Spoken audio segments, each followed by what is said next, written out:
Somebody to Love by Kristan Higgins. Narrated by Justine Eyre. Copyright 2012 by Kristan Higgins. This unabridged audiobook is published by arrangement with Kristan Higgins, care of Maria Carvenis Agency, and was produced in the year 2012 by Tantor Media Incorporated, which holds the copyright thereto. Dear listener, I never wanted to write about a millionaire heroine, and I haven't, but there are some characters who really stuck with me, characters who feel like they have more to say, more to do. Parker Wells was one such character. You might remember her from The Next Best Thing, Lucy's blunt and good-natured best friend. For some reason, I just wasn't able to forget Parker, who seemed so content to be on her own, raising her son, writing those sappy children's books. I also couldn't seem to get over Gideon's Cove, Maine, the setting for Catch of the Day. So many of you wrote to me, wondering what happens to Maggie and Malone, and I'm very flattered that you love them enough to want to see them again. I wondered, what if I took away Parker's money and career and sent her up to the coast of Maine, to a little town where she doesn't know a soul? What would she do? How would she handle things? Could she spend the summer reinventing herself and create a happy life for her son? And what if the man sent to help her out is the last guy whose help she'd want, James Cahill, her father's attorney? James has watched the princess, as he calls her, from afar for some time now. Perfect Parker has never needed anything from him, until now, and James is determined to make her see him in a new light. Somebody to Love is a story about discovering your true worth and finding out what you can do when your back is against the wall. And it's also about who we truly are, despite outward appearances, and what we really want. Home, love, a future. What more could there be? I hope you'll love Parker and James, and if you are familiar with Catch of the Day, I hope you'll have fun seeing Gideon's Cove again. Enjoy the book. Kristan. Chapter 1. And with that, the 6 holy rollers, Golly, Polly, and Molly, Ike, Mike, and Spike, took off their magical roller skates for the last time. Their job on Earth was done. They'd earned their beautiful, sparkly angel wings and could stay in heaven forever, and ever, and ever. The end. Parker Harrington Wells suppressed a dry heave, closed the book, and tried not to envision smothering the fictional angels, no matter how much she would have enjoyed it. "Don't kill us, Parker," squeaked the imaginary voices in her head, their voices helium shrill. I can't kill you. You're immortal, unfortunately. One of the huge downsides of writing the series, the little pains in the butt talked to her. Another downside, Parker talked back. 7 or 8 little hands shot up in the air. "Please write more Holy Rollers books, Miss Wells." I'd rather bathe in my own blood, kid, thought Parker. No, sweetie, the Holy Rollers are in heaven now, she answered. This is the last book in the series, but you can see them in a movie this summer, don't forget. Today, at her son's preschool, the Holy Rollers, a book series so sickeningly precious it made The Velveteen Rabbit look like a chapter out of Sin City, was officially done. Though they had made Parker moderately famous in the world of kitty lit, had been translated into 16 languages, and had print runs in the gazillions, there was no getting around the fact that their author hated them. "Hate is such an angry word," chorused the child angels. "We love you, Parker." Honestly, they were a Cartoon Network version of a Greek chorus, always popping into her head with unwanted advice. "Did you write Harry Potter?" was the next question, this one from Nikki's friend, Caitlin. No, afraid not, honey.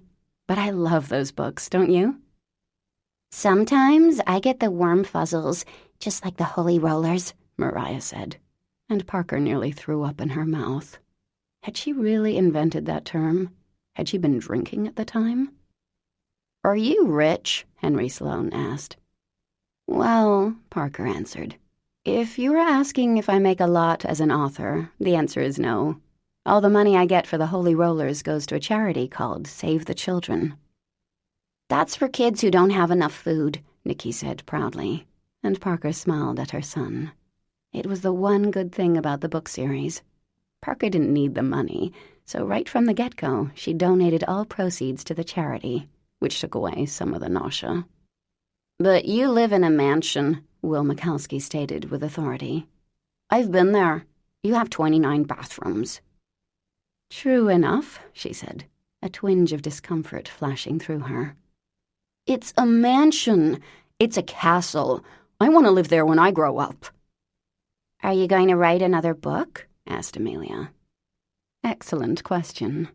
Parker might not love the Holy Rollers, but new ideas hadn't exactly been pouring out of her. I hope so. What's it about? I'm not quite sure yet, but I'll let you know, okay? Any other questions? Yes, Ben. After another half hour, as the questions dwindled into what color wings Golly should have, the teacher finally stepped in. Miss Wells has to get going, I'm sure, she said.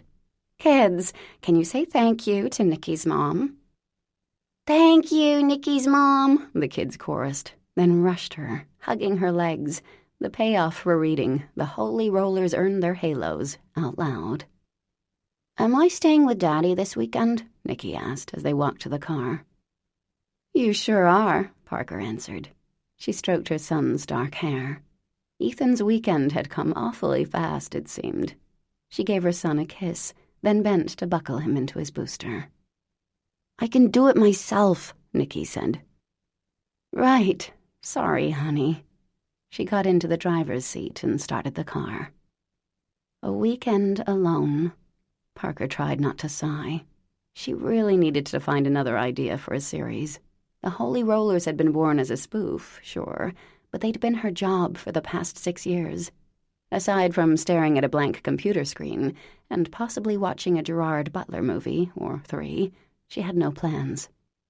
You should sleep over too, Nikki suggested, practically reading her mind. We could have popcorn. Lucy said she's making me a cake. The woman can bake, that's for sure, Parker said. What kind? My favorite kind, with the frosting and the coconut. I can eat 7 pieces, she said. Did she, Nikki?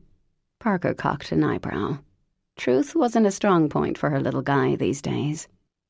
I think so. She maybe said 5, but it was a lot.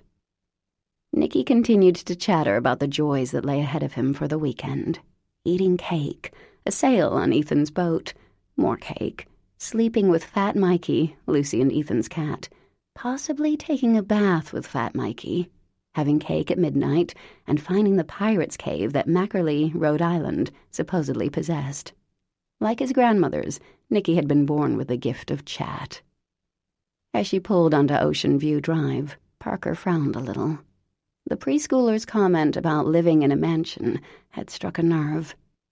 Lately, she'd been thinking of moving, concerned over the idea that Nikki would be thought of as the rich kid. It hadn't helped her. Trust funds were hard to get past for a lot of people.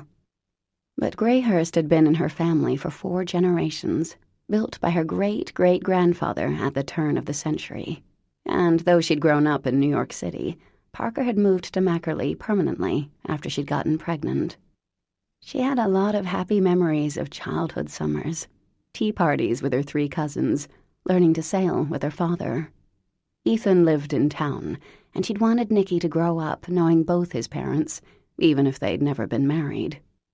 But 2 people living in a mansion in which they really only used a few rooms, it didn't feel right.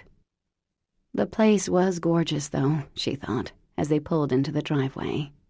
Silhouetted against the aching blue of a June sky and bathed in the golden sun of late afternoon, the gray stone building looked like a stately grande dame, gazing out contentedly over the acres of manicured lawns, flower beds, and mature trees. Frickin' huge, but beautiful. Ethan and Lucy, Parker's closest friends, were already here, holding hands as they sat on wide front steps that led from the driveway to the enormous entryway. Ethan jumped up to open her door as she pulled in. "Daddy!" Nicky yelled, scrambling out of the car. "How's my guy?" Ethan asked, scooping him up. "So," Lucy said, "are congratulations in order?" "I am officially done with the Holy Rollers. Let the good times roll." "Good for you, Parks," Ethan said, kissing Nicky's cheek. "You proud of Mommy, Nick?" "Yup. What's for snack? Is cake for snack?" "No cake till after supper," Lucy said, "unless your dad decides otherwise." "Decide otherwise, Dad," Nicky commanded, cantering ahead. "Parker, do you have plans tonight?" Lucy asked. "I figured the boys could have some time alone and we could hang out." Saved. "I would love that. We can break open some of my father's wine and gossip about Ethan's flaws all night." Lucy reached for his hand. "He's driving me crazy. I'm thinking marriage was a huge mistake."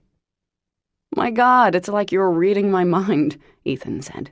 "Shall I call an attorney?" They grinned at each other. "Guys, I just ate, okay?" Parker said, cocking an eyebrow. The tiniest swirl of envy threaded through her.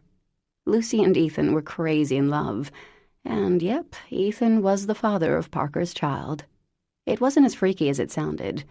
Or maybe it was, and Parker was in denial. "We brought the itinerary for our trip," Ethan said, standing back to let the ladies go in first. "Figured you'd want a copy." "Great," Parker said firmly. "I'm dying to see it." Her friends had gotten married in February, but they hadn't had a honeymoon yet. Instead, they were taking Nicky to California as soon as preschool finished. San Francisco, Muir Woods, Yosemite. After that, Ethan would be occupied with the reopening of his restaurant, so the timing seemed perfect. It was just that it was for 3 weeks. 3 weeks without her boy. "Daddy!" Nicky galloped back and grabbed his father's hand. "Come see my room. I cleaned it yesterday. Mommy made me. She said it was a sty, where pigs live. I found Darth Vader's head." He tugged his father up the curving staircase. Parker and Lucy went through the house to the kitchen, Parker's favorite place in the house. "I brought us sustenance," Lucy said, holding out a bag. "White chocolate macadamia cookies." "Satan, get thee behind me." She took out a cookie. Heck yeah, still warm, and took a bite. Bliss. "Do you know I've gained 11 pounds since last year? You hit 35 and bam, all those things you ate in your 20s launched themselves onto your ass." Parker raised an eyebrow as Lucy laughed. "You'll see." "I already see," her friend said. "So what? You're a size 8 now? The horror, the horror." "Oh, I hit double digits some time ago. Let's never speak of it again." "You bet," Lucy said. Marriage agreed with her, Parker thought. Lucy'd had it rough, widowed before her first anniversary years ago. Jimmy, her husband, had been Ethan's older brother. Ethan and Lucy had been college friends. The shared loss brought them closer together. About 6 years after Jimmy died, Ethan and Lucy had finally hooked up. And somewhere in there, long before Ethan and Lucy had anything romantic together, he'd dated Parker for about 2 months. The guy had been great on paper, save for one minor detail. He'd been in love with Lucy. Parker always thought it funny that more people hadn't seen it. She broke up with him. It wasn't terribly hard. They'd already seemed more like old pals than anything. Then found out 6 weeks later that she was pregnant. They'd shared Nicky from the beginning. She took another cookie out of the bag and ate it. "Holy halos, these are good. Shoot me if I eat another. Where's the itinerary? It's color-coded, right? Tell me it's color-coded." "Of course it is," Lucy said, unfolding a 3-page spreadsheet. "So you'll be in San Fran for 3 days?" "4, Lucy pointed. "See? San Francisco's in pink." "Of course." Parker bent over the paper, grateful for Lucy's organizational skills. She'd know where her son was every minute. Ethan came into the kitchen and helped himself to a cookie. "Parker, what are your plans while we are away?" he asked. "Got anything lined up?" "Oh, I might bop out to Nantucket and see some old pals out there. Go into the city, maybe visit my mom. You know." She reached for another cookie. The truth was, she hadn't made any solid plans.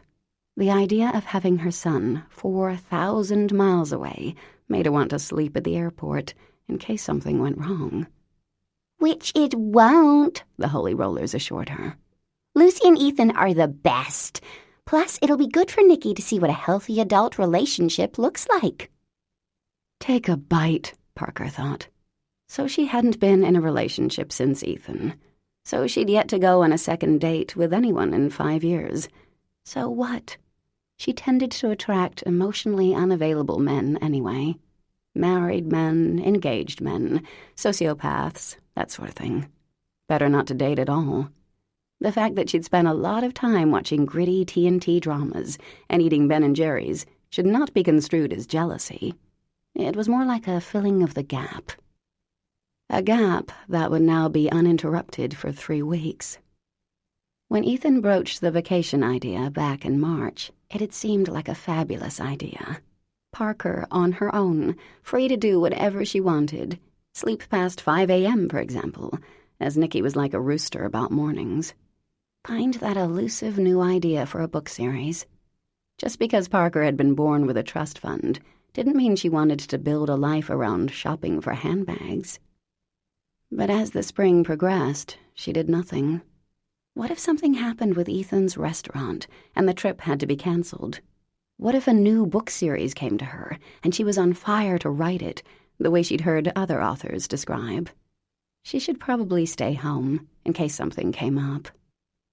It didn't. And now, with 10 days to go, the time alone seemed to loom like a mineshaft.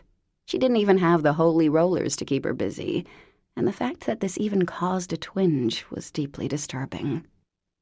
"I was hiding. No one found me. I beat you all." Nikki charged into the kitchen with Elephant, his favorite stuffed animal. "Nikki, you can't hide without telling us, remember?" Parker said. "It's not a game that way." "But I always win," her son pointed out. "He has a point," Lucy said. Parker grinned and knelt down. "Kiss me, mister. I love you." "I love you too. Bye, Mom. Bye, Lucy." He bolted out of the kitchen. "That's my cue. See you, girls. Have fun tonight." Ethan kissed Parker on the cheek, then went out to the foyer with Lucy, where Parker presumed he would kiss her goodbye, a little more intensely. For a second, she wondered if Lucy was here out of, well, sympathy. Once, she, Ethan, and Lucy had been 3 single friends. Now, instead of 3, it was 2 and 1. "So, get a boyfriend," Golly advised. Since the release of the final book, it seemed to Parker that the Holy Rollers were aging in her imagination. They were depicted in the books as being about 8, but here Golly was already trying on mascara. "Right, a boyfriend," Parker answered. "I need that like a stick in the eye." She headed down to her father's beloved wine cellar, complete with a stone tasting room, fireplace and all. Thousands and thousands of bottles, including the bottle of Chateau Lafite, supposedly owned by Thomas Jefferson. Or not. Harry was quite a liar. She hadn't seen her father for a while now. The last time was when he'd held a wine-tasting dinner down here with a few sycophants from Wall Street, his omnipresent personal attorney, and one of the Kennedy clan, who was up for re-election. Her orders were to bring Nikki down to be introduced, then bring him back upstairs. And stay upstairs with him. Not that she'd have stayed, even if asked, which she wasn't. Well, here was that nice 1994 Domaine de la Romanie Conti Harry had bragged about. $8,000 a bottle, far less than the 1996 vintage. Surely Harry wouldn't mind if his only child and her best friend drank that, right? He had a whole case, after all. She wouldn't tell Lucy how much it cost. Lucy was a little scared of Harry. Most people were. Parker went back upstairs, uncorked the wine, and let it breathe a little. Got out some goat cheese and grapes, some of those crumbly crackers. It was so great that Lucy had decided to hang out. Maybe too great. "You've got to fill these empty hours somehow," Spike said. Hush, Parker said. You were dead to me. Go, fly off to heaven. She poured 2 glasses of the wine and set the cheese plate on a tray. Who are you talking to? Lucy asked, coming back to the kitchen. Spike. Oh, dear. Well, listen, the books were very, entertaining, and they did a lot of good for a lot of kids. To the Holy Rollers. Lucy clinked her glass against Parker's. May they rest in peace, Parker said, taking a healthy sip of wine. 6 years ago, Parker had been sitting in the office of a Harvard classmate, hearing for the 57th time that Mickey the Fire Engine, the children's story she'd written, wasn't good enough. I'm sorry, Parker, George had said. It's a little familiar. Familiar? Mickey was wonderful. And really, what the heck? She had a double degree from Harvard in literature and ethics. Half of her graduating class seemed to be writing romance novels. Parker had 56 rejections to her name. Make that 57. Mickey was full of sincerity and good messages, having a purpose, commitment, courage, second chances. With all the schlock that was out there, it was hard not to feel bitter. Got anything else? George asked, already glancing at his watch. Yeah, I do, Parker said. How's this?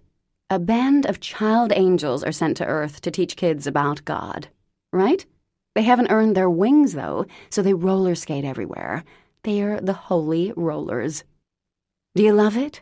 All they eat is angel food cake, and they live in a tree fort called Eden, and whenever a regular kid is up against a tough moral decision, in come the Holy Rollers, and the preaching begins. She rolled her eyes. It's the crippled lamb meets the little rascals meets the exorcist. She sighed and stood up. Well, thanks for your time, George. Good to see you. Hang on, he said. The next week she'd had an offer and a contract, and she and Suze, her old roomie from Miss Porter's school, had come to Greyhurst to celebrate, eat whatever Harry's chef felt like cooking them, swim in the indoor pool, and laugh at life's ironies. The second night they'd gone to Lenny's, the local bar, and there was Ethan Mirabelli, who'd flirted with them equally, despite Suze being gay and built like a professional wrestler. When Ethan had asked for Parker's phone number, Suze had given her a heavy elbow to the ribs, her way of indicating approval. And the rest, as they say, was history. Parker and Lucy took their goodies into the front room and were laughing over Lucy's in-laws' propensity for dropping by during certain intimate moments. It's like they know, Lucy said. Honestly, some days I think they have the apartment bugged. They might, Parker agreed. Her phone rang, and Parker glanced at the screen. Oh, speaking of difficult parents, it's my mother. I bet she has a husband for me. Goody! Put her on speaker so I can hear too. Lucy clapped like a little kid. Parker clicked on. Hi, Mom. Darling, I have someone for you.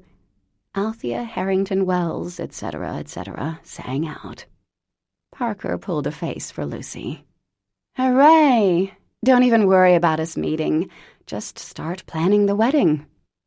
Sarcasm is the lowest form of humor, haven't you heard? Anyway, his name is...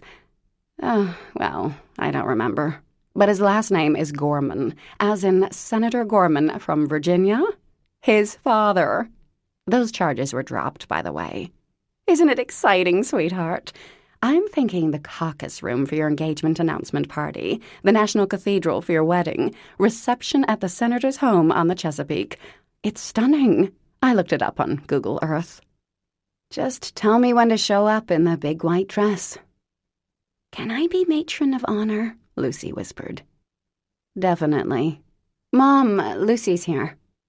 Lucy? My best friend? I'm aware, dear. Hello, sweetheart. Hi, Mrs. Althea, Lucy said. Lucy, maybe you can make her take this seriously. She's so obsessed with that child, she hasn't noticed she's getting old. Honestly, my only daughter, never married. It's awful, Lucy concurred, grinning. I tried to fix her up with my mute assistant at the bakery, but she said no to him, too. I'd rather date Jorge than a senator's kid, Parker said. His tattoos are amazing. That one of the crucifixion? So lifelike.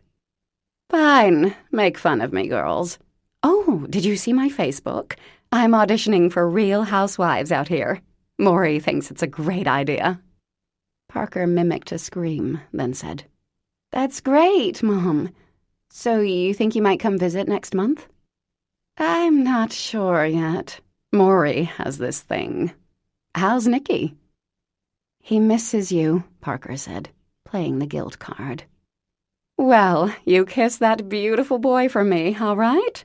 And seriously, sweetheart, think about the Gorman heir. I hate to think of you in that hideous old house, all alone except for your toddler. He's 5.5, Mom. Oh, well, when does one stop being a toddler? Anyway, it's not my point. My point is, oops, Maury's ringing in. Kisses to my grandson. Nice to hear your voice, Lisa.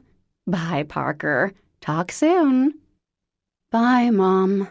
Parker sighed. More wine, Lisa? Lucy laughed. I like your mom. I'd like to see her more, that's for sure, Parker grumbled. Just as they'd finished their first glass of wine and were debating on whether to Google the Old Spice Man or Ryan Gosling, they heard the crunch of tires on the long gravel driveway. Think Nicky forgot something? Lucy asked, going to the window and pushing back the silk drapes. Eesh, it's your father and his entourage. Oh, bugger and damn. Do we have time to hide? I think I'm allowed to hide, Lucy said. You probably have to say hi. Don't you dare go anywhere, Parker ordered. A flare of nervousness, her trademark reaction to Daddy Dearest, flashed through her stomach. Almost automatically, she smoothed her hair and glanced down at her attire. Since she'd been at Nicky's school as Parker Wells, author, rather than Nicky's mom, she'd dressed up a little. Beige silk shirt, ivory pencil skirt, the fantabulous leopard print shoes. Good. A little armor. She joined Lucy at the window and looked out. The driver of the limo opened the back door, and Harry Wells emerged into the sunlight, followed closely by Thing 1 and Thing 2, his minions. Technically, Greyhurst was Harry Wells's home, though he lived in a sleek and sterile duplex on Manhattan's East Side.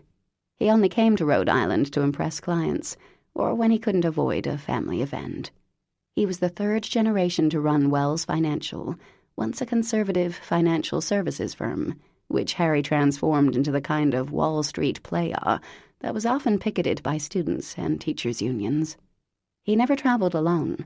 Flunkies like Thing 1 and Thing 2 were part of Harry's makeup.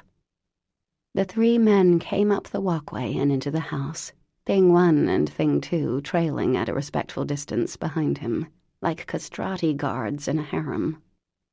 Her father scanned her, unsmiling. Hi, Harry, she said, keeping her tone pleasant. How are you? Parker, I'm glad you're here. Her father glanced at her friend. Lucy? Hello, Mr. Wells. Nice to see you again. Harry took a deep, disapproving breath. Well, it seemed disapproving. I have something to discuss with you, Parker. Is Nicky here? He's with his father this weekend, but I can run over and get him. There was that pesky, hopeful note in her voice. If you don't like me, at least like my kid, Dad. No, that's just as well. We need to discuss a few family matters. He looked pointedly at Lucy, who smiled sweetly and, bless her heart, didn't move a muscle. Harry's eyes shifted back to Parker. How's Apollo? Still alive? Good. Pleasantries finished, he strode down the hallway. "Join me in the study, please," he added, without looking back. "Miss Wells, your father would like you to join him in the study," said Thing 2 somberly. The man held a long and meaningless title at Wells Financial, but so far as Parker could tell, his job was to echo her father and occasionally slap him on the back in admiration. He fell into step behind Harry, keeping 6 or 7 paces behind. "Parker, always lovely to see you." And then there was Thing 1.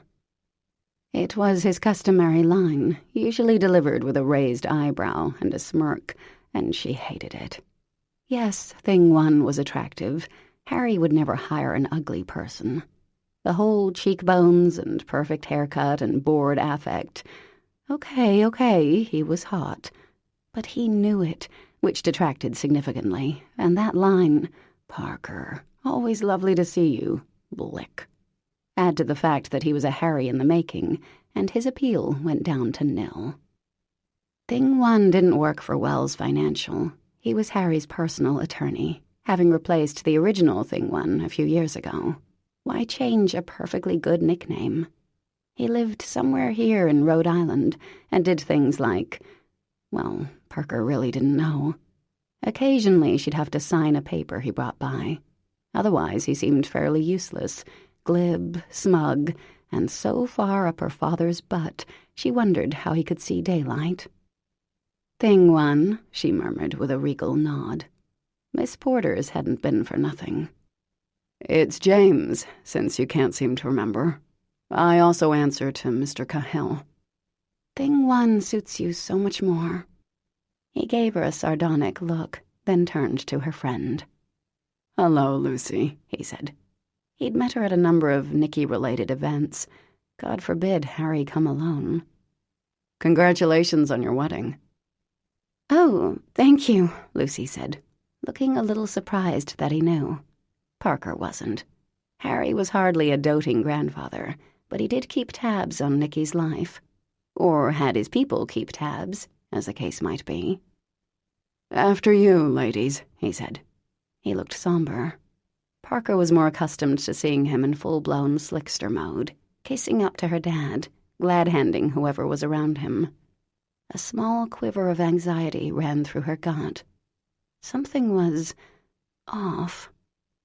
As they walked down the hall, Parker rubbed the tip of her ear. It was itchy. Stress eczema, probably, brought on by dear old Dad. Harry never did any real work in the study. So far as Parker could tell, he used it to impress and intimidate his colleagues. The room was beautiful, though, filled with first-edition books, Tiffany windows, a state-of-the-art humidor, and a desk the size of a pool table. Harry sat in his leather chair now, his thick gray hair perfectly cut, his suit Armani, his eyes cool.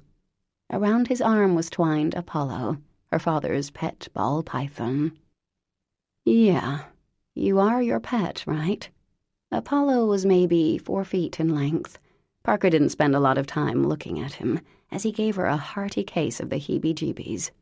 Nicky, though, in case living in a mansion wasn't cool enough, he loved to impress his friends with Apollo, whose glass cage, it must be noted, was always locked. Didn't want to have a python slithering around the house. No, indeed. The gardener was charged with feeding him and cleaning his cage. "It's so Dr. Evil," Lucy whispered, giving Parker's hand a squeeze. She went to a window seat and curled up there, nearby, but at a distance. "So, Harry," Parker said, that nervousness flaring again. She sat in one of the 3 leather chairs in front of the desk. Things 1 and 2 stood to one side, like soldiers at a funeral. "How are things? Are you here for the weekend?" "No, and things have been better. Is my grandson almost finished with school?"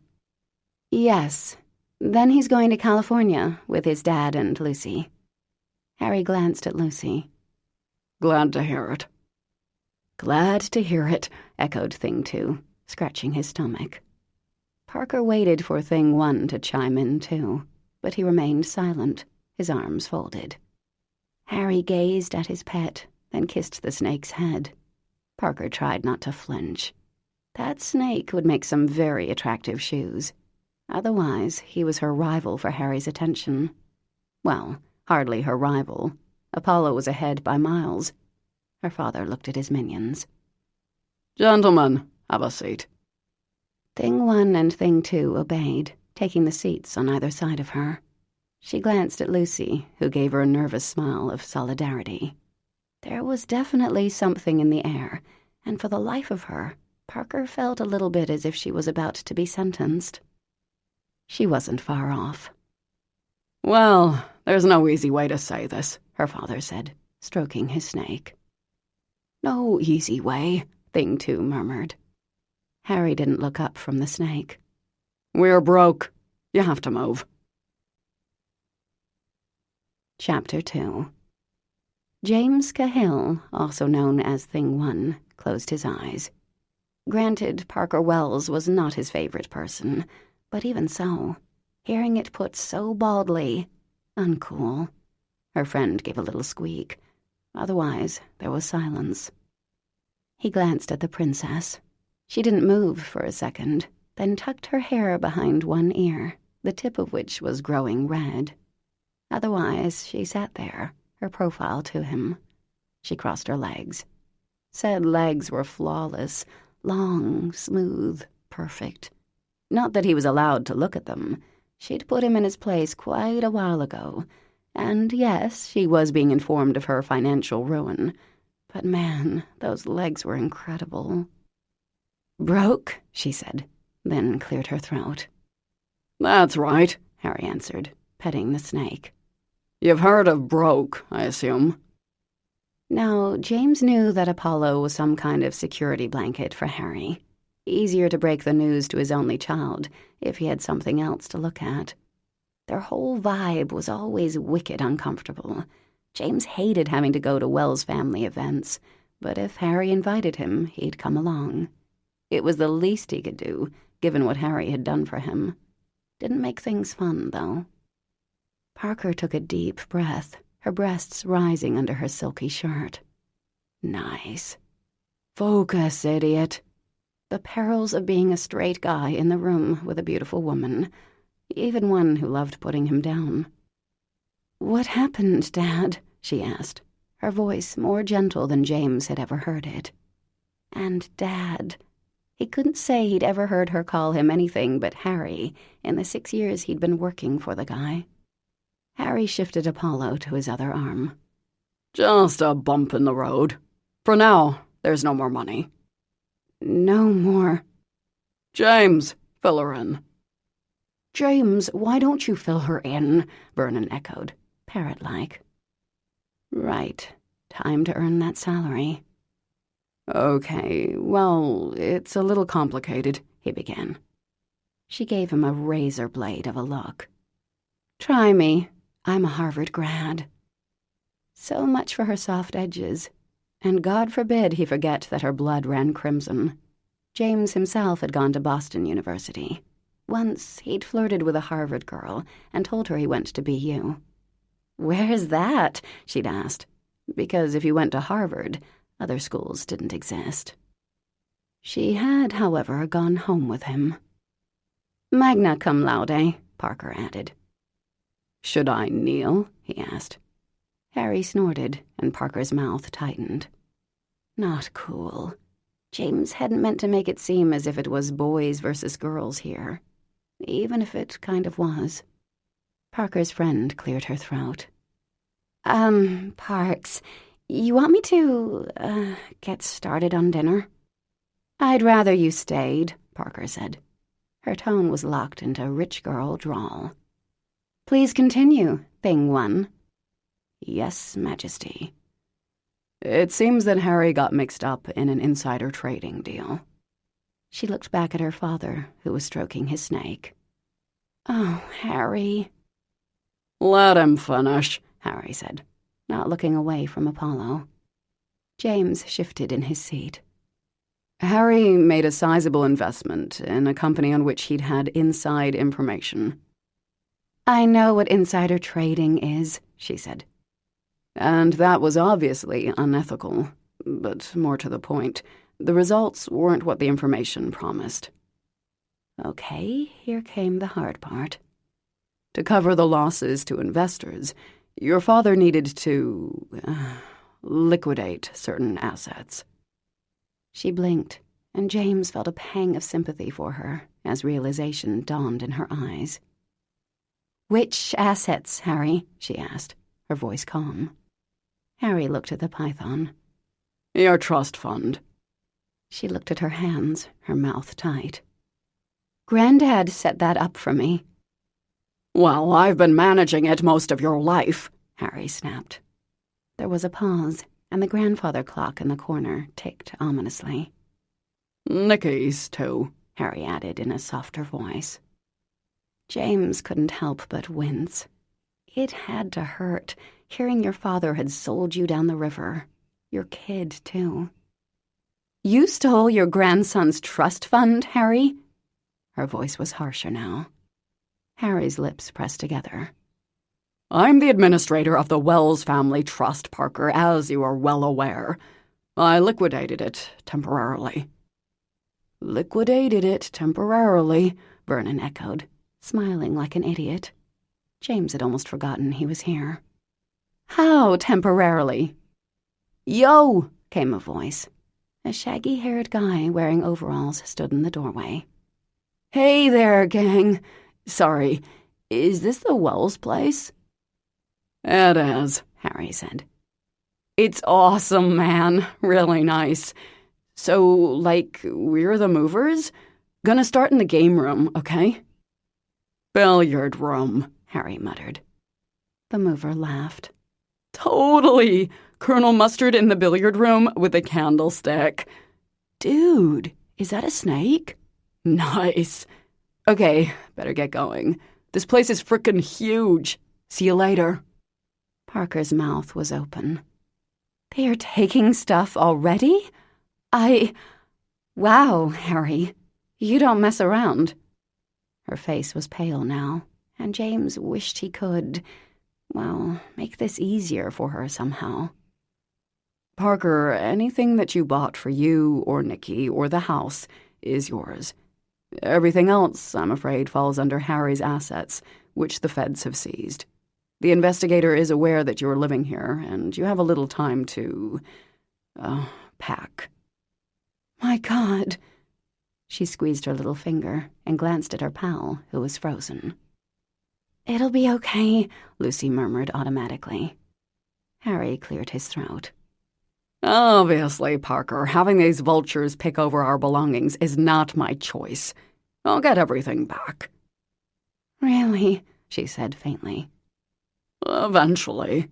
I'm a little constrained for the immediate future. A little constrained, indeed, Vernon said. That was one word for it. James rubbed his forehead. Wicked headache coming on. So, Parker shook her head. About my trust fund and Nicky's, don't you need my signature to just empty it? There must be something left. Nope, there was nothing, and Harry had only needed James himself to file the paperwork. Poor planning on her part, that was for sure. At any time since her 18th birthday, she could have taken full control of that money. When her son was born, same deal. She never had. Your signature wasn't required, Harry said. Nor was your consent. Your consent was not required, Vern said, nodding cheerfully. There was a crash and a curse from somewhere in the house. Parker took a deep breath. Wow, Harry. So it's gone? That was a lot of money. Yes, Parker, Harry barked. I'm sorry to say you'll have to make do for a while, until I can recover some losses. How long will that take, do you think? Again, Harry's eyes sought out James. Shit again. That's undetermined right now, James said. Your father's being sentenced Monday morning. Parker's hand went to her mouth. Oh, Dad. Twice in one day.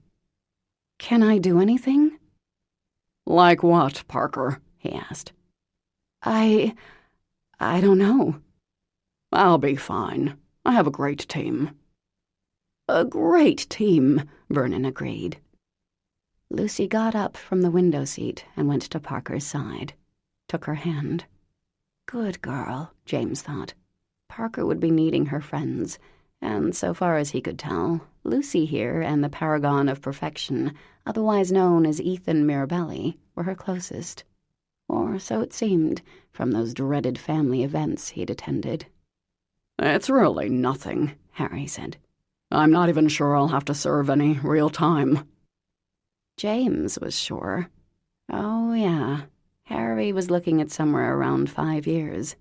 His case wasn't the clusterfuck that some Wall Streeters had been involved in of late, but it was a clear-cut case.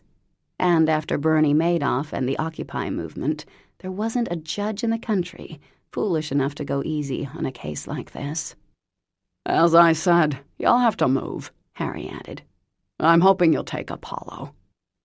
You know, James had to wonder sometimes what the hell was wrong with Harry. He loved the guy, yeah, but he was a pretty big idiot around his daughter. And yep, here it came. Parker's voice hardened. Take Apollo? You were worried about your snake, Harry? How about your grandson? The one you robbed? Where should I take your grandson, Harry? I'm sure his father would take him. I'm not living away from my son, she exclaimed. Her ears were burning red now. You can both live with us, Parker, Lucy said. We'll figure something out. No! Lucy, thank you, but no. Harry, Ethan, and Lucy just got married. I'm not moving in with them. What about your apartment? You could sell that and... Parker, James said, as gently as he could. The SEC has seized all your father's assets. The apartment, this house, the place in Vermont, everything. She glanced out the window. There goes the Steinway. Holy crap. She swallowed, then looked at James, her expression bleak. When do I have to be out? They'll leave your rooms for last, he said. You have till the end of the month. This month? This month, Vernon confirmed. She squeezed her pinky again. Okay, she said, biting her lip. Well, I was actually thinking it might not be a bad idea to move to a smaller place. Smaller place?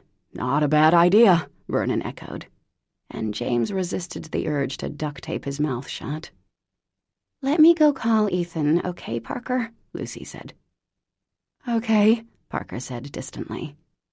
Look, Lucy said more firmly. You are not alone in this, okay? I have some money put aside, and you do the same for me.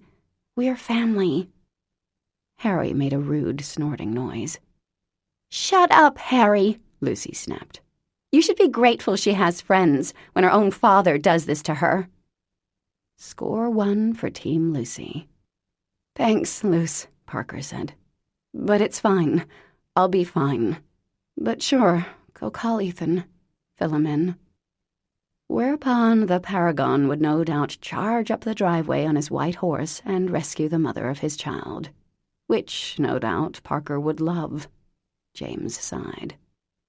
Harry was staring at the python, and James thought, not for the first time, that if he gave his daughter as much attention as he gave the snake, things would be a lot less chilly in the Wells family. So, my trust fund's gone, she said. The stock market's not too bad these days. How's my portfolio doing? Harry still didn't look at her. Anything you had through Wells Financial is now unavailable. Unavailable? I'll get it back, Parker, Harry snapped. You have what's in your checking account at the moment. Do you have anything in savings? No, you told me the stock market was better then. Well, what am I saying? You were a felon. I took advice from a felon. Good God, I guess I should have stuffed some cash into the mattress. Parker gave a shaky laugh. Clearly, the news was catching up with her. She ran a hand through her long hair, the strands falling back into place. Smooth, silky hair that... Been there, worshipped that, his conscience chided. "I can believe you took my money," she said. "But I can't believe you stole Nicky's. That's really low, Harry, even for you." "It was necessary," he barked. "For what? For covering your ass?" James held up his hands. Okay. Let's try to calm down. This is a lot to take in. Your father made a mistake." "How much did you lose, Thing One?" she asked abruptly. James hesitated. "Oh, I get it," she said. And if looks could kill, James would be lying in a bottomless puddle of blood right about now. "So you know. Well, do go on." "You have $6,000 in your checking account, and since that's in your name only, it's free and clear." "I have to make a phone call," Harry said, unwinding his pet and putting him back in the case. "Vernon, come with me, please. I need the information on the drug company stock. Parker, James can fill you in on the rest." "There's more? Are you going to beat me with a rubber hose, Thing One? I can't wait." James waited till the study door closed, leaving him alone with Parker and Apollo. Nope, not alone. The mover was back. "Okay if we start in the dining room? Packing up that china is going to take a while. It's really nice. Expensive, I bet." "Go for it," Parker said. When he was gone again, she looked at James. "Is Harry really going to jail?" she asked. And James had to say it wasn't the question he imagined she'd ask. "Yes. He went to the DA and confessed this morning, so that's why it hasn't been in the news yet. Monday morning, though." She gave him an odd look. "He confessed? That doesn't seem like him." James looked at his hands. "Yeah." There was that ticking noise again. Parker sighed. "So all this other stuff, Granddad's boat and the paintings and Grandma's china, it doesn't belong to us anymore?" He turned to face her. "Anything in this house that you personally bought stays with you. Your clothes, artwork, your car, anything you bought for your son. But the rest will go to refund what Harry's clients lost." "So I have no savings, no portfolio, no trust fund, and we have to move. Is that it, in a nutshell?" "Harry was able to secure another $5,000 in cash for you." James reached into his briefcase, a gift from Harry, and handed her an envelope, which she took automatically. "You have some jewelry that's yours, right?" "I guess so," she said. James knew exactly what she had, as it was listed on the insurance forms. Nothing spectacular. Some aging pearl necklaces, a few antique stick pins from her grandmother.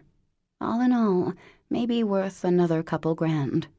Parker wasn't the type to drape herself in diamonds, or redecorate, or buy a sports car. She drove a Volvo cross-country that was a good 5 or 6 years old. She didn't even travel that much. She was like the Wells family of yore. Quieter, old money, New England wealth. Harry was the new breed. Make sure the world knew how much you had by spending every cent. And even though she'd handed him his nuts on a platter a few years ago, he couldn't help feeling really shitty about the whole situation. "I know this is a lot to take in," he said gently, and she cut her eyes over to him. Yikes. "I suppose there was no way you could have given me a heads up, Thing One." "No. I'm sorry. Attorney-client privilege." "Hope that lets you sleep at night." "Moving on," James continued. "You do own the house in Maine." "Which house in Maine?"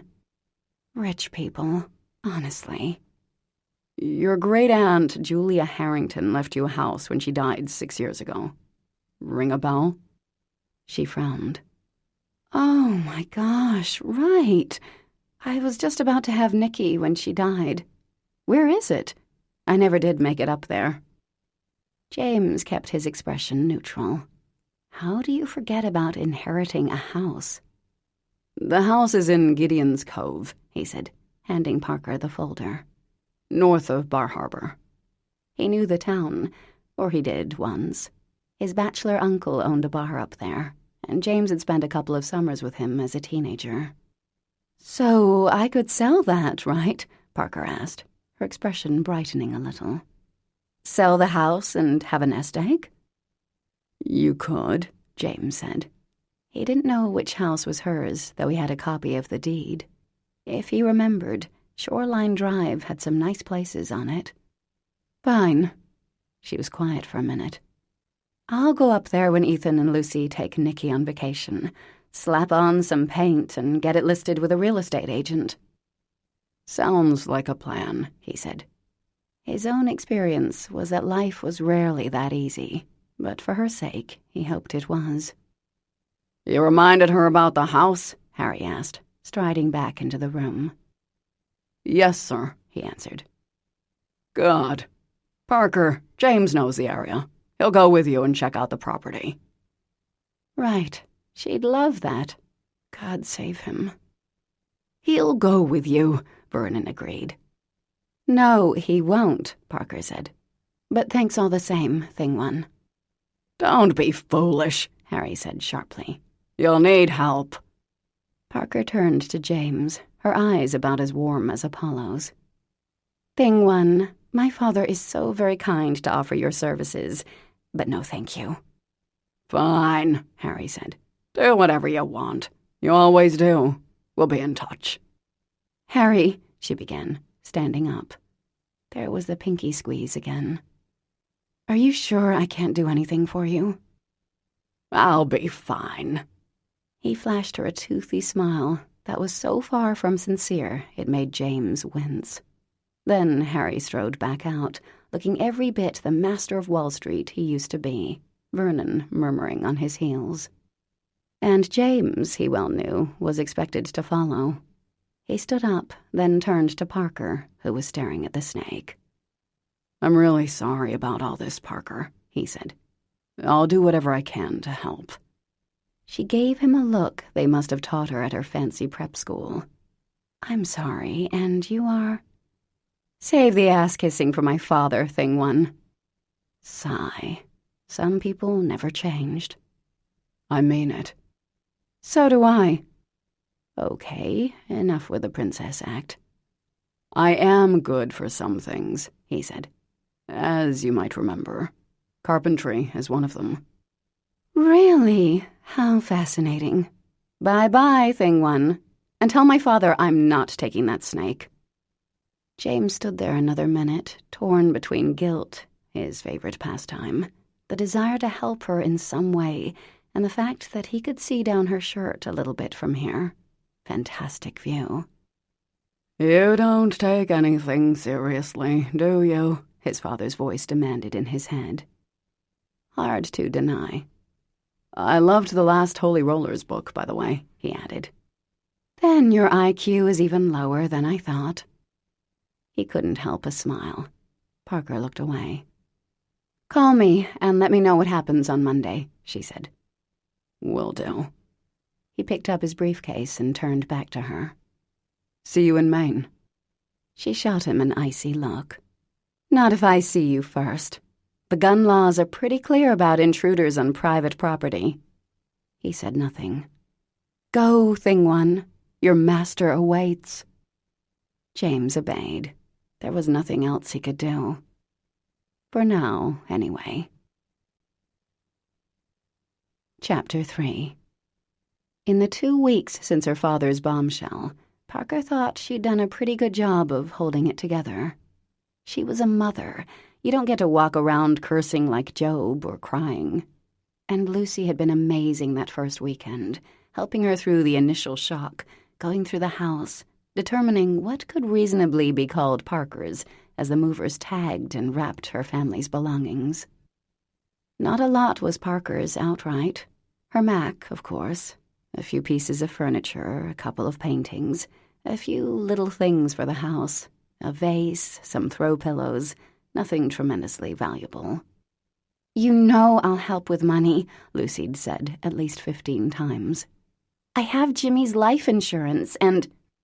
I appreciate that, Parker said. But you know what? It's okay. It's shocking, sure, but Ethan's got a nice bit tucked away for Nikki's college, and I can flip the house in Maine and have a little money and write some more books, or get a job doing something else. She smiled firmly, trying to forget that she'd A, ignored her father's advice to major in economics, and had instead double majored in 2 such ridiculously unemployable fields that she actually woke up covered in a cold sweat one night. English was bad enough, but ethics? Ethics? And B, she hadn't had a new idea for a book series since the hideous Holy Rollers had been conceived. It was such bad timing that she'd given the little suckers their wings and halos. She could have milked them forever. But honestly, after the initial shock, it was a little hard to feel as if a great injustice had befallen her. For 35 years, she'd had more privilege and wealth than 98% of the world. When she'd watched the footage of the Occupy Wall Street gang, back before she was broke, she couldn't help thinking they had a point. And now the point had been made. Now she was normal. Better than normal, according to Lucy. She had a little over 11 grand in her bank account, no debt, and a house on the coast of Maine. By Paris Hilton standards, she was destitute. By normal people standards, sitting kind of pretty. I'm going to miss coming over here, Lucy said as she folded a sweater. Guess I'll need to find another friend with a mansion. Parker smiled, appreciating Lucy's attempt to keep things light, not to mention her help at packing. Lucy was very organized. Good luck with that. How does Nicky seem to be doing? Well, you know how he is. One minute he thinks it's great that we're moving. The next he forgets why we are packing. I don't think he's really wrapped his brain around the idea that we won't be coming back to live here. But I was thinking of moving anyway. It's easier than explaining why my father's in jail. He told Ethan that Grandpa Harry was in a timeout. Yeah, that's how I put it. He had to go away and think about playing by the rules and being greedy. She winced. Nicky still took it pretty hard. But Harry'll probably be out on good behavior and all that in a couple years. Years? Crikey. And how are you doing with that, Parker? I know you and your father aren't really close, but still. Yeah, but still. She gave Lucy a quick look. I don't know. I feel bad for him on the one hand. On the other, he deserved it. Then again, I've lived off family money all my life, and I never really looked at where it came from. So anyway, it all belongs to the feds now. It must be hard, though. Parker swallowed. It was hard. The people from the SEC had been here last week, and they'd let her keep a few sentimental things. A model of a duck that her grandfather had carved, the little white vase her grandmother had let her fill with flowers from the garden. Well, I did snag a few bottles of wine from the cellar. Priorities. Exactly. And it was nothing really expensive. So tell me about your cottage in Maine. Am I wrong to think bush compound? Sort of like this place, but with gray shingles? Parker snorted. I don't know. I only met my great-aunt a couple of times. You know my mother, always dragging me off to a new stepfather. When we did see family, someone was always having a nervous breakdown. There were no picnics, no bonfires, no uncles who dressed up as Santa. One of my few memories of Aunt Julia is that she told me to start smoking or I'd get fat. I was probably about 13 at the time. She gave Lucy a rueful smile. Jeez, Parks, how come you are so normal? I'm probably not, she admitted, tossing some socks into her suitcase. So you barely see your relatives, but you inherit their summer homes. Yes, it's our own form of guilt and family obligation, and to make up for decades of bitterness, alcoholism, and neglect. Weren't you curious about the house? Parker shrugged. Well, I was 9 months pregnant when Julia died. Then that colic, remember? I could barely say my own name for 6 months. The truth is, I kind of forgot about it. Parker zipped up his suitcase. I did a Google search of the address, but all I got was a spot on a map. No satellite pictures available. Apparently, I have a second or third cousin up there, according to my mom. I left a message on what I think is her machine. Well, it's great that you'll have someone close by. I know. I did see pictures of the town, and it's really pretty loose, like a postcard, lobster boats and pine trees. And I do know the house has a water view, so how bad can it be? Right! I bet it's beautiful. So I'll zip up there, spend a little money, flip it, zip back down here, find a place for us to live, and we should be all set before Nikki starts kindergarten. She folded a cashmere hoodie. It'll be fun. It'll be good for me.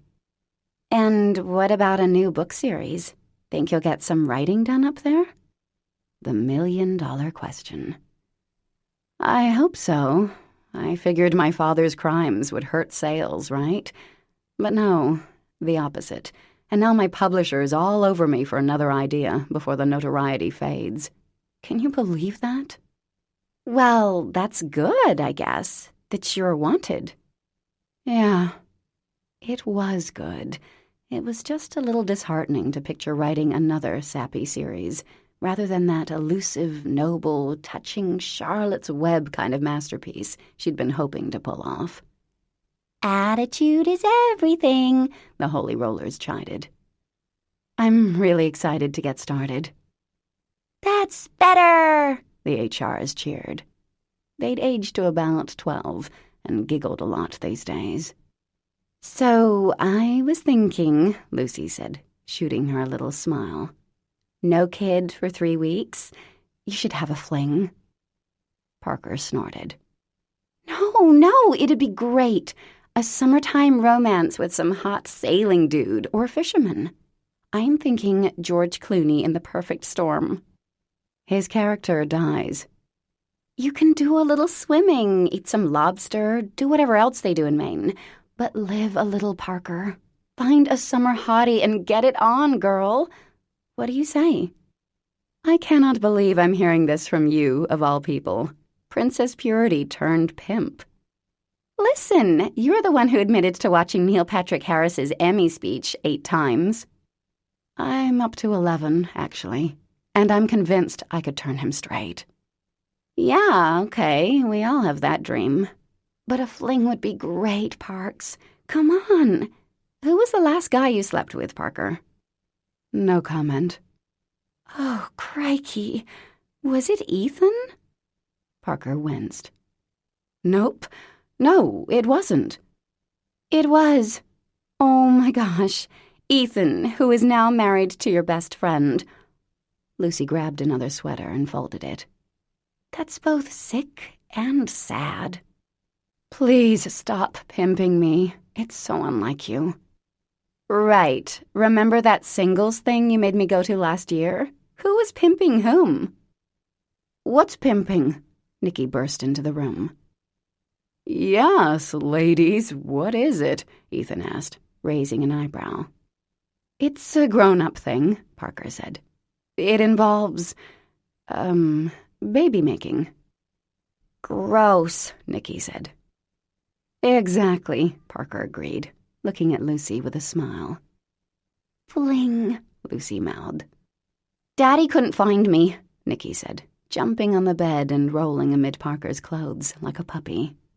I was in the pantry, and he couldn't find me.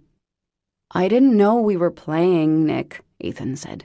You were supposed to answer when I call. Okay, sorry.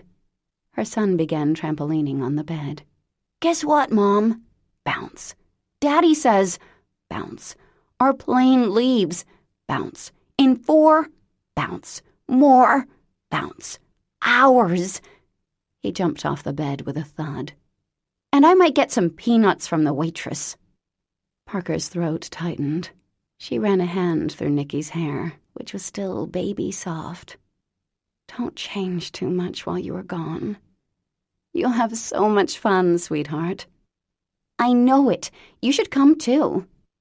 Well, I'll be up in Maine, so I'll have a vacation too. And Daddy will bring you up there when you get back. It's really pretty. We can eat lobster. Maybe go sailing. Okay. Kiss Elephant.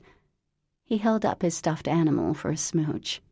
Parker obeyed, then gathered her son in her arms, breathing in his salty little boy smell. I love you, Nicky, she whispered. I love you too, Mommy, he said. Then he wriggled out of her arms, seeming to see her suitcases for the first time.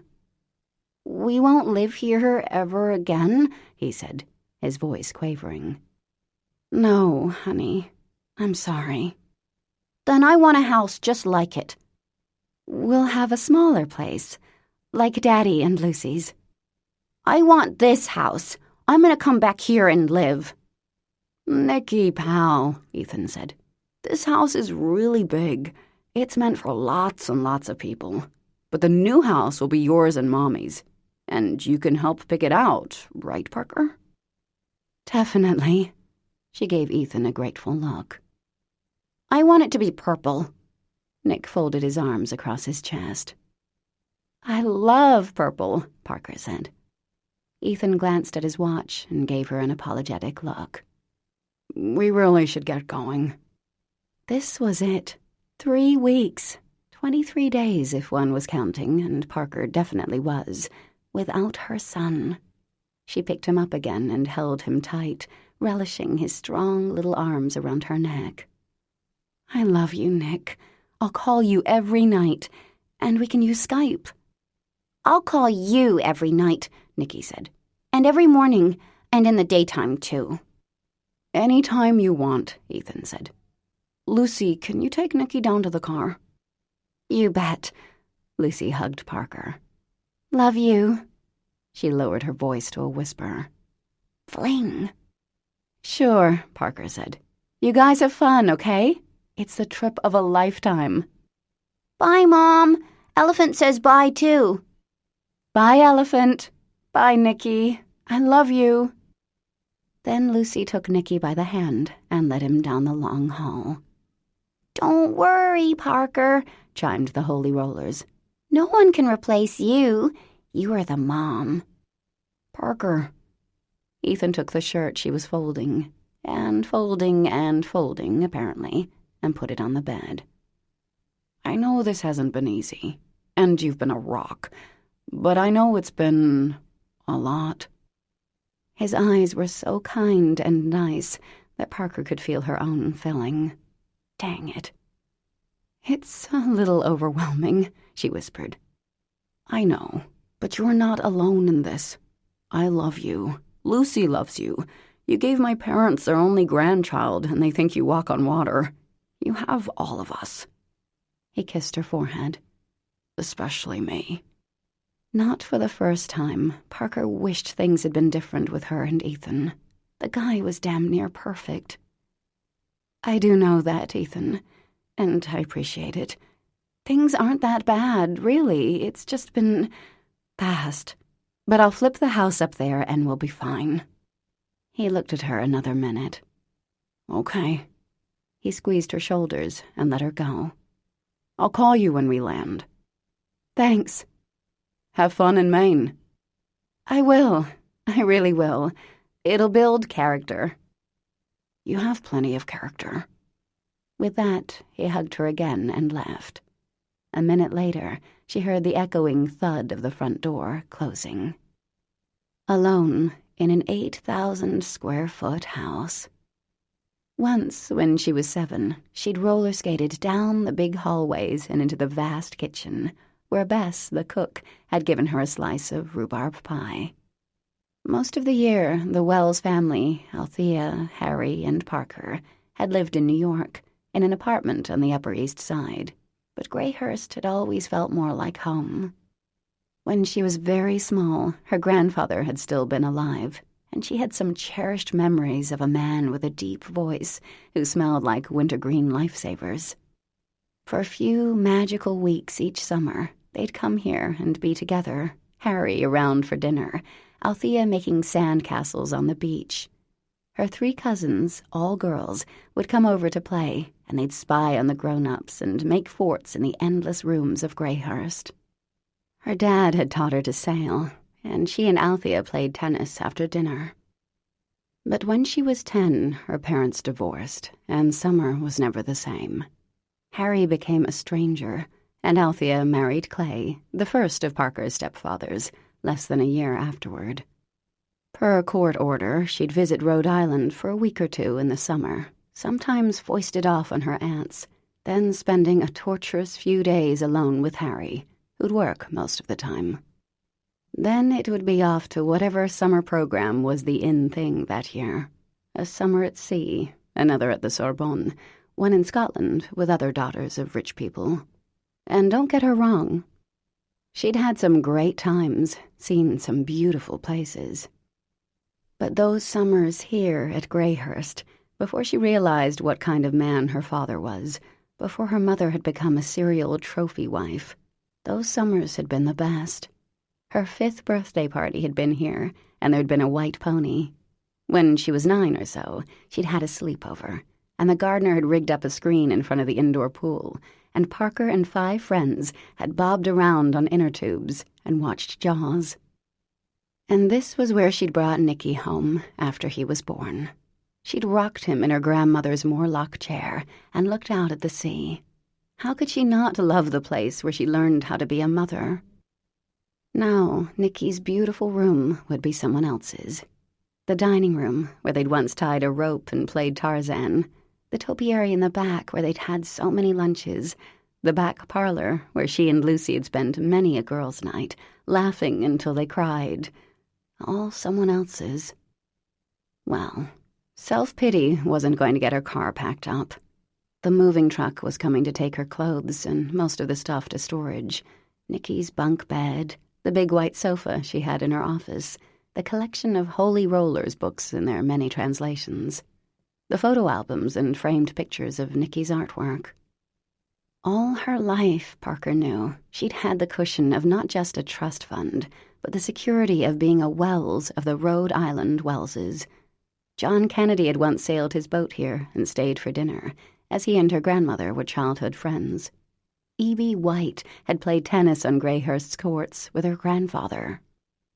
Now, for the first time, Parker was truly on her own. It was oddly thrilling. She'd use what she needed to spiff up the house in Maine and turn a cushy profit. What, maybe a couple $100,000? Not bad for a woman who was broke. And you know what else? Maybe Lucy was right. Lady Land had been long ignored. Maybe a little summer romance would be a good thing. Heck yeah, she had 23 days on her own. Might as well live a little. But now she'd go downstairs, uncork a bottle of her father's cheapest. She'd take it out onto the back terrace and enjoy Greyhurst's view for the last time. And maybe, since no one else was around, she'd have a good cry and skate down the halls one more time. Chapter 4. After 8 hours in the car, Parker finally saw what she was looking for. A white sign surrounded by pansies and the words, "Welcome to Gideon's Cove, population 1,411. Finally, she muttered, slowing the car. Maine was flipping enormous, and one didn't really understand how enormous until one had to drive the entire length of the thing. But she was here at last. Hopefully, in a few moments, she'd be opening the door of her inheritance, pouring a glass of wine and running a hot bath. "You deserve it," cheeped the female Holy Rollers, who were much more in tune with this kind of thing than the boys. "You said it, sisters," Parker muttered. She'd been talking to them the entire drive. Just one more reason to be grateful she was here. The downtown of Gideon's Cove consisted of a tiny library, 2 churches, a town hall, and about 4 storefronts. A bar with a neon bud sign in the window. There was a cheerful little diner. It seemed to be the only restaurant in town. Parker grimaced. It was cute, but not exactly a tourist mecca. No t-shirt stores, no ice cream shop, no fried clam shack. How robust could the real estate market be in a town with 1,400 people? The road ended at the harbor parking lot. Parker pulled into a space and looked out at the view. Okay, yes, it was beautiful here. The cove was edged with a ragged line of gray rock and pine trees, the water a deep cobalt accented by choppy waves. A small fleet of lobster boats, 6 or 8 of them, bobbed in the darkening blue of the evening. Beyond the cove was the Atlantic, and clouds tinged with pink and lavender rested on the horizon. Gorgeous. And somewhere close by was her house. The Harringtons had been wealthy, too. Not like the Wells family, but sedately comfortable. Althea had gone to Bryn Mawr and grew up in Westchester. Aunt Julia had been from the Boston side of the family and had lived in a musty but respectable townhouse. Parker had only visited a few times, so her memory was dim. A house on the coast of Maine. Surely it had potential. Unfortunately, her GPS didn't acknowledge the existence of Shoreline Drive. Wouldn't hurt to find someone to ask. Parker got out of the car, her lower back creaking a little, stretched and inhaled deeply. Then gagged. Bugger! What was that smell? Sure, Gideon's Cove was a fishing village, but there was fish, and then there was this. Briny, fishy, and rotten, thick enough to practically taste. It must have had something to do with the corrugated metal building past the harbor master's building. A few more breaths, and the smell wasn't quite so repulsive. The wind was stiff and salty, so at least there was that. And though it was a beautiful evening, no one seemed to be around. Seagulls hovered on the breeze, and waves slapped against the white hulls of the boats. The wind shushed through the pines. Farther away, Parker heard some music, a baby crying. Mostly, though, it was quiet. Aha! There was someone, a man motoring in from one of the lobster boats. He pulled up to the dock, jumped neatly out and tied off the boat, then came up the ramp toward her. Perfect. A local who could give her directions. "Hi," Parker called, waving in case he missed her. He stopped in front of her, then nodded. "Oh, Mommy." The word fling jumped rather forcefully to mind. She glanced at his left hand. No ring. Perfect. Lucy had urged her to have a fling, and the gods of fling had sent this guy. How was that for convenience? Black hair, light blue eyes, laugh lines. Welcome to Gideon's Cove, indeed. He didn't say a word, just looked at her. Perhaps he was mute. "Hi there," she said again, sticking out her hand. "I'm Parker. I'm visiting for a few weeks." He nodded again and shook her hand briefly, his hand strong and calloused. Malone. Dead sexy, just the one name. "Nice to meet you." He didn't answer, which was fine. He didn't have to speak. He could simply stand there, looking hot. Okay, but yes, it was going on a little long. So, how to proceed? Truth was, Parker was a little, very out of practice on the boy-girl front. Too bad fling material didn't say, "Hey there, Blondie, welcome to town. Let me buy you a drink and show you around. Maybe we could have a fling, because I find you very attractive." Yeah, no. He didn't seem to be the talking type, but he hadn't left either. "So," she said. "Right. Well, I'm looking for my aunt's house, Julia Harrington. She lived on Shoreline Drive." He didn't say anything. "Do you happen to know where that is?" He said nothing more for a second, then, realizing perhaps more was required, cleared his throat. About a mile out of town, that side of the cove." Malone pointed. "Take a left out of the lot, then a quick right, and there you are." His voice was rough, and he dropped his R's even more than they did in Rhode Island. It worked. "Thanks," Parker said. her voice perhaps a little breathy. "Go ahead, ask him out," Spike advised. "He's a guy. He'll say yes." Her ears were itchy. "Well, I'm sure I'll see you around. Small town and all." "That was not asking him out." "And thank you, Malone, was it? Malone." "Still not asking him out." "So, I'll see you around." Jeez, so out of practice. But no, looky here. He was smiling a little. Heck yeah. Maybe she wasn't so bad at this after all. "Good night," he said. Nope, she did suck. She would have said good night, but he was already walking away. "That was terrible," the Holy Rollers said in disappointment. They were right. She was very bad at asking men out. This hadn't always been the case, but it was sure true now, wasn't it?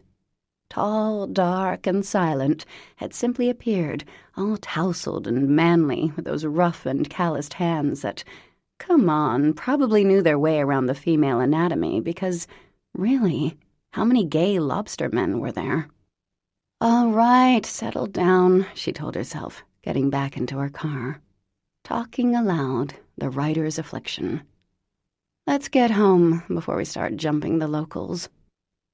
Home. That had a nice sound to it. Yes, indeed. Julia's house was at 97 Shoreline Drive, and Parker drove slowly, checking the numbers on mailboxes and doors. The road wasn't much wider than a driveway. There were a few very nice houses, 2 Victorians, a Greek revival, but they grew smaller and more sparse as the road curved with a rocky shoreline, leaving behind the snug little town surprisingly fast. The last house was 66 Shoreline Drive. Otherwise, there was nothing, other than a decrepit little shed that appeared to be about to fall into the ocean. Hang on a sec. The road led to a small peninsula that jutted out into the cove, and Parker glimpsed a clearing in the pine trees. Heart rate kicking up a few levels, she wound down the road, then slowed to a stop. This had to be it. It was the end of Shoreline Drive. An iron gate barred the driveway, flanked by stone posts and a small, tasteful sign. Welcome to the Pines at Douglas Point. Number 66 was a ways back. This had to be 97. Heck yeah. She turned off the engine and got out of the car. Lucy had joked about the Bush compound, but Parker wasn't sure the Bushes could afford this place. The house was gorgeous. Smaller, much smaller than Greyhurst, but absolutely stunning. The driveway led up through the pines to what had to be a 15 or 20-room stone house. Slate-shingled roof, iron lamp posts. Though the light was fading from the sky, Parker could see mullioned windows galore, huge beds of white and red impatiens, hydrangeas, mountain laurel, and ivy. The place was like a park. Good Lord, in 10 minutes she could be inside, wine and bath a reality. "Thank you, Aunt Julia," Parker breathed. She couldn't wait to see what it looked like. Was it furnished? She had an air mattress just in case, but given how well kept the outside was, she'd bet it was full of solid old furniture. Maybe there was a caretaker. It sure looked that way. Weird that she owned the place and had never been sent a bill or anything. Then again, maybe her accountant had taken care of it. Still, she should have known if someone was on the payroll. Whatever, she wasn't complaining. You know what? She'd have a party before she sold it. Nicky could wear his little tux, and she'd wear that ice blue Vera Wang, and they'd send out invitations. Parker Harrington Wells and Nicholas Giacomo Mirabelli warmly request the honor of your company for the weekend at the Pines at Douglas Point, Gideon's Cove, Maine. Okay, let's get inside, Parker muttered. There was a code box. She flipped it open. State of the art. Getting back into the car, she reached into the glove compartment and pulled out the envelope Thing One had given her the day he told her she was broke. There was the deed, there was his business card, there was a key, but no code. Dang it. She pulled out her phone and found Thing 1 on her contacts list. It went right to voicemail. The one time she actually needed something from him, and he was unavailable. "Hi, Thing 1, it's Parker. I'm here in Gideon's Cove, and I have the key, but I don't have a code for the gate. Would you please call me as soon as you get this? Thanks."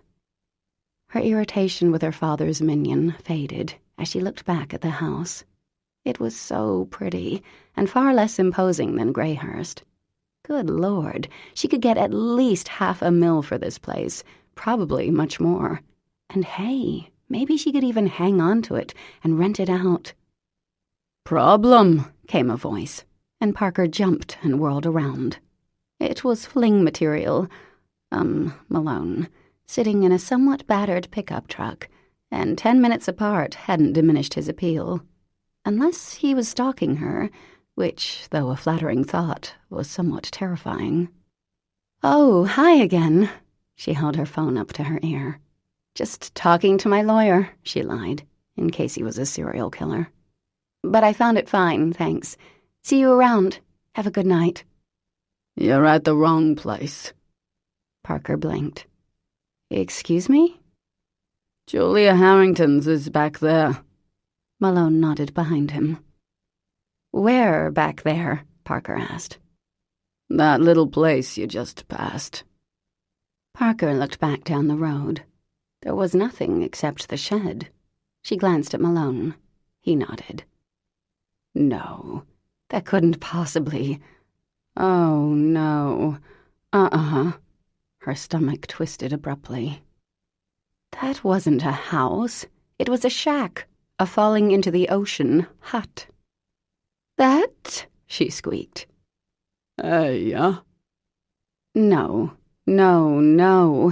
That house had boards over the windows. It was crooked somehow.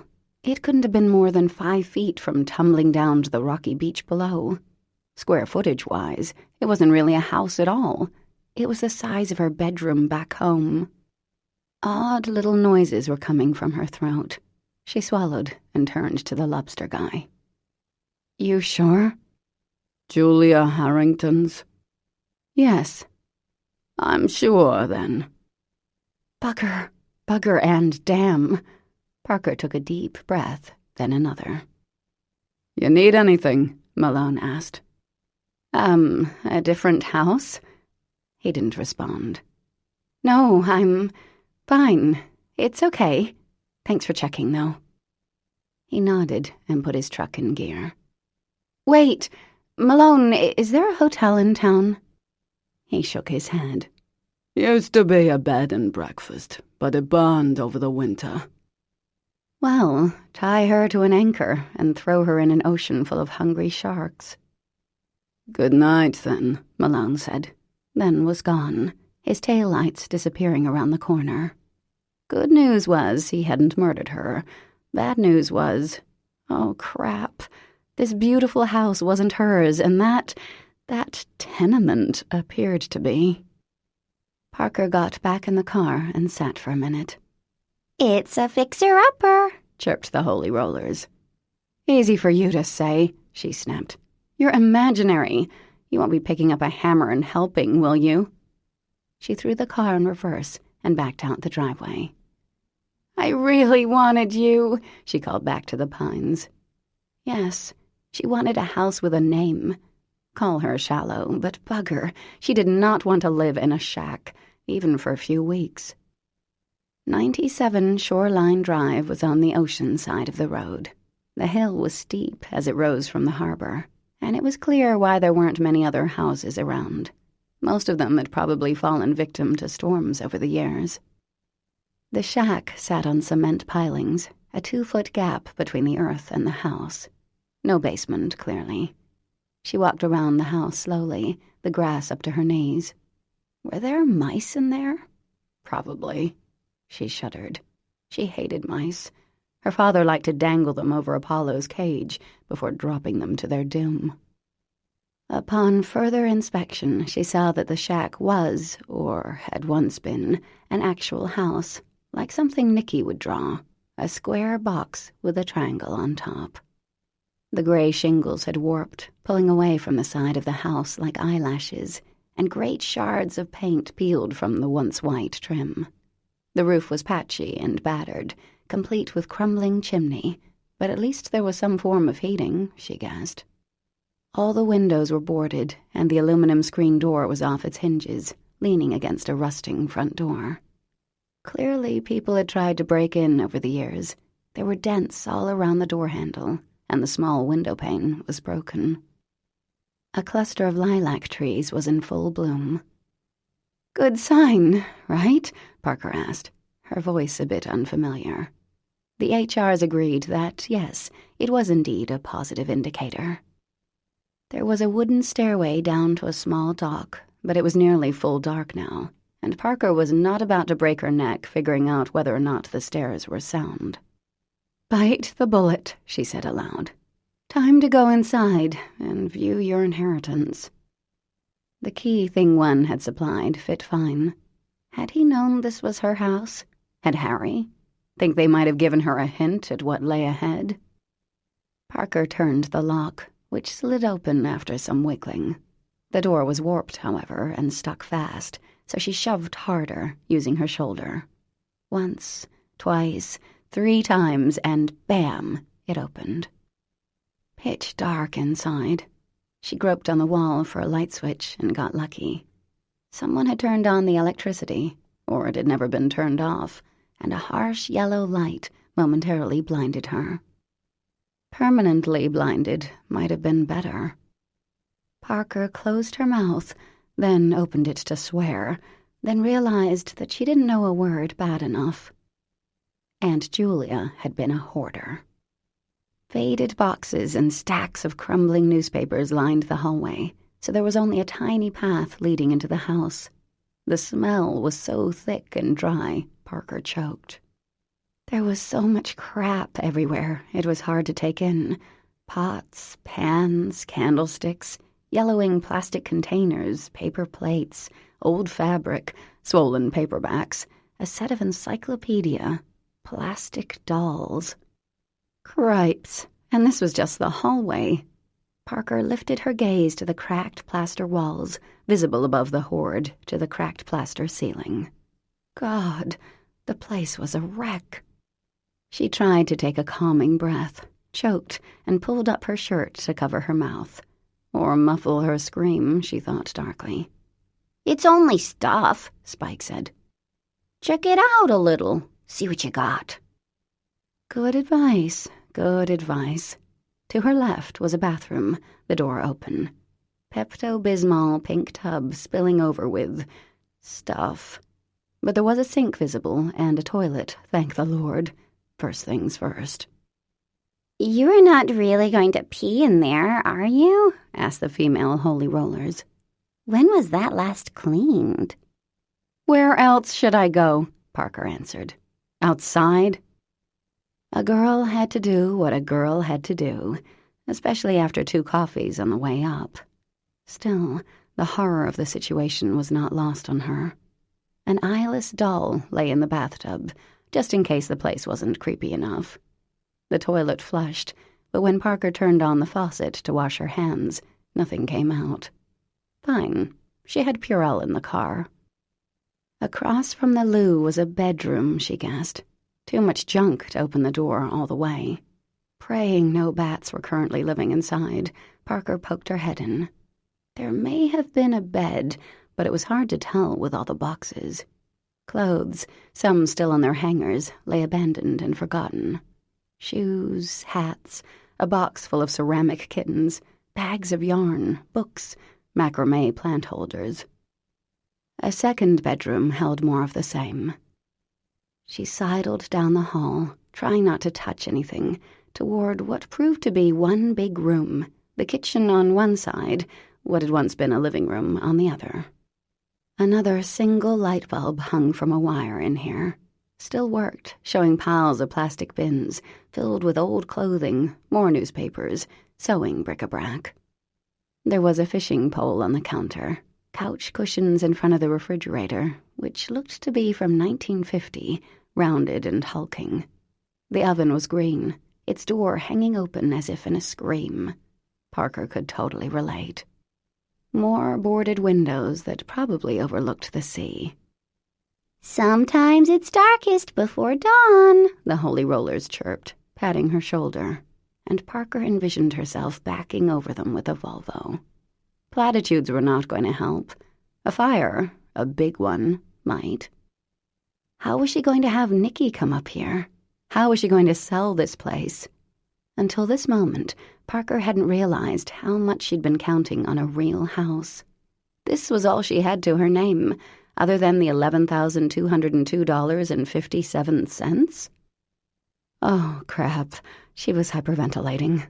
And who knew what she was breathing in? "It's okay," she said aloud. "We can do this. It's bad, yes, sure, but that's okay. This will be really fun. We can do this."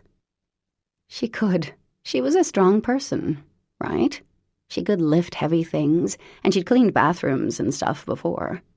Not that she really had to. There was always the housekeeper or cleaning service, but she'd done it. Zillions of people cleaned out garages and stuff, and she would too. It would be deeply satisfying. Yes, maybe she'd write a book about that, sure. Learning life skills really, really fast. Good. There. She was calmer now. Suddenly there was a fluttering of wings, and Parker screamed and ducked. A bird! In the house! A mourning dove, a glorified pigeon. "Get out!" she yelled, causing the bird to panic.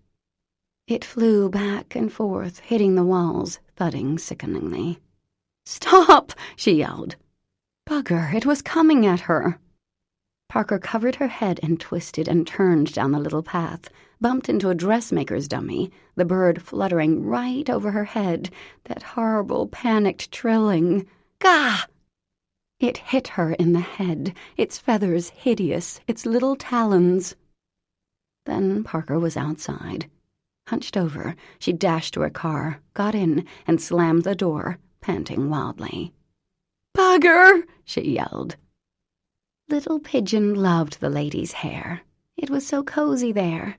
With a smile, he dug his little claws into her scalp and hunkered down. She was still shuddering. Good thing she'd just gone to the bathroom, or she would have wet herself. As her breathing calmed and the shaking of her limbs quieted, Parker made a mental list. Her eyes burned with tears, but that was stupid. Crying wasn't going to help. Tomorrow she'd see about, well, hell, getting a dumpster to start, and some giant rubber gloves, and maybe a hazmat suit. Tonight, however, she'd be sleeping in the car. She had her comforter packed in the back, along with a few bags of groceries and her suitcase. She'd eat some wheat thins and sleep here. She cracked the windows. It had turned chilly. Of course, they were 50 miles from Canada? But the air felt clean and pure, and Parker sucked in great lungfuls, that faint tang of fish, nothing compared to the closed-up stuffiness of the house. And the stars were brilliant, blazing overhead in a clarity Parker had never seen before. The waves sloshed against the shore, and across the cove, the lights of the town glowed and winked, as if welcoming her. She'd make this work. She had 23 days to make this work.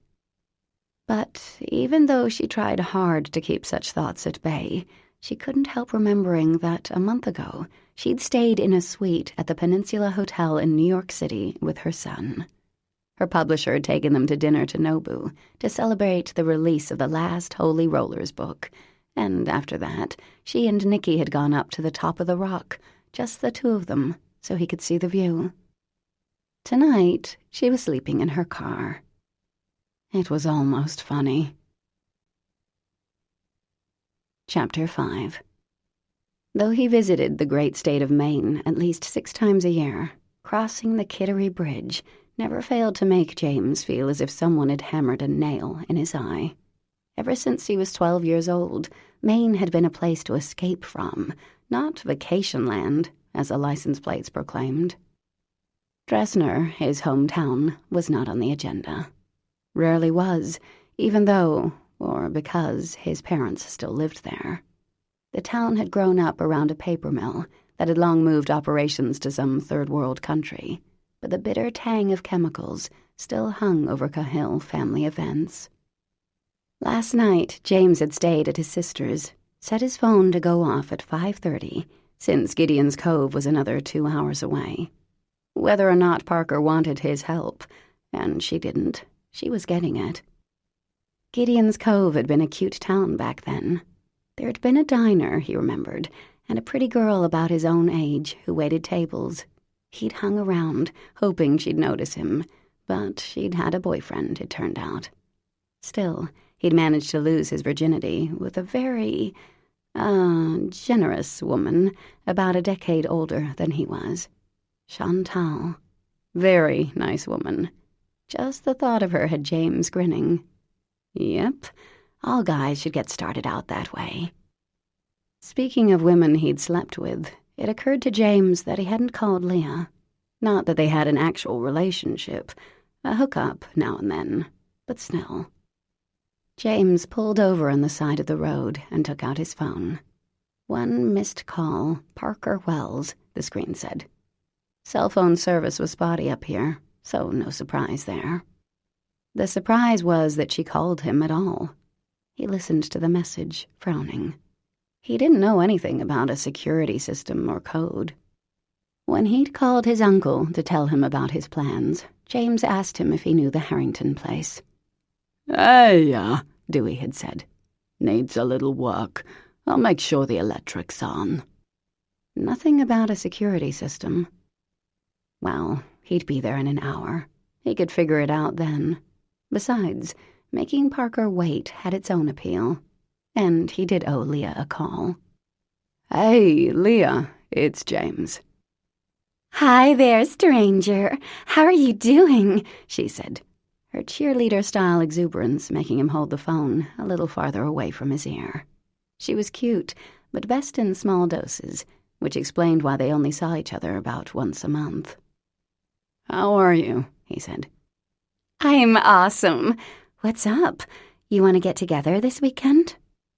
Well, actually, I'm in Maine right now, and I'll be here for a while. 6 or 8 weeks. Figured I'd let you know. There was a pause. Oh, she finally said. It was impressive how much could be packed into a 2-letter word. They must teach it at woman's school. Yeah, so just wanted to say bye and have a nice summer and all. James pressed his thumb against his eye socket, bracing for the relationship talk. What about, us? Moose shit. Was there an us?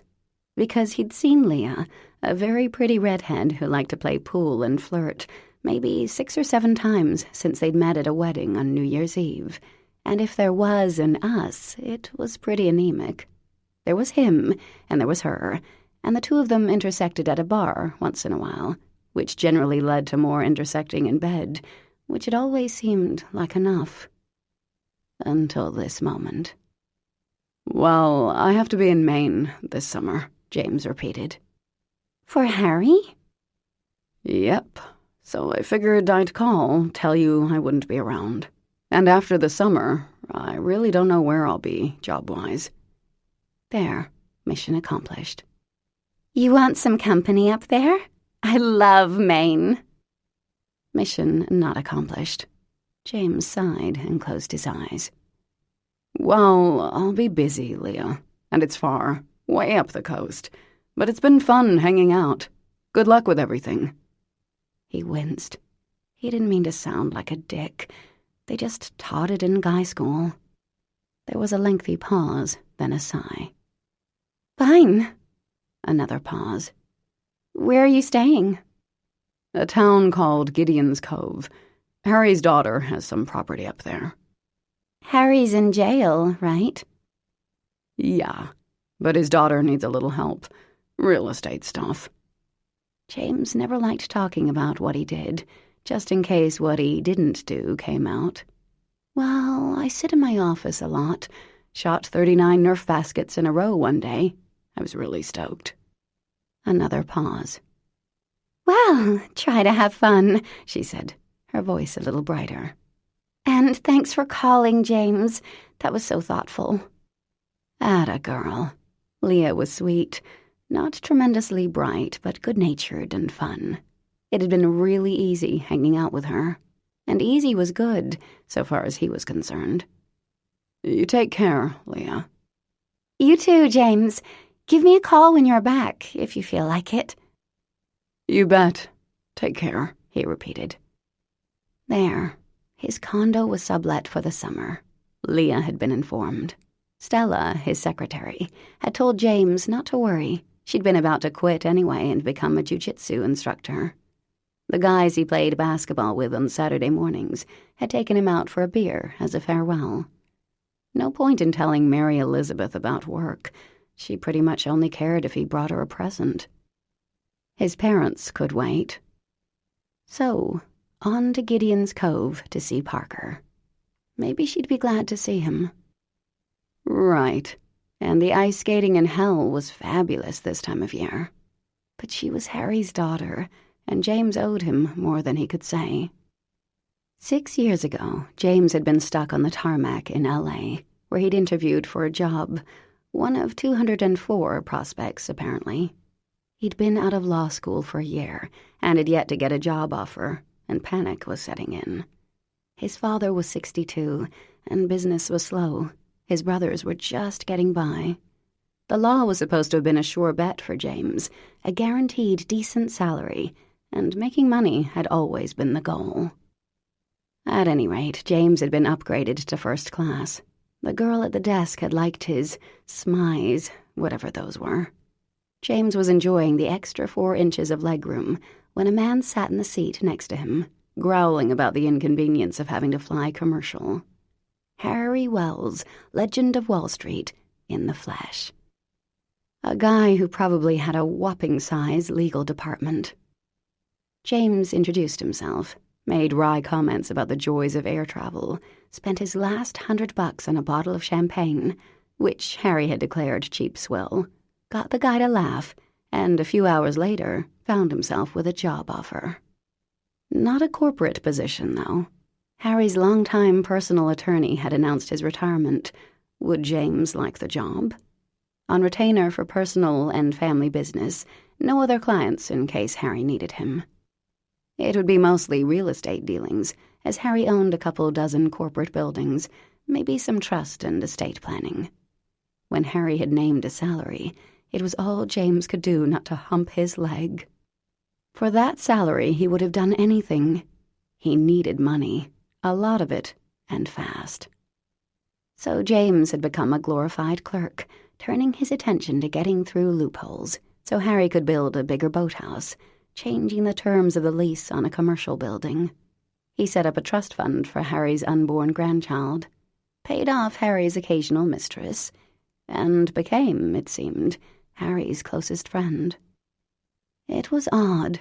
Harry had colleagues and clients and employees. He had connections, but he didn't seem to have friends. And though James knew Harry had a daughter, he never talked about her.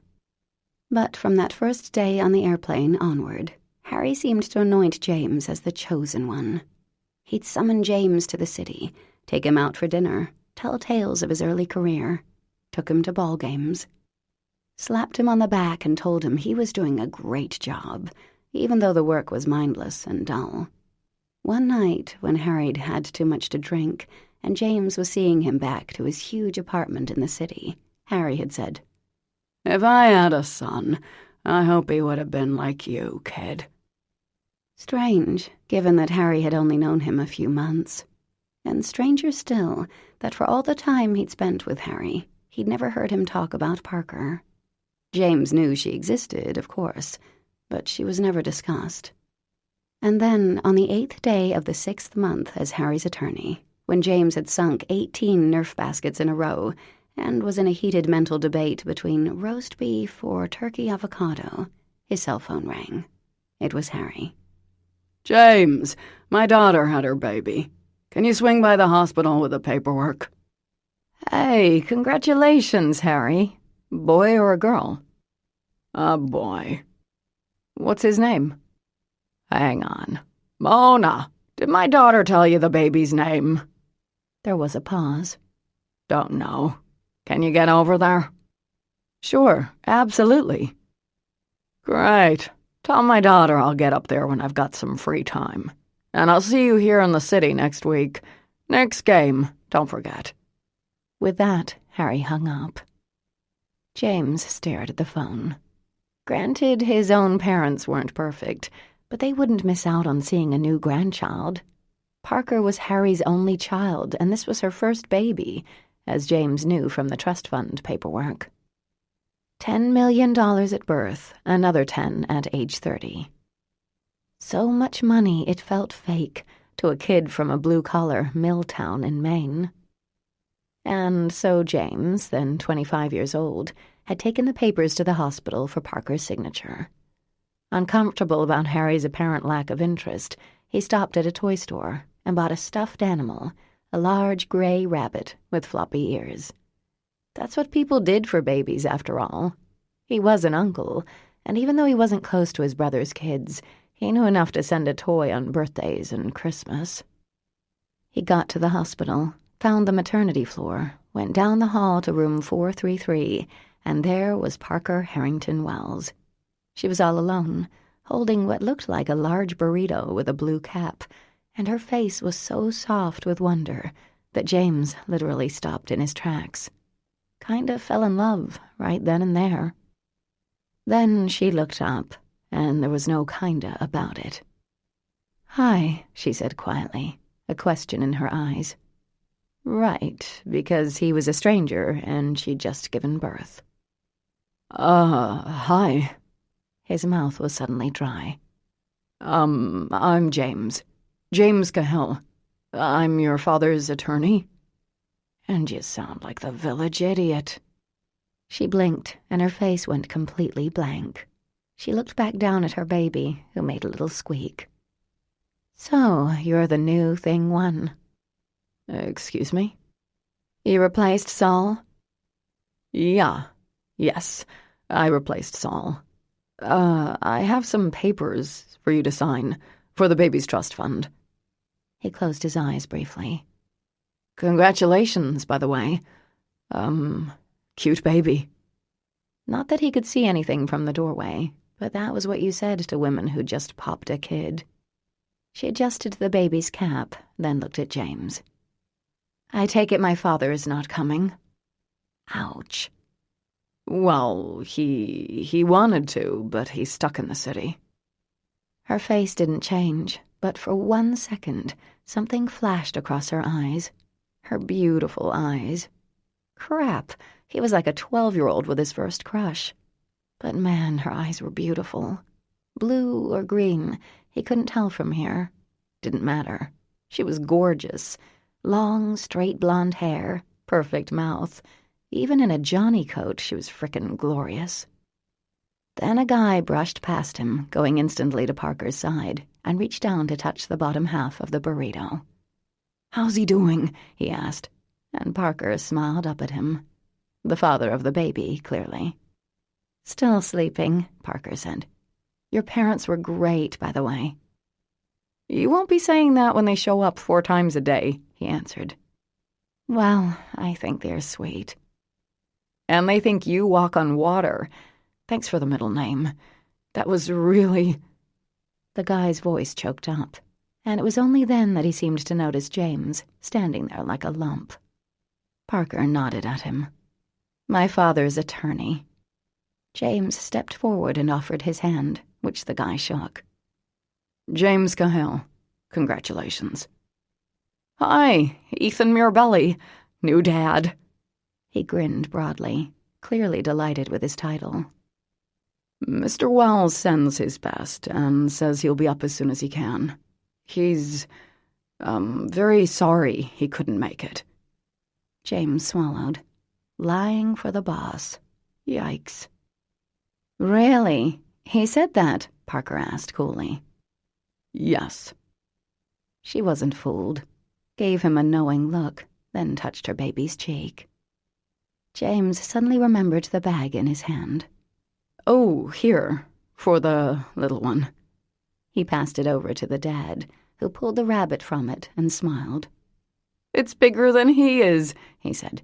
"Hey, Nicky, look, it's a bunny." The baby slept on, unimpressed. "What can I do for you, Thing One?" Parker asked. "Right." He approached the throne. There was definitely a regal sense about her, and held out the papers. She passed the baby to the guy, Ethan, who immediately kissed the tiny head. James cleared his throat. "Sign here and then initial here."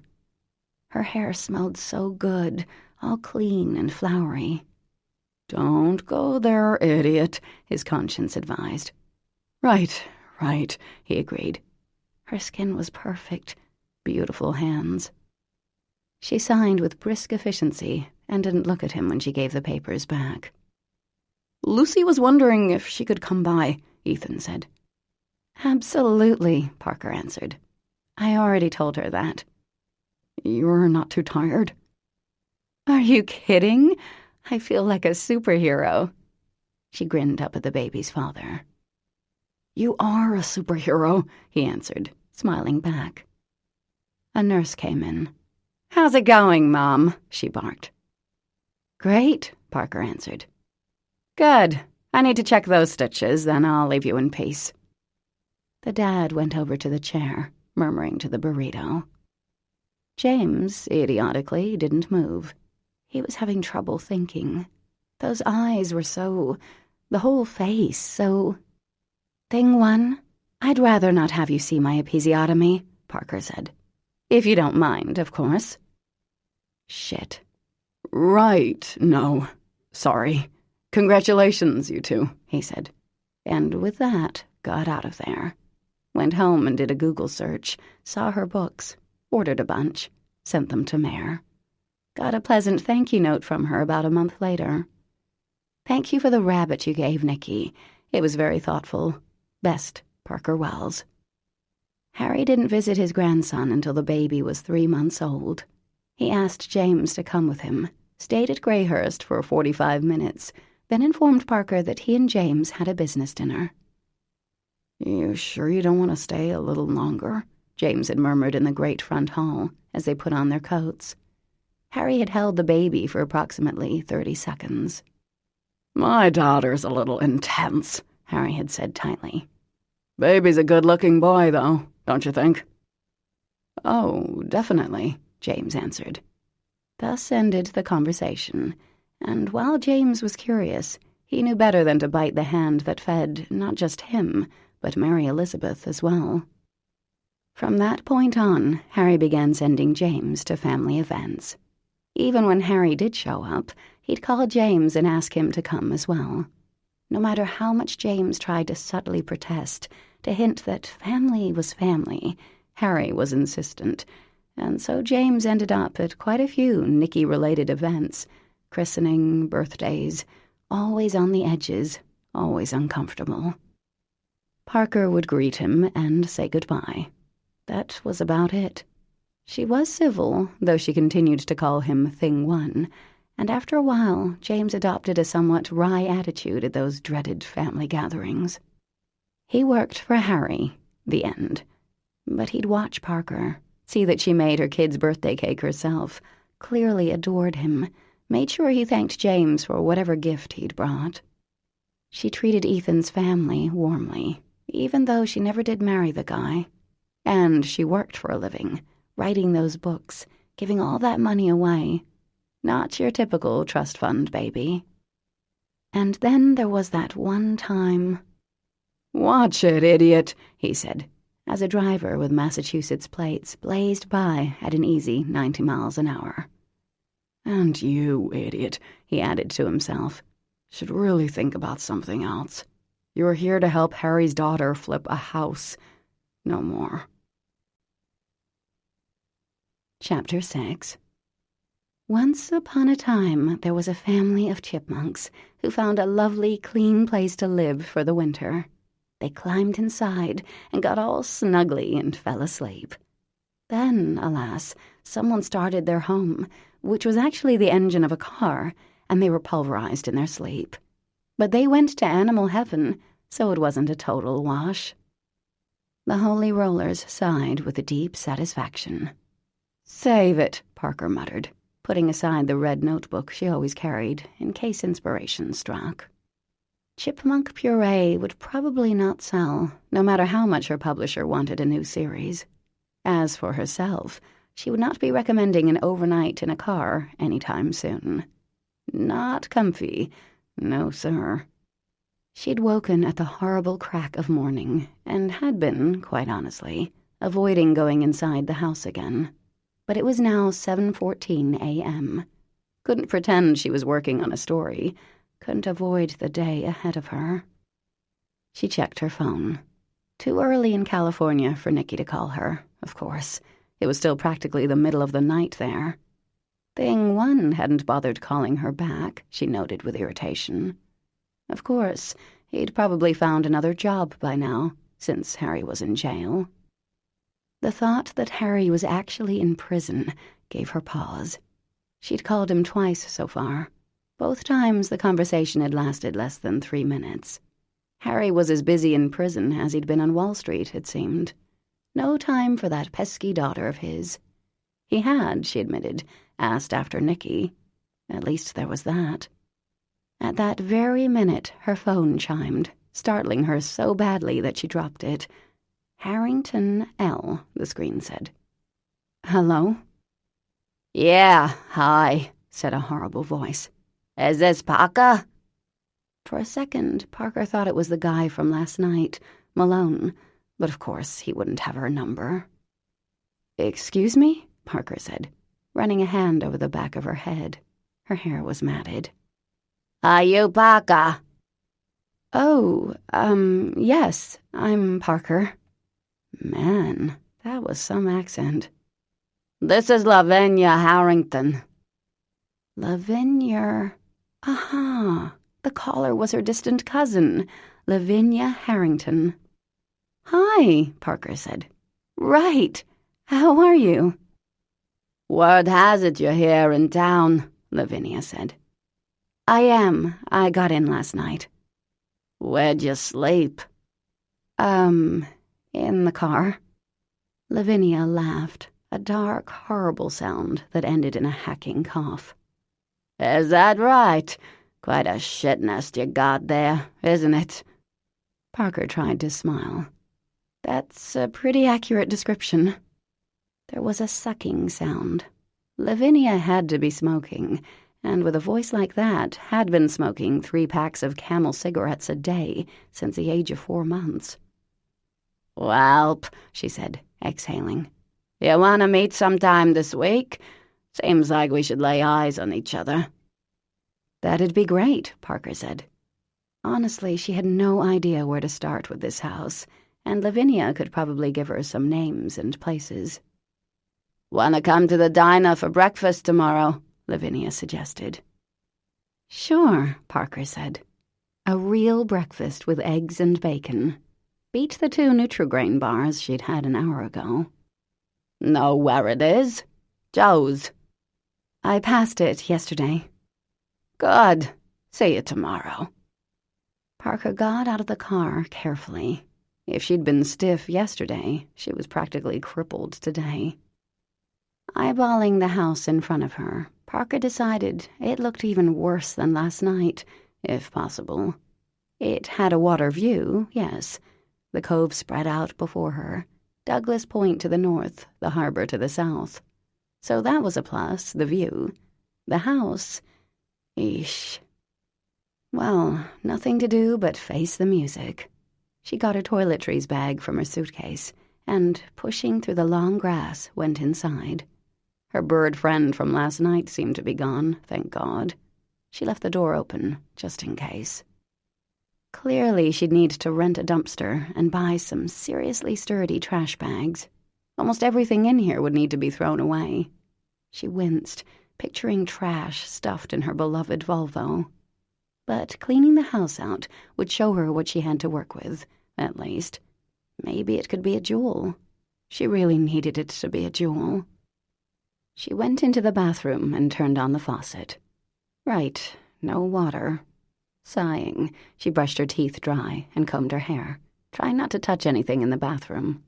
This would be the first on her list of things to scour. She turned to leave, figuring she'd put on a clean shirt in the car rather than inside, when she felt something at her ankle, a tickle. She looked down. Nothing there. Just an itch, she decided, from being in this house of crap.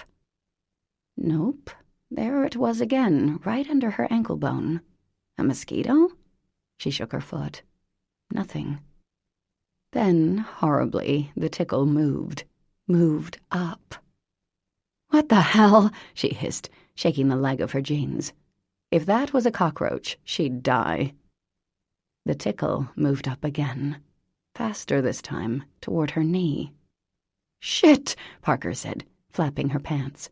"Get out!" The tickle was now past her knee, and it had a lump.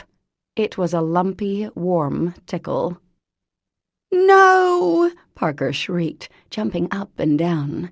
The lumpy tickle zipped around to the back of her leg, then across her ass and around to the other side, and with that, Parker ripped open her pants, and there it was, a mouse in her pants. Its eyes were huge and terrified, and Parker heard a scream rip through the air, her scream, and the tiny rodent, leaped, practically flying through the air, and landed in the pile in the tub. Parker ripped off the jeans, dimly hearing herself shrieking, and ran out of the house, through the grass, and right up onto the hood of her car. "Bugger, jeez!" she yelped. Her jeans were clutched in her hand. What if there were more in there? What if a whole family of rodents was in her jeans right now? Once there was a family of mice who loved to snuggle up against the warm flesh of an unwitting human. She whipped the pants against the car, cracking them against the hood again and again and again, shrieking at the remembered feeling of tiny claws. On her leg, her skin, on her ass.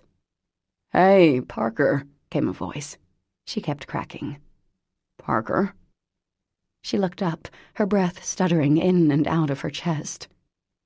Thing one was here. "Hi," he said, as if she wasn't murdering her jeans against the hood. "How's it going?" "There was a mouse in my pants." He raised an eyebrow and smiled. "Lucky mouse." Her breath caught. Wrong thing to say. Wrong. "It's pretty traumatic to have a rodent in your pants, thing one," she snapped. "Unless you like that sort of thing." "Oh, hey, sorry, princess," he said, approaching her car. "Didn't mean to make light of your tragedy." "There was a mouse in my pants," she blurted. "It's bad enough, okay? I mean, do you see that house? That's mine. I own it. And I was doing fine. I wasn't panicking or anything, even when that fricking bird flew into my hair last night. But a mouse!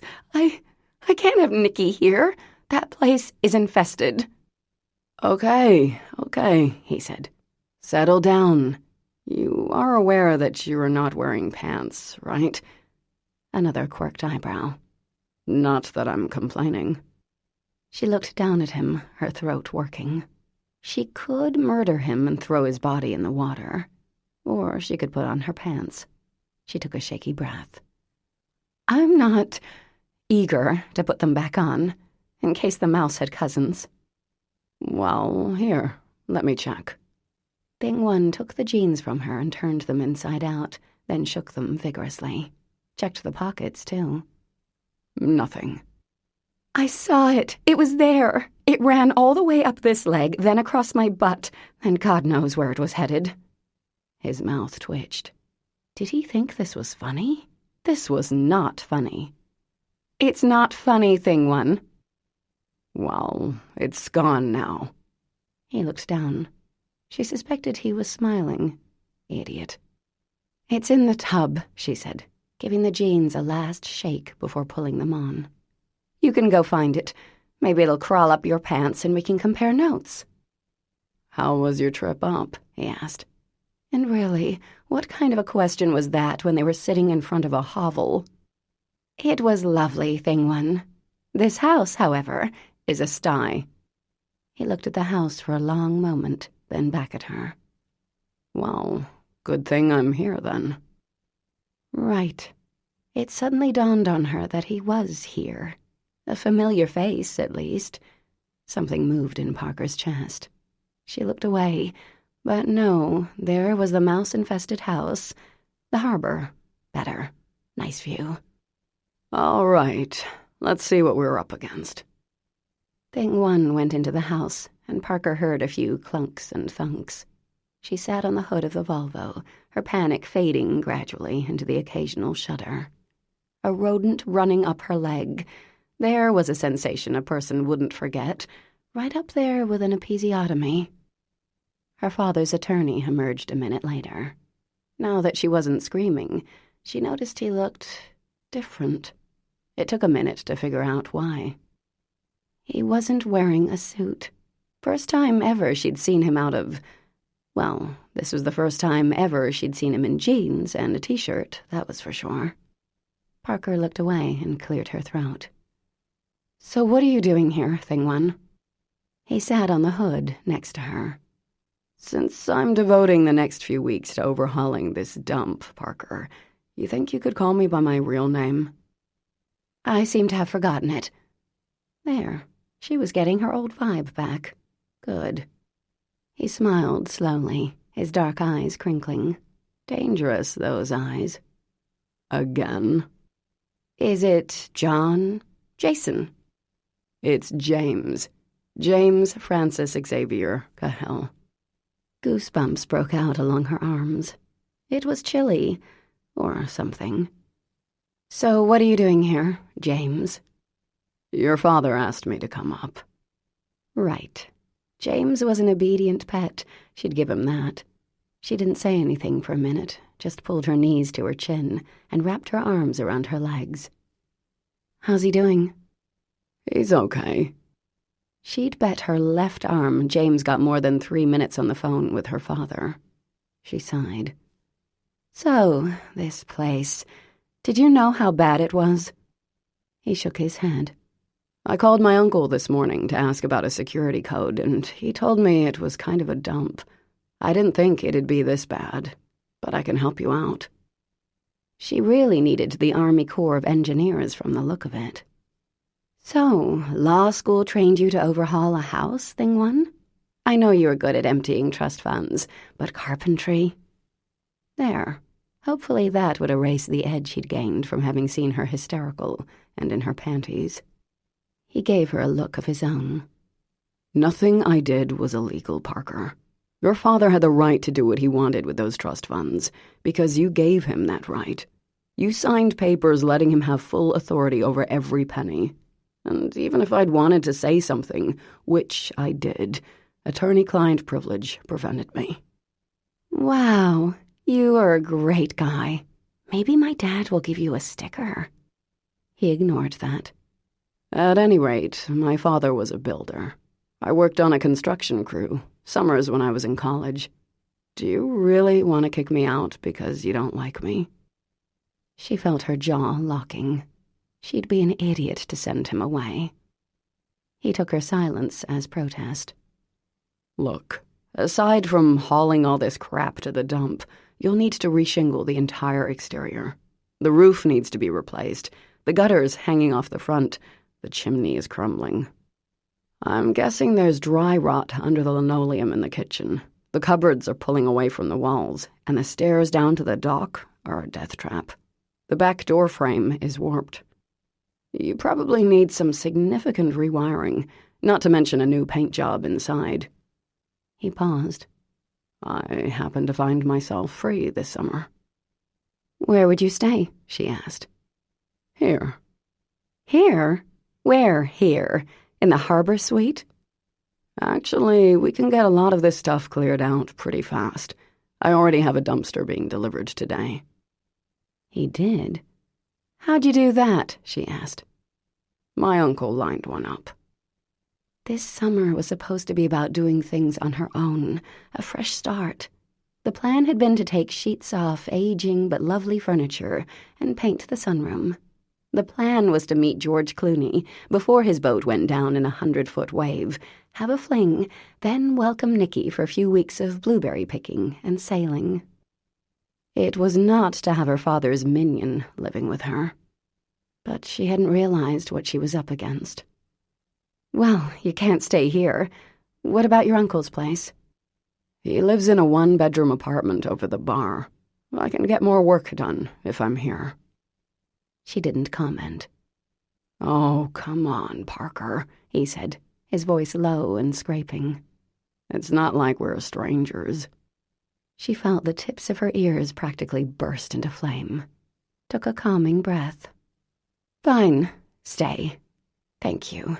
You can report to Harry and ease your conscience over helping my father rob my son. I can't say no because I'm desperate and broke, but I don't like it. Well, how's this? He said, his voice amiable. We'll acknowledge that if the situation were different, you'd kick me out. You'll barely tolerate me, and only because your back is against the wall and you had a mouse in your pants. Deal? He gave her a smug smile. Parker unclenched her jaw and glanced at her watch as she got off the hood of the car. James followed suit. I'm going to the hardware store. You can have the bigger bedroom. You were too kind. I get that a lot. There was that smile again. Parker ignored it and started the engine. You know where the hardware store is? He asked. I'll find it, she ground out, throwing the car into reverse. Not going as planned. No, sir. Chapter 7. Well, she wasn't happy. He hadn't expected her to be. But man, oh man alive, this place was a mess. 3 hours in, and James had thrown away a good ton of crap.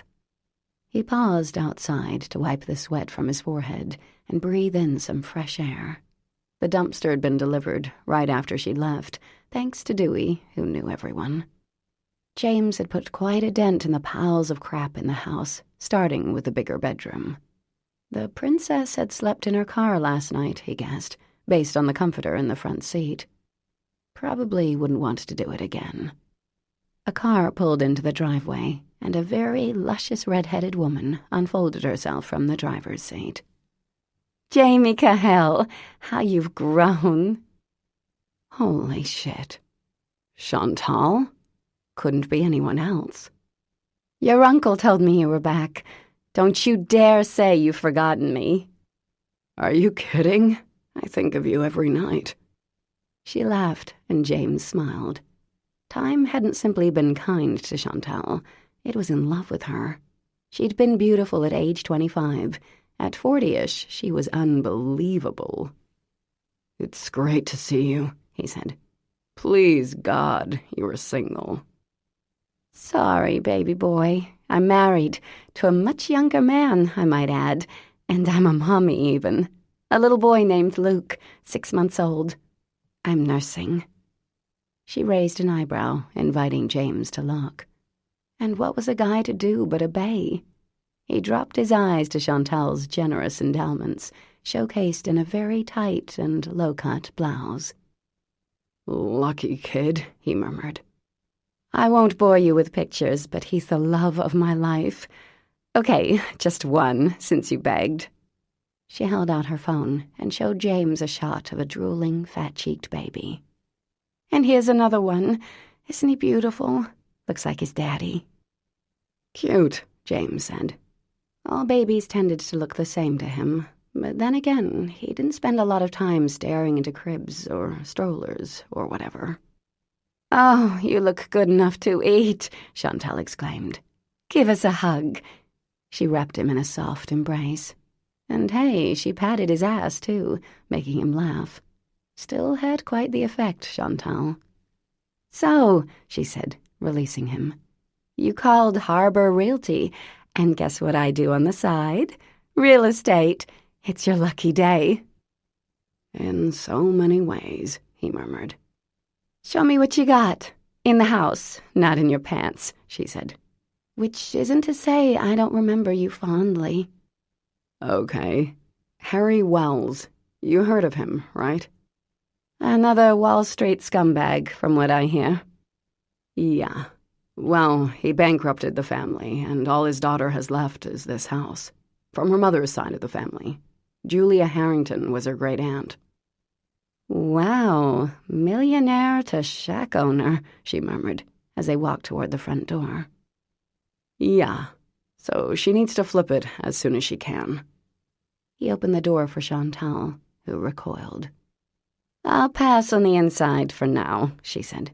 I'm guessing crappy insulation, maybe 4 entire electrical outlets, and plenty of wildlife.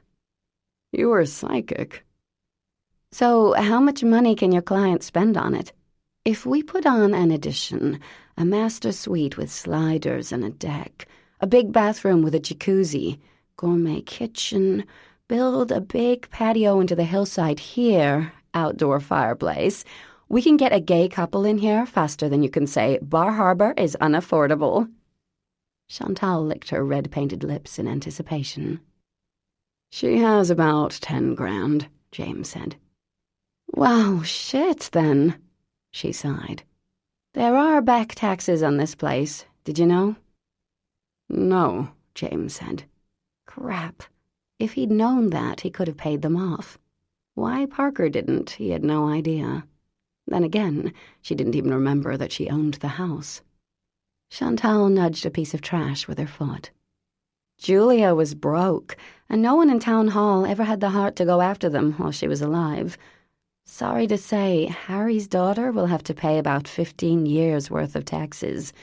Guess it slipped through the cracks until now. What if we did a teardown? James asked. Chantal shrugged, pursing her full red lips. Nah, waterfront property up here isn't worth a ton, because who the hell wants to live in Washington County, right? It's too far from everything. Right, James acknowledged. And this is what we call a postage stamp lot. You can get 2 acres of waterfront over in Mutton Chop Bay for next to nothing. Judy Phillips has been trying to sell a parcel for 3 years now. Not one offer. Chantal tipped her head and folded her arms under her chest, making her breasts swell, then glanced at James to make sure he noticed. How could he not? She winked. So what's your advice, Chantal? Well, her best bet for a quick sale is to make it pretty. Strip it down, slap on some new flooring, new roof, new shingles, paint the inside. Market it as a tiny jewel of a hideaway. Maybe we can get enough to cover the back taxes and give her a little nest egg besides. Little being the operative word here. The place isn't even winterized. But curb appeal, you hear? Make it adorable. You might get a family or a retired couple looking for a cheap summer home. Okay, we'll shoot for that. Thanks, Chantal. You're welcome. She gave him a sunny smile. How's your family? Dewey says everyone's doing about as well as can be expected. Yep, everyone's fine. She shaded her eyes and looked him up and down. You turned out awfully nice, James Cahill. And you were just as beautiful as I remember. Aw, give me a kiss. On the cheek now. I'm extremely faithful to my young stud of a husband. How'd he get so lucky? James asked. He knocked me up. Let me know if I can help, okay? I'll probably see you at Dewey's, and you have my number. You bet. Thanks for coming out, Chantal. Nice to see you again, honey, she said. She got back in her car and backed out of the overgrown driveway. No sign of Parker, who'd been at the hardware store for a couple hours now. Or she'd fled. In the truck he'd borrowed from Chuck, one of his basketball buddies, who'd been more than happy to take the Lexus off his hands for the summer, was James's own stuff. Some tools, left over from his summertime work as a construction worker, not from his father, God knew. Frank Cahill wouldn't give James a staple, and James wasn't dumb enough to ask. A few boxes that he'd found in Grayhurst's attic. He wasn't sure if Parker had meant to leave them or not, but the feds hadn't wanted them. And his laptop. The old resume would need brushing up. Unfortunately, there seemed to be more unemployed lawyers in the world than Chinese, and getting a job that paid him what Harry had, not gonna happen. Speaking of Harry, James reached into the cab of the truck and pulled out his cell phone. A few minutes later, he had Harry on the line. "How you doing, boss?" he asked. "Not bad, James, my boy," Harry said. His jocular tone told James that someone else was nearby, so Harry would be keeping up appearances. "Where are you?" "Up in Maine, about 4 hours away from you, give or take." "I appreciate you going up there." "No problem, Harry." Playing along with Harry's mood, because it was one of his few talents, James added, "You've paid me enough to go to the black hole of Calcutta for the summer, let alone the coast of Maine." Harry burst out laughing.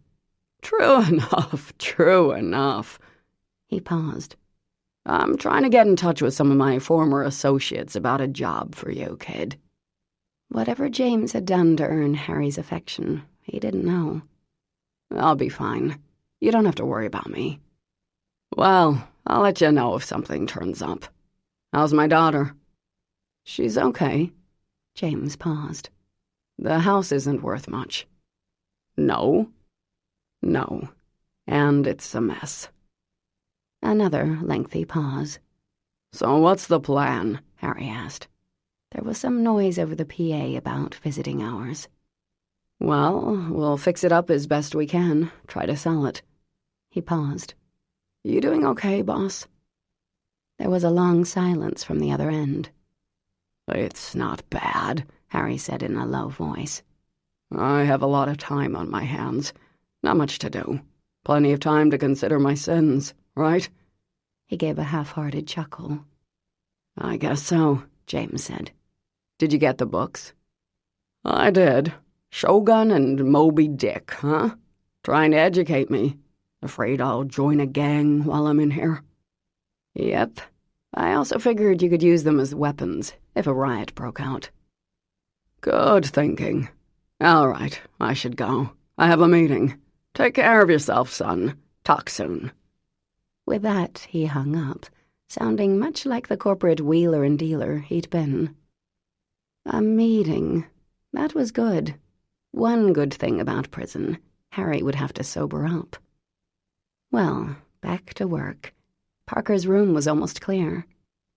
He had to admit it was more satisfying than Nerf basketball. "Okay, for mold killing, this here's what you want, little lady," said Ben, one of the 3 senior citizen gentlemen who'd pounced the second she'd walked into the tiny hardware store. "Mold killer. Got it. Thank you so much, really." "Oh, my lord, it's a pleasure," Rowley said. "Pretty ladies who don't know nothing about home repair. It's what we live for." "You guys are angels." "I resent that," said Spike.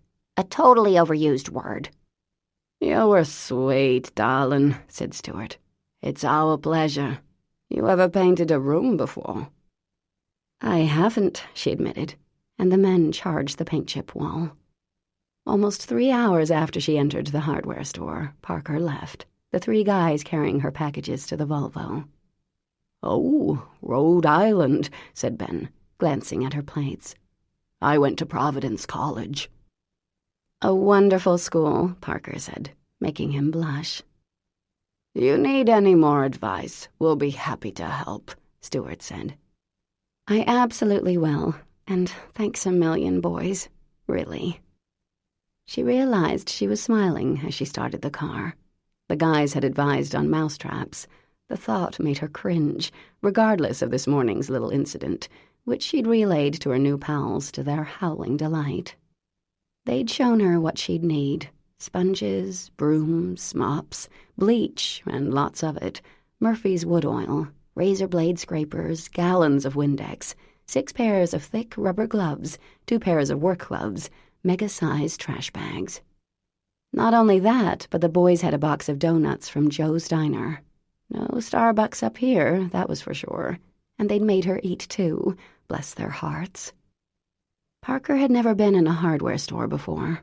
Nope. It was her new favorite place, though.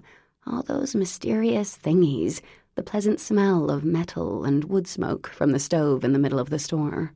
All those solutions for her troubles. Glancing at her watch, she saw that, at last, it was late enough to call Nicky.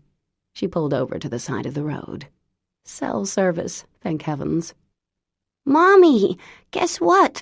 I love sourdough bread. I hated it yesterday, and now I love it. You have to smear it with jelly. That's when it gets good.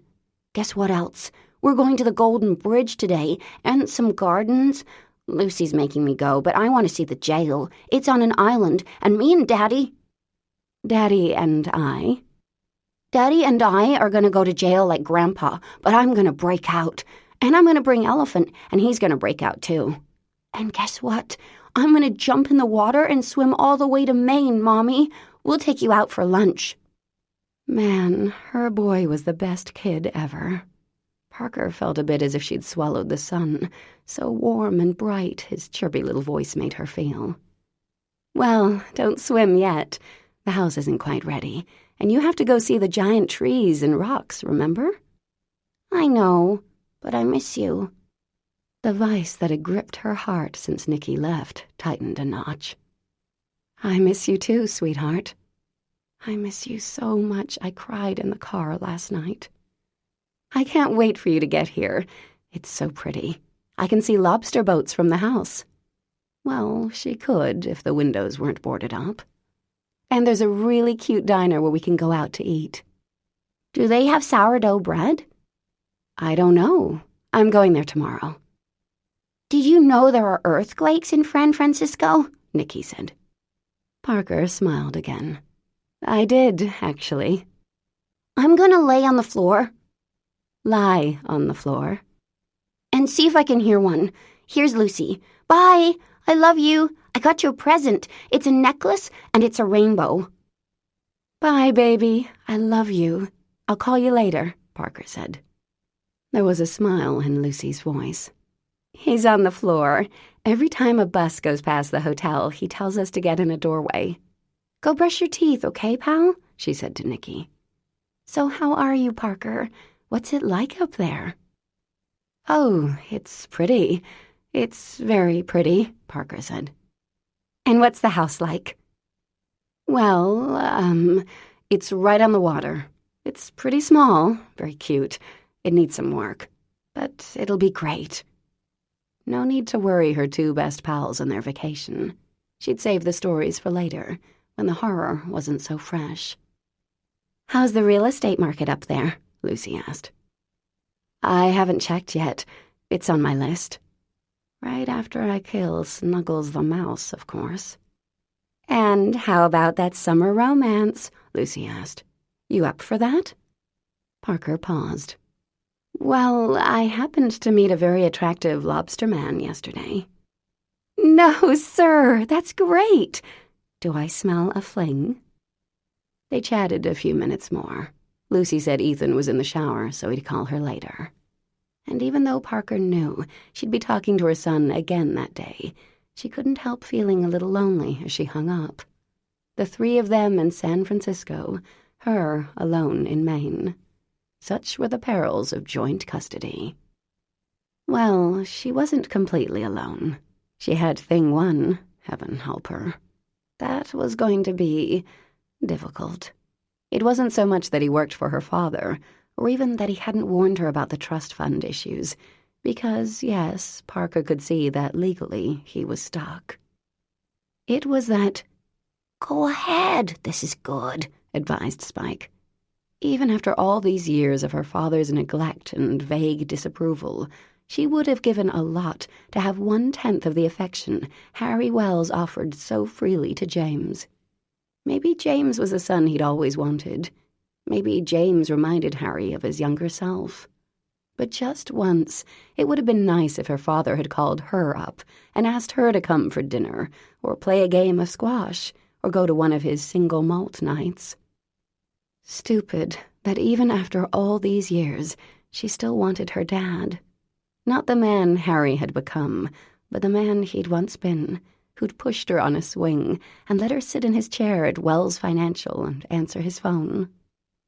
Well, That guy had taken a bullet to the heart when she was 10 years old. "Old news, my friends," Parker said. She started the car and glanced across the street. Gideon's Cove Animal Shelter, the sign said. And, quite unexpectedly, she found herself turning into the driveway. There was a gray shingled house and a small outbuilding from which the sound of barking could be heard. "Hello there," called a young woman as Parker got out of the car. She came over, wiping her hands on her jeans.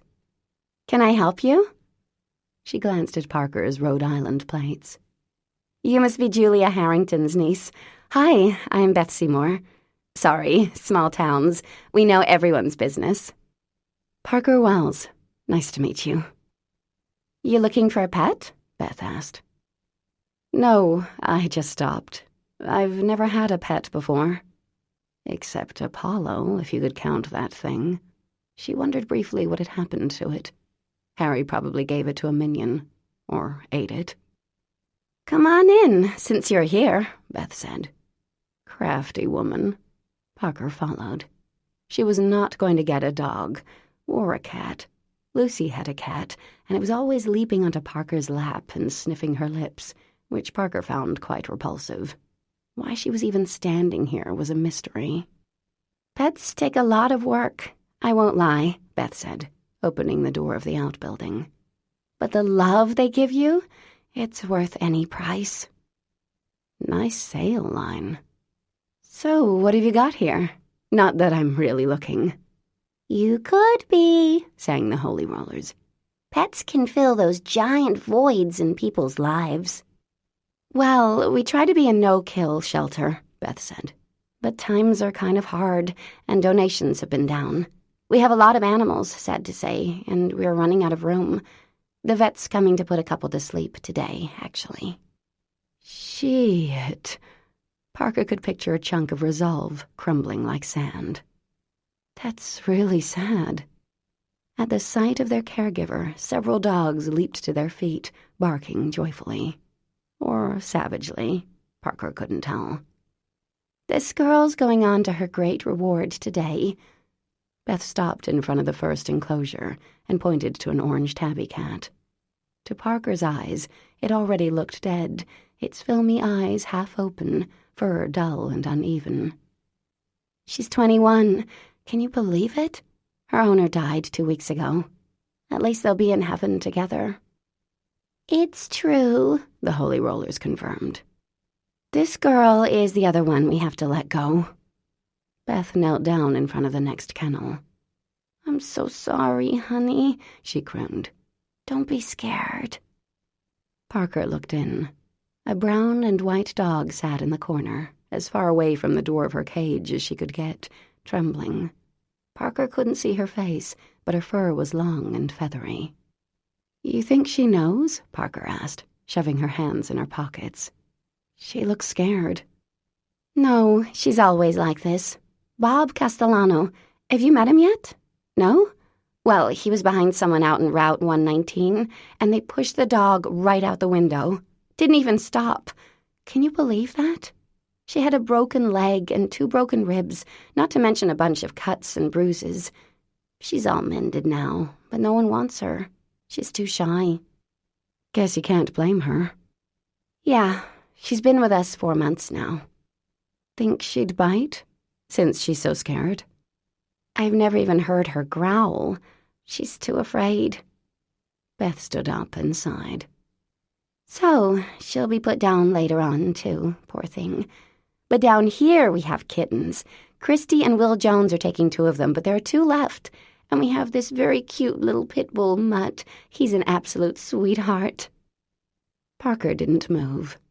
Thrown out of a moving car, huh? Unbelievable.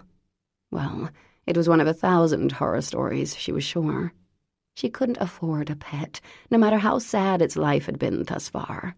And she didn't know anything about dogs. She liked them, often stopped to admire one here and there, but she didn't know how to train one or take care of it. Even if she wanted to have a dog, she had nowhere to put the thing. Parker wasn't sure where she herself would be sleeping tonight. Most likely the car once again. "I'll take her," she said. $50 later. Really, not so much. With another 50 in dog supplies. Collar, leash, shampoo, food, heartworm pills, brush. Parker went slowly into the dog's cage. The poor thing bowed her head and looked away as if certain Parker was about to kick her. "Hi," Parker said, squatting down. "Want to come home with me?" The dog didn't move, but she didn't flinch either when Parker reached out and petted her neck, working her way up to the dog's cheeks, which were soft and plush as velvet. The dog didn't resist, but didn't look at her. "I won't hurt you, sweetie," Parker murmured. Slowly, as if picking up Nicky while he was asleep, she lifted the dog into her arms. No resistance. "Looks like she found her forever family," Beth said. The Holy Rollers sighed in deep satisfaction. Spike even wiped away a tear. "What will you name her?" Beth asked. Parker looked down at her new best friend. Not the most attractive dog, with her drooping ears and sorrowful face. She had a bald spot behind one ear, and one of her eyes didn't open quite as much as the other. Her head seemed too big for her body. Parker looked at Beth and smiled. "Beauty." Chapter 8. James was filthy and exhausted by the time Parker finally found her way back to the house. He watched as she got out of the car, then turned and lifted something out. It was a dog, some kind of spaniel mutt, maybe 20 pounds, curled into her arms. She set the animal on the ground and clipped on a leash. "Oh, we have a dog now," James said. "I have a dog now," Parker said. "Thing one, meet Beauty. Beauty, thing one." "Hi, Beauty," James said. The dog tucked her head behind Parker's knee and peed, not even bothering to crouch, trembling, unable to even look at him. Parker tilted her head and gave James a smile. "You have that effect on women, I guess." He returned her smile. "Not all women." Her ears started doing that sunrise thing, getting all pink, then red. Then she popped the trunk and lifted out a bag. "I bought out the hardware store. Think you could grab a few things so we could get to work?" "Sure." "We, huh?" She walked past him, her dog scuttling along, half-crouched, as if James was about to karate chop her on the head. Parker, on the other hand, looked pretty damn good in those jeans, all long legs and perfect ass.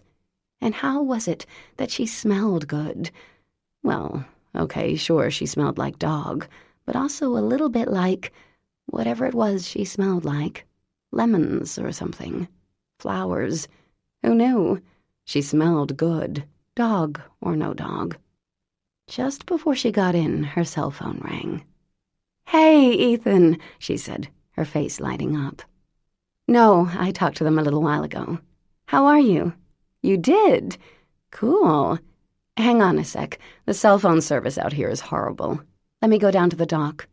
"Yes, there's a dock. And no, it's not what you're picturing." She set her bag down and went around to the front of the house, the dog slinking beside her through the long grass. And here was the thing. It irritated him. First of all, he'd spent the past few hours shoveling garbage on her behalf, and like some little kid who'd gotten an A on his paper, he wanted to show her. "Think you could grow a pair, guy?" his conscience asked. Secondly, message received. The Paragon calls, the minion can wait. Not that Ethan Mirabelli was a bad guy, based on James's interactions with him over the years. Friendly, successful, great father. That was the problem. And third, she was down on the dock, and he hadn't checked that out yet, and who knew if it was sturdy? What if she fell in? She was standing on it, and it hadn't sunk, but he'd been too busy getting the water turned back on and clearing out her room to get to it. She was laughing now. She sat on the dock cross-legged, looking every bit the upper-crust, beautiful, graceful woman she was. Oh, a little hair toss. Too bad the Paragon wasn't able to see it. "You're an idiot," James told himself. He went back inside, plenty more crap to shovel, and got to work. But he checked on her every 30 seconds or so, just to make sure she hadn't fallen in. When she hung up with Ethan, Parker felt considerably cheered. The fact that he'd called made her feel less out of the loop. One thing to check in with your kid a couple times a day, another to have Ethan call her just to say hi.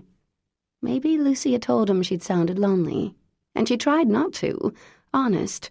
Or maybe, and more likely, Eth was a prince.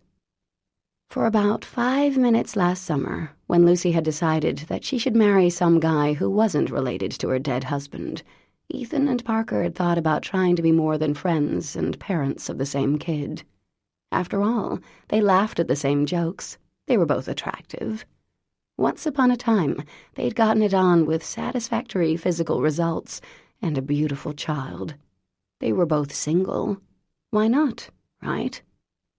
But whatever chemistry had once been between them had faded, and one kiss was enough to make them each rub their mouths with the backs of their hands.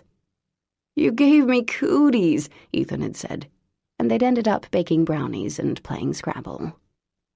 It was too bad, in a way, because Ethan was pretty damn perfect. If he could clone himself and excise the part that had loved Lucy since he was 19 years old, she was pretty sure he could be the one. "What do you think, Beauty?" Parker asked. The dog had followed her without protest, James being the more obvious threat, but she wouldn't make eye contact. Slowly, Parker put her hand out and stroked the dog's cheek with one finger. So soft. "Good girl," Parker said. "Good girl, Beauty." The dog sidled closer to her, and a strange, sweet feeling filled Parker's chest. She'd like to find the person who'd thrown her dog out of a moving vehicle and kick him in the nuts, wearing her sharpest Jimmy Choo heels. Parker looked up at the house and sighed. Time to get to work. There was Thing One, looking at her from the window. Hey, he'd taken the boards off the windows. Fantastic. "Come on, girl," she said to Beauty, standing up and heading up the short flight of stairs. The back of the house was barricaded by more junk. A table, boxes, a couple of plastic chairs, a tire. So she went around the front, the dog walking so close to her legs that Parker almost tripped. She went inside and lurched to a halt. "Holy halos, Thing One," she breathed. The hallway that yesterday she'd had to sidle down was completely empty. Wood floor, grimy walls, a hole near the ceiling, but the entire hallway was cleared. She went down to the kitchen. "My God, you did all this?" "Yeah," he answered. Wow, this is amazing." The kitchen was much improved. There were still plastic boxes of who knew what, but the trash and cardboard and newspapers were gone. And it smelled much better, thanks to the salt air blowing through the windows. She glanced out the window at the dumpster that now graced the side of the house. It was already about a quarter full. "That's a lot of crap," she murmured. "I kept some things I thought you might want. Over there, on the table." She glanced over, then did a double take at the glass case on the floor by the wall. "Is that Apollo?" James shrugged. "Think of him as mouse control. I already gave him one." "Really?" "That's what he eats." "Well, we can't keep him in the kitchen. He gives me the willies." "Yes, Majesty. He can stay in my room." Whoops. She did sound a little imperial there. "That would be great. Thank you." "Here's the deal," James said. "The fridge works, but it needs to be scoured. It's not the most efficient thing in the world, but it'll keep things cold. The oven is shot, and I think your mouse and all his friends live in there, so we should ditch it. My uncle knows a used one you can buy pretty cheap. The cupboards are bolted on, so if we tear them off, it'll rip out chunks of the walls. The best bet is probably to clean and paint them. You'll need a new subfloor and linoleum or tile in here, but the floors in the rest of the house are wood. Clean them up, slap on some polyurethane, and you have character. New roof, new shingles, cut down some of the scrub around the house, fix the stairs to the dock, and the real estate agent says you might be able to pay off the back taxes and get a little besides. Back taxes? And how much is a little? Depends on the offer you get. Crikey. She didn't really want to hear the actual figure. Think I'll have enough left over to buy a house in Rhode Island? Not even close. A strand of panic laced through her. Parker took a deep breath. And another. Looked at Apollo, who stared back impassively. You can only do what you can do, the Holy Rollers chimed. True enough. She looked around the kitchen, which still had yards and yards of crap in it, then back at Thing One, who was looking at her, arms folded, face unreadable. "Thank you, James," she said. His expression softened. You're welcome. His eyes were dark, dark brown. Best not to look for too long. She cleared her throat. "I guess I'll get to work on my room." You do that. She went down the hall, opened the door, and got another shock. The room was completely empty. All that stuff, the clothes and boxes and lamps and macrame and Christmas ornaments, was gone. The room was bigger than it had appeared when crammed with junk. The windows were open, and somewhat battered screens were in the windows. It smelled clean. It was clean. Your bed is being delivered later on. His voice made her jump. He'd followed her down the hall. "What bed?" He shrugged. I figured you were too much of a princess to sleep on the floor, so I ordered you a bed. Nothing special. Just a frame and a box spring and mattress. "James." Her cheeks burned, and she swallowed. He smiled. Oh, that was dangerous. Parker did not find Thing One particularly appealing, though she could recognize that he was attractive. He just didn't do anything for her. No, those sulky good looks and arrogant bone structure. Yawn. He looked like a Gucci model or bored playboy. Not her type, not at all. Until he smiled. He had a wide, generous smile, almost too wide, if there was such a thing, and his eyes crinkled far more than a young man's should. And heck yeah, she felt it in Ladyland. Uh-huh. And given that they were apparently stuck together for the summer, and as James Cahill was the last guy she'd slept with, this was a very dangerous thing indeed. Chapter 9. 2 years ago, the thought of sleeping with Thing One had never crossed Parker's mind. Really? Since the day she'd met him, Thing One had bugged her. Intellectually, she knew that it wasn't his fault that Harry had sent him to the hospital the day Nicky was born. Just doing what the boss said, following orders, covering for Harry's complete and utter lack of interest. Whatever the case, roughly 5 hours after she'd given birth, a stranger had been standing in her hospital room. Not her father. She knew that Harry had viewed her decision to A. have Nicky and B. not marry Ethan as a personal slap in the face, but Parker had honestly thought that once he saw his first, possibly only grandchild, he'd thaw. He'd never viewed her books as much of an accomplishment. Well, she couldn't fault him on that. But a baby, come on. Surely he'd be thrilled to meet his grandchild. But no, he'd sent a stranger. The fact that the lawyer had thought to buy a stuffed animal only reinforced the fact that Harry had sent nothing but legal documents. No flowers. Apparently one didn't reward one's wayward daughter for having a bastard child. And nothing for her beautiful, perfect, miraculous baby, other than Nicky's cut of the family trust. Thing One's presence announced, shouted the fact that her child wasn't important enough for Harry to leave work. Harry, who once stopped a meeting with the head of Goldman Sachs because his 9-year-old daughter had come to his office to tell him she won the school spelling bee. And then Thing 1 had kept on showing up, sent by Harry or accompanying Harry, and while Parker knew that it was at her father's behest, it still drove her crazy. Obviously, Harry couldn't bear to be around her, even with Nicky there. Thing 1 was at Nicky's baptism, his first birthday, his second birthday. If Harry summoned the rest of the family to a party, which he did once a year, the better to rub their noses in his superior wealth, Thing 1 would be there, too. That first day in the hospital, she'd almost felt sorry for him. He was so awkward and uncomfortable. But then he tried to cover for Harry, lying about how her father was so sorry he couldn't come, as if Harry had ever apologized for anything. It made it worse, knowing that a stranger knew how low she was on her father's list of priorities.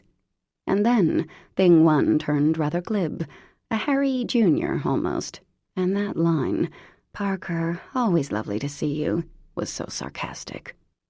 She knew she was nothing but another duty given to him by Harry. Before long, Harry was calling Thing 1 son, and inviting him to those pretentious wine-tasting dinners with his cronies, or taking him out on Granddad's wooden sailboat. Mostly, though, Parker was more irritated with herself than with Harry. He hadn't sought out her company for years. Why would he now? Her father had missed her graduation from Miss Porter's, though he did make it to a graduation from Harvard and spent the time schmoozing senators and Kennedys. He never came to her book signings. Even when she signed at Barnes & Noble in New York City, and there was a line out the door, he didn't show up. On the occasions that Harry did interact with her son, Parker had to admit he wasn't bad. He'd ask Nicky questions about what he wanted to be when he grew up, standard awkward adult fare, as compared with Gianni Mirabelli, who'd get down on his arthritic knees and pretend to be a horse, or teach her son how to make the perfect meatball. But once, Parker came upon Harry and Nicky in the study, coloring, and a warm, hopeful feeling had rushed through her, so fast, though what exactly she hoped for wasn't clear. A month later, she invited her father to come to Nicky's graduation from swimming class. Her boy had won the Eel Award for fastest swimmer. Wonder of wonders, Harry's assistant called back to say yes, Mr. Wells would come, and Parker really thought maybe a new era was about to start, now that Nicky was old enough to warrant her father's interest. Harry didn't show, but there was Thing 1, expensive suit, calfskin briefcase, as if Nicky wouldn't notice the difference. Sleeping with Thing 1? Please, it never even crossed her mind. Until her cousin Esme's wedding. Harry had 2 older sisters, Louise and Vivian. They, in turn, had 3 daughters, Esme, Juliet, and Regan. When Parker was young, the 4 cousins would play together during the summers at Greyhurst, unaware of the tension between the adults. But then her parents divorced, and Althea took Parker to Colorado, only to send her back east for boarding school in Connecticut. During term breaks, Parker would sometimes stay with one of her aunts, who lived on the same street in giant homes that weren't big enough for them, and listen to them complain about her father. Harry was a legend on Wall Street. The Wells fortune, founded first on shipping, then on mills, had dwindled significantly in the 1960s as manufacturing went overseas. By the time Harry was a teenager, there was a little money, but they were hardly the Kennedys or the Hiltons. Enough for membership in the country club and college for Harry and his sisters, a very modest trust fund to get each one started as adults. Then Harry decided to swing for the bleachers. He took his trust fund, asked his sisters if they wanted in. They declined. Harry was just out of Wharton, and what did he know? Harry sold his car, schmoozed every client his father had, hit up every friend for a loan, and stepped up to bat. He took every cent he'd managed to get his hands on and bought up stock from a little company that dealt with a technology no one had ever heard of. Turned out Apple Computer did okay. Harry was featured on the cover of Forbes magazine, a baseball bat over one shoulder, a cocky grin on his handsome face, and the headline, "Play Big or Go Home." Wells Financial, founded by Parker's great-grandfather, went from a stodgy, trustworthy investment firm to an enormous force on Wall Street, and Harry became filthy rich. His sisters had their modest inheritances. Beyond that, if they wanted more, and they did, they had to come to Harry and present their request, be it jobs for their husbands or the money for an addition to keep up with the Joneses. Harry might or might not grant said request. His sisters hadn't trusted him back in the beginning, and he made them pay, and they hated him for it. Didn't stop them from asking, though. And so Parker was an outsider, too, by association. Her cousins became an impenetrable clique. Her aunts joined forces to disapprove of her, and Parker found herself thinking of them as the coven.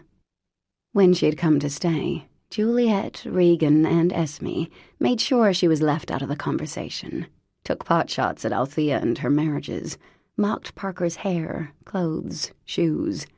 Her aunts weren't much better. Once, she overheard them discussing Althea's latest divorce from Parker's second stepfather, who was a lovely man. Parker had been devastated when he'd left. "Who'd want Althea and a sulky teenager?" Louise asked, laughing. "Sulky's the least of her problems," Vivian said. "Juliet thinks she might be doing drugs." "I wouldn't be surprised," Louise answered. "She'll probably end up overdosing in a nightclub bathroom somewhere." There was a pause and the clink of ice as Louise took a sip of her Long Island iced tea. Parker became even more of a freak by getting pregnant out of wedlock, and staying pregnant, and choosing to be a single mom. The books put her over the edge. Family gatherings, eesh. Parker once described them to Ethan as flowers in the attic meets Jaws. Generally, she avoided them like a robust case of Ebola, but once a year or so she had to make an appearance, and Esme's wedding was one such affair. Parker was a bridesmaid, pretty much because Harry was paying for the wedding, an obscene affair at the Rosecliff Mansion in Newport. Esme and Aunt Vivian had wheedled and whined to Harry for weeks before he finally played Santa and said, of course he'd pay for his niece's wedding. Apparently, Esme had been yearning to get married at Rosecliff since her conception, and she'd gleefully spent Harry's money hand over fist, flowers and hairstylists, a $20,000 dress, yada, yada, yada. None of that made Parker welcome. She'd spent the rehearsal dinner largely being ignored and pretending not to mind. She hadn't been invited to help Esme get ready the morning of the wedding either. Nicky was with Ethan, so Parker had gone to Rosecliff alone. She figured she'd do her bridesmaid duties, endure the reception, then leave as soon as she could. "Thanks, Chuck," she said to the driver of the car service her father kept on retainer. "I'll be maybe 3 hours, okay? I'll text you when I'm ready to go." "You bet, Miss Wells," he said. "Sure you don't want to be my date," she said, tipping him a 20. "Very. No offense." She laughed. "I hear you, pal. See you later." Heart sinking a little, she got out of the car. "I am a wonderful mother," she said as she approached the mansion. "I am a very successful author." "Preach it, sister," the Holy Rollers chorused. "And no one can make you feel inferior if you've had enough to drink. Or something." "Without your consent," the angels corrected in their tiny, scolding voices. Inside was the coven, Esme the bride and Juliet and Regan as co-maids of honor, huddled together in a pre-ceremony clump. Her aunts made disapproving noises about Parker's timing, though she'd arrived 10 minutes before they'd told her to. "You look exhausted," Aunt Vivian said, frowning. "Are you sick?" "No, I'm fine, thanks," Parker said. "Esme, you look beautiful." "Thanks, so do you," the bride said, staring at Parker as if she had a third arm. Parker smiled determinedly, took her bouquet and walked down the aisle, her eyes searching for her father. One thing they had in common, they hated family events. She didn't see him, But then again, there were 400 wedding guests. In the receiving line, Juliet took her shots. Parker, did you bring your husband? Wait, are you married? I always forget. As if they hadn't seen each other the night before. Nope, not married. And how old is your son again? It is a boy, right? Nicky's 3. Are you seeing anyone these days? It must be hard, because who wants a single mom? Finally, the reception began in earnest. Parker glanced around for a safe haven, hoping to see a friendly face somewhere. One of her uncles, Louise's husband, had always been nice, but the last time she'd seen him, he'd hugged her a little too long, his hand a little too low on her back. Still, no Harry. He wouldn't miss a family wedding, or the chance to remind people who paid for it, and last she knew, he was coming. For a second, she indulged in the fantasy that she and her father were close. That they'd sit together today, that he'd dance with her and tell her she was the prettiest girl in the room. He'd come to Greyhurst after the wedding and play Candyland with Nicky, read him books until her son fell asleep. Then she and her dad would watch something manly on TV, because Harry loved war movies. Saving Private Ryan. She'd make popcorn. Right. She should have brought a date. Ethan would have come, and Lucy would have loved to have babysat. She could have hired an escort, like in that movie she'd fallen asleep on a few weeks ago. But needing armor and actually admitting you needed armor were different things. A drink, however, was definitely in order. "Hello," she said to the bartender, smiling. "I would like a very strong martini with 3 olives and a smidge of brine." "Belvedere okay?" he asked. "How about Stoli Elite? Got any of that?" she said. It was her father's favorite. "You have good taste," he said. "Got that right, buddy," she answered, grinning. She gave him a 50 as a tip, knowing half her relatives would fail to tip him at all. Rich people, sucky tippers. The martini went down as it should, icy cold and so smooth she barely noticed. "Parker, what are you doing just standing there?" It was dear Cousin Regan, dragging her fiancé behind her. "I'm taking it all in," Parker said. "You haven't met Rob, my fiancé, have you?" Regan asked. "We met last night," Parker said, nodding at him, the poor guy. "Hello again." "So, like our wedding?" Regan said. "I'm thinking Manhattan, like the Pierre. Right, Rob?" Parker nodded, feigning interest. This would be Regan's 3rd engagement, and if it followed suit, it should be over in, about an hour. Regan enjoyed upstaging other people's weddings. "And how are your little books doing?" her cousin asked, nudging Rob with her elbow. "They're doing great. The last one came out at number 5 on the Times list," Parker said. "Rob, Parker writes those strange little books about the angels," Regan said in mock explanation. "They are very, precious." "So glad you like them," Parker said. "Excuse me for 1 second." No point in hanging around Regan, who'd recently posted a vicious review of the Holy Rollers and the Blind Little Bunny on Amazon. She'd forgotten to use a screen name, however. Or maybe she hadn't. Regan's whisper, loud enough to ensure she was heard, followed Parker. "Those books, they, make you want to hurl. And her mother? On her 4th rich old man. Seriously." The thing was, Regan couldn't say anything about her books that Parker didn't already think herself. The books were a joke, it was true. That they were bringing Save the Children some serious money didn't matter to the coven. As for Althea, well, it was also true. "How about another one of these?" she said to the nice bartender. She sidled through the crowd, saying hello here and there, making her way out of the throng. She had to stay. If she left, it would be an admission of defeat. But hey, she could have a quiet moment. The thing about having a 3-year-old, The only time he didn't talk was when he was asleep, and the questions these days. Why, Mommy? Why? Why not? Why? She smiled. Maybe she'd give Ethan a call, see how their Wunderkind was doing. So much for not wanting to talk to anyone. A friendly, nice person. She would love to talk to a friendly, nice person. But these mean people? They sucked. Seemed as if the martinis were having the desired effect. That bartender knew what he was doing. Yes, sir. She wandered into the foyer. Well, a foyer, because this place was huge. It was less crowded here, and, oh, perfect.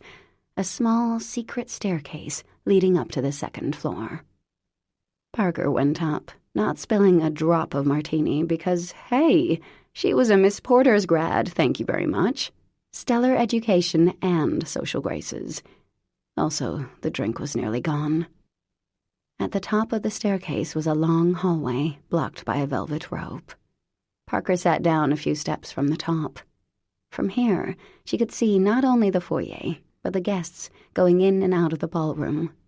Esme, despite being bridezilla, was beautiful in her crystal-beaded dress, and certainly, as settings went, it didn't get better than Rosecliff, if you liked ostentatious excess, which the Wells family certainly did.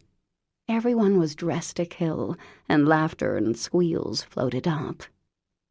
Oh, bugger. A dark-haired man had spied her staircase and was heading up. Parker looked into her purse, planning to make that phone call and avoid conversation. But the man stopped. Parker, always lovely to see you. She winced and looked up. Thing One, how are you? Fine, thanks. Is my father here? She asked, hating that he would know, and she didn't. I'm afraid he can't make it. For God's sake, her father was blowing off his own niece's wedding. The coven would have a fit. Parker was used to it. Thing One, emissary. But Harry usually put in an appearance with the extended family, the better to lord his power. Anything you need, Parker? No, thank you. Not even this? He handed her an icy glass and sat next to her. I asked the bartender what you were drinking. And to think I never liked you, she said with a small smile. He raised an eyebrow. Thanks, Thing One. He had a drink as well and sat down next to her. Like every man there, he was wearing a tux, which was good. Not many men looked worse in a tuxedo, and Thing One was no exception. He was quite attractive. Not to her, of course, but he looked good. Wicked good. She took a sip of her drink. Having a nice time? He asked, giving her a sidelong glance. Oh, absolutely. You? You bet. This was their first one-on-one conversation since Nicky was born, come to think of it. So, how have you been, Parker? He asked. She smiled as she sipped the martini. Do you care, Thing One? Of course. I'm paid to care. He grinned at her, and Parker had to laugh. At least you were honest. If there is such a thing as an honest lawyer, that is.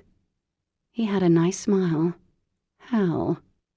I get the idea that you were somehow persona non grata around here, he said. Why is that? No clue. Probably because you're prettier than anyone else. Parker rolled her eyes. Save the ass-kissing for my father, dear boy. He shook his head and looked into his drink, the smile playing around his mouth. Beautiful women, so cruel. Smarmy men, so common. Now you're just reinforcing my point. He reached into his breast pocket and pulled out a long, slender box, tied with a silky black ribbon. Happy birthday from your dad. Oh, hell. Bugger and damn. She swallowed carefully, not looking at Thing One. Because, yes, it was her birthday. No one had mentioned that fact when Esme's wedding date had been set, and Parker hadn't wanted to bring it up. She wasn't sure that her aunts knew when her birthday was. She wasn't sure her father knew when her birthday was. Parker took the package from Thing One's hand and untied the ribbon. Inside the box was a fountain pen made of some glossy blue stone. It was heavy and beautiful, and there were 2 cartridges of peacock green ink. She could use it for signings. The kids would love the ink color, and her signature would look like calligraphy coming out of the brass nib. It was perfect. "My father did not pick this out," she said, not looking at him. At least he didn't deny it. She turned her head to look at him. His eyes were brown. She'd never noticed that before. There was a warm, tugging sensation down in Ladyland. Thing One had nice brown eyes. He'd bought her a present and a martini. And had she mentioned the tux? "What's your name, Thing One?" It was James. She knew that. She just didn't want him to know she knew it. "James." "James what?" "James Francis Xavier Cahill." He smiled as he spoke, and she felt the tug harder this time, her stomach tightening, knees tingling. "Thank you for the beautiful pen, James Francis Xavier Cahill." "You are welcome," he said. That was a good smile, vodka goggles or not. A great smile. That was a smile involving his whole face. Yep. With vodka goggles, quite possibly without, she'd never really let herself dwell. Thing One was smokin' hot. Really thick, dark brown hair. It would be hard to check for deer ticks in hair like that. Okay, that was the mother part of her speaking. Also, maybe the vodka part. "Let's shift gears, shall we?" Parker asked herself. No need to waste a perfectly satisfactory ogle thinking about ticks. Hair that would look excellent if it were all tousled and rumpled. There, much better. His eyes were... shoot, she couldn't think of the word for them, but they were smiley. Smiley eyes with very nice crinkles around them. One of his incisors was a little bit crooked, and for some reason that made his smile even better. "How old are you, James Francis Xavier Cahill?" 28. 5 years younger than she was. She could have babysat for him. She wouldn't have minded babysitting him, now that she thought about it, when he was around 18, let's say, and she was 23. Weren't there porno movies about that kind of thing? He seemed to read her dirty mind, because he smiled again, just a little. Then his eyes dropped to her mouth. Heck yeah. So he was having kissing thoughts, too. And from the looks of it, his mouth would be excellent for kissing, full and generous. Kind. That was the word she was looking for. He had kind eyes. He reached out slowly and tucked a wisp of hair behind her ear. And without further thought, Parker leaned in and kissed him. She was right. His lips were smooth and warm, and it was so, so nice, simply having her lips against someone else's, someone not her child. Crikey, it had been a very long time. And James let her kiss him, the gentle pressure of his mouth, just enough to let her know he didn't mind. A lovely kiss. Perfect. Made Ladyland feel kind of wriggly and warm, and oh, hey, look at this. She was Frenching him, and that wriggly feeling leaped and twirled and surged. He didn't mind at all, apparently, because the next minute he was kissing her back. She could taste whiskey on him, and oh God, he was good at this. Kissing was so underrated. There should be kissing apps for phones or something. Her fingers slid through his thick, wavy hair, and his arms slid around her and pulled her closer. The heat and the gentle scrape of his 5 o'clock shadow, and oh man, that mouth against hers. This guy would graduate top of his kissing class, no doubt. Her heart was thudding, lust thick and hot in her veins, drowning out rational thought. Parker ran her hands down his neck, his shoulders thick with muscle. Nice, Thing One.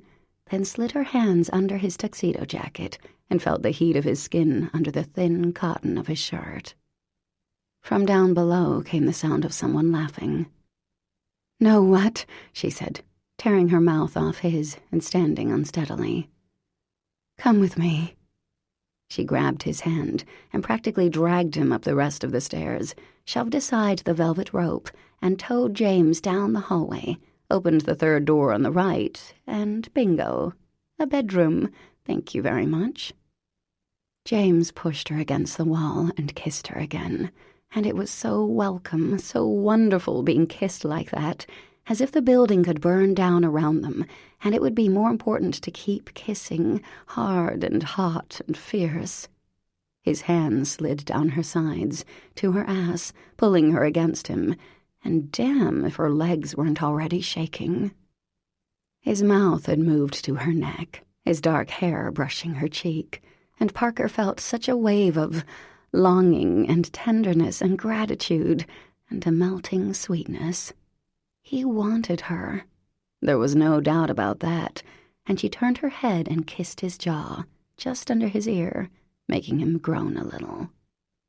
Then he straightened up and looked at her, leaning his forehead against hers. "You really want this to happen?" he asked, and his voice wasn't quite steady, and that sealed the deal. "Yes," she said. Then she pulled him close and pulled his shirt from out of his pants and slid her hands up his hot skin.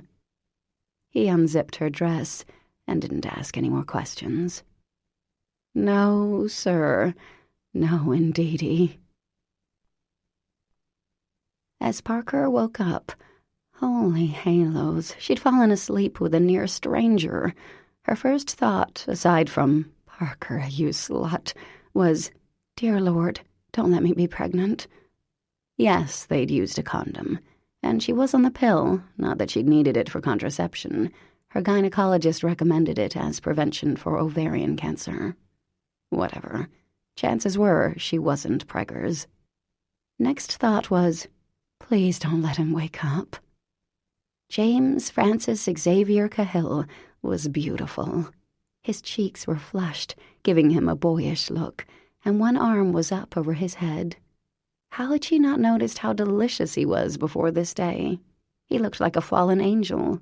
He looked beautiful. He looked, young. If she could get out of here without talking to him, that would be fantastic. Because what the heck do you say after you, the somewhat inebriated older woman, drag a man, the hot young stud, into a bedroom, basically tear off his clothes, and shag him silly? She barely let him speak. May as well have commanded him to do her. Not that he seemed to mind. Her dress, his shirt, her shoes, his tie were all strewn around the room. So classy.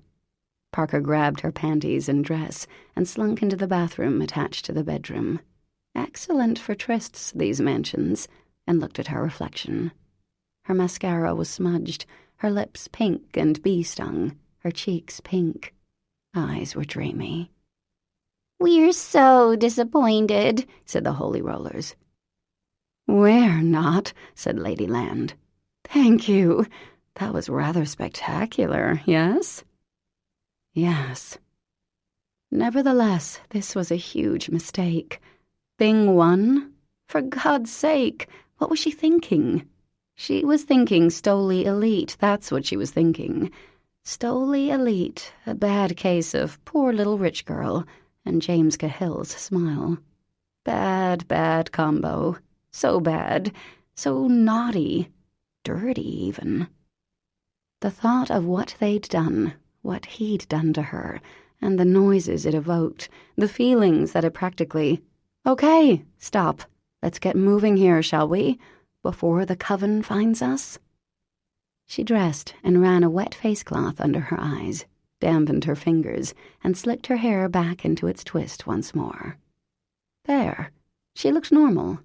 For a woman who'd spent the past hour against the wall, on the bed and, yes, on the floor, with her father's attorney. Oh, this was bad. She'd slip out of the room and call her driver and get out of Dodge. James could wake up and do whatever he wanted, but a face-to-face encounter? Bad idea. She opened the door and jumped. There he was, right in the doorway. "Sneaking out," he said. "Oh, no," she stammered. "Nope, no, just freshening up, that is." He had his pants on and his shirt, though it was unbuttoned. "Oh, Mommy.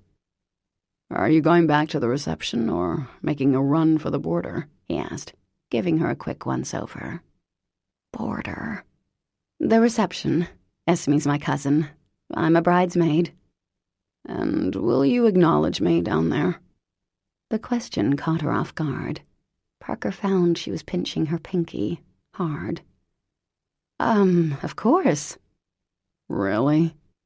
There was something a little dubious in his eyes. "Yes, James." He grinned, and once again it hit her, the force of that incredible smile. "Is there any chance you'll sit with me during dinner? Because as much as I love the Wells family—" "They are piranhas," she said. "They are piranhas," he agreed. "So—" Wow. When she'd imagined the reception, she'd pictured a few painful hours with the coven. James of the beautiful smile was much, much more appealing. "Sure, I'd love to." Her ears felt hot. This was almost like a date. "Great." He was looking at her mouth again, and Parker felt her knees wobble. "Any chance I can drive you home?" "There's always a chance," she murmured. "I'll take it," he said. God, he was darling. How had she missed this? "Want me to go out first, so your evil cousins don't bust you?" "That would be great, thank you." 5 minutes later, James was once again impeccably dressed. He stood in front of her, looked at her for a long minute. "See you down there," he said. And there it was again, that smile. "Okay."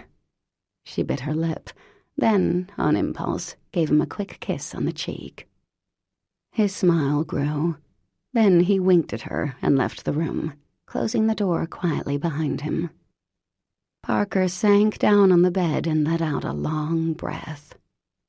So, okay, it wasn't as if this was her first time, obviously, not with a 3-year-old son. But the whole earth-moving experience, she hadn't had a whole lot of that.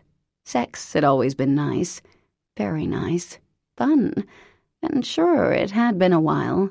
She hadn't had a lover, though her mind cringed away from the word, since Ethan.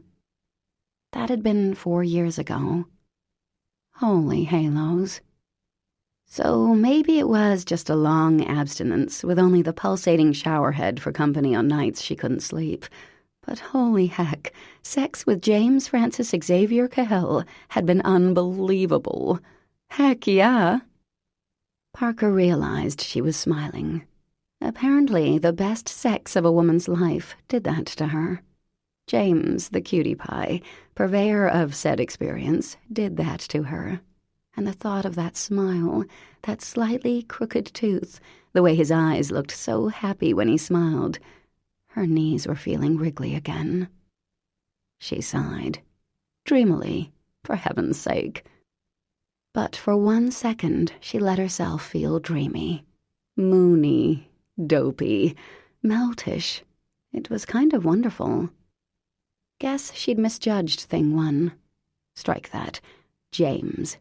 James was nice, wasn't he? He was hot, sure, but he also seemed kind of... And he'd made sure she'd... Maybe they'd...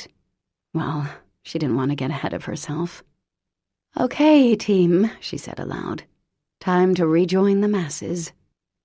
She took another look at herself, hoped that while she definitely had a certain glow, no one would be able to tell she'd been done. The inhabitants of Ladyland gave a hot squeeze and left the bedroom. There were the stairs. "Hello, stairs, thank you so much," and she started down. And there, in the foyer, was her father, laughing with James. Parker stopped, squeezing her pinky hard. Harder, even, till the tip was numb. For some reason, her heart was sinking, and fast. "Harry," she said, her voice pleasant. "Didn't think you were going to make it." "Parker," he said. "Hello."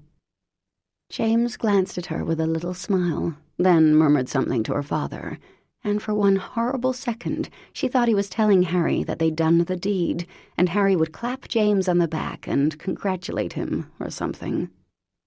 "Happy birthday, by the way," Harry said. Oh, maybe that was worse, having James need to tell her father when she was born. "Thank you." She lifted an eyebrow, something she'd mastered at age 7, after watching her father stare a minion into tears. "James, there's someone I want you to meet," Harry said. "Parker, we'll see you in there." "Okay," she said, watching as Harry put his arm around James. The two men walked away, but James looked back, held up his hand and mouthed, 5 minutes. The thing was, she knew how long 5 minutes could last. "Parker, where have you been?" It was Aunt Vivian, and she was pissed. "Dinner is being served. Would you please come in here? It's Esme's special day. Would it kill you to remember that? Honestly." And so she ended up with a coven after all, the only person at the table with an empty chair next to her. 5 minutes became 10. 10 became 20. Salad was served. "Isn't Uncle Harry ever going to come over?" Esme whined. He was halfway across the room, glad-handing someone and roaring with laughter. "Look at that lawyer of his," Juliet said. "He's such a social climber. I'm surprised he hasn't tried sleeping with you, Parker." The cousins burst into laughter, and Parker, who hadn't cried for a long, long time, felt suddenly terrified that she was about to burst into tears. "Would you please pass the butter, Regan?" she asked. "Do you really think you need it?" Aunt Louise said, and Parker was actually grateful for the change in subject. The 5 minutes had stretched into 33. She was an idiot. "Don't say that, Parker," the Holy Rollers chimed. "We think you're really smart." Not smart enough, apparently, to realize that she'd skipped happily into yet another cliché, even worse than wedding guest picks up guy, or poor little rich girl feels so alone. No, this one was worse. Juliet was absolutely right. This one was, guy sleeps with boss's daughter as part of plan to move up corporate ladder. Idiot. She spent 47 minutes at dinner, hoping her expression was pleasant, glancing over occasionally as her father worked the crowd. Thing One stayed obediently at his side. Then she texted her driver, went home, took a very hot shower, and practically scrubbed off her skin with a loofah. She got a text a little while later. "You still around? Can't seem to find you." It was now 126 minutes after the 5 he'd said. Well, better to learn this now. She opted not to respond. Sat there and watched Dexter instead. He called an hour later and left a message. "Hey, Parker, it's James. Would you mind calling me?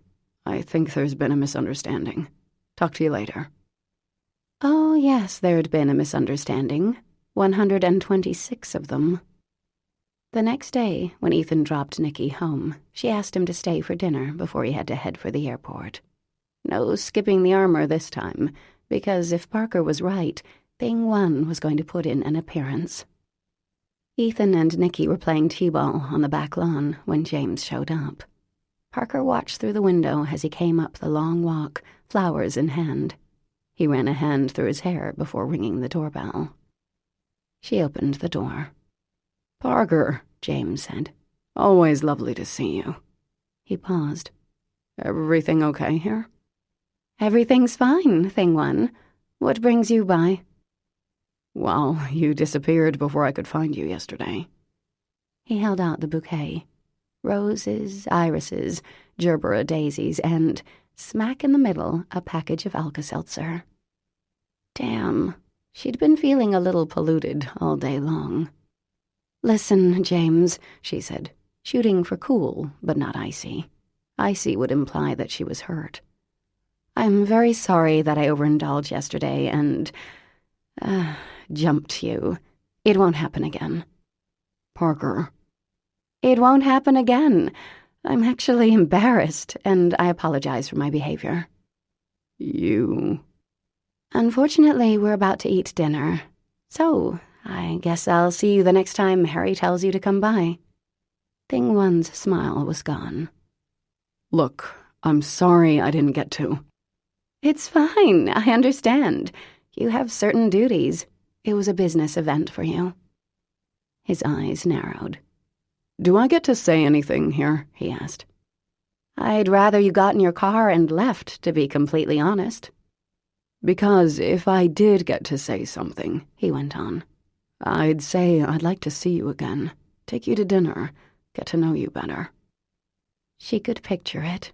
He'd woo her, or whatever, smile his crinkly smile, make her fall for him, then, as soon as humanly possible, ask Harry if he'd give his blessing, which Harry would certainly give. Finally, a son. He and James would play golf together on the weekends and be masters of the universe during the week, because sure, James would get promoted. You don't bag the boss's daughter and not move up to senior vice president, after all. James would be an official prince in Harry's kingdom. Wouldn't have to work so hard to impress her father. Not as the son-in-law. No, sir. All James would have to do would be to shag her once in a while, father a kid or two, and he could kick back and relax, his future assured. What do you say? He asked, when she remained silent. Much to her surprise, Parker felt the sting of tears in the back of her eyes. "No, thank you, James." Why not? She shrugged and looked past him. "I'm your boss's daughter." Yes, I remember. She snapped her gaze back to him. "So if you think you're going to get closer to him by screwing me, you're wrong." His eyebrows rose. That's not what I was thinking. "No, of course not." If you recall, you kissed me first. "Yes, I recall, James. I also recall 3 very strong and delicious martinis, okay? I wish it hadn't happened, and I'm promising you it won't happen again." James opened his mouth to say something, but at that moment, Nicky came careening into the foyer. "Mommy? Mommy? Mommy! Can I have some goldfish? The eating kind?" Then he noticed James in the doorway, the flowers still in his hand. "Hello," he said, not having mastered the L sound just yet. Parker didn't answer, just put her hand on Nicky's head. James dragged his gaze off her and looked at her son. Hi, Nick. "You remember Grandpa Harry's lawyer, right?" Parker said. "Because that's all you are ever going to be in this house, pal." Ethan joined the little crowd. "Hey, how you doing, James?" he said. The men shook hands. Ethan looked at the flowers, still in Thing One's hand, then at Parker's face. "Nicky, let's go throw rocks in the water. Okay, buddy?" Parker cleared her throat. "No, that's okay, Ethan. He was just leaving. Drive safely, James." "Drive safely, James," Nicky echoed. James looked at her another second or two. Okay. Enjoy your night. There was a lump in Parker's throat as she closed the door. She was stupid. Stupid, stupid, stupid. "Nicky, can you go get me a grape?" Ethan asked. "Sure, Daddy," Nicky said, racing off to the kitchen. Parker looked at Ethan, forced to smile. "Flowers, huh?" he said, leaning in the doorway. "Yep, you know, kissing up to the boss's daughter. So is salmon okay? I thought I'd grill it, make a salad. Or we could have what the chef left on Friday. Just need to heat it up." "You want to talk?" "About what?" "About the fact that James brought you flowers and you pretty much set the dogs on him." "I don't have dogs." "Come on, Parker." "There's really nothing to talk about." "You sure?" "Heck yeah." Ethan gave her a long look, but said nothing more. She spent the next week on edge, waiting for something that never came.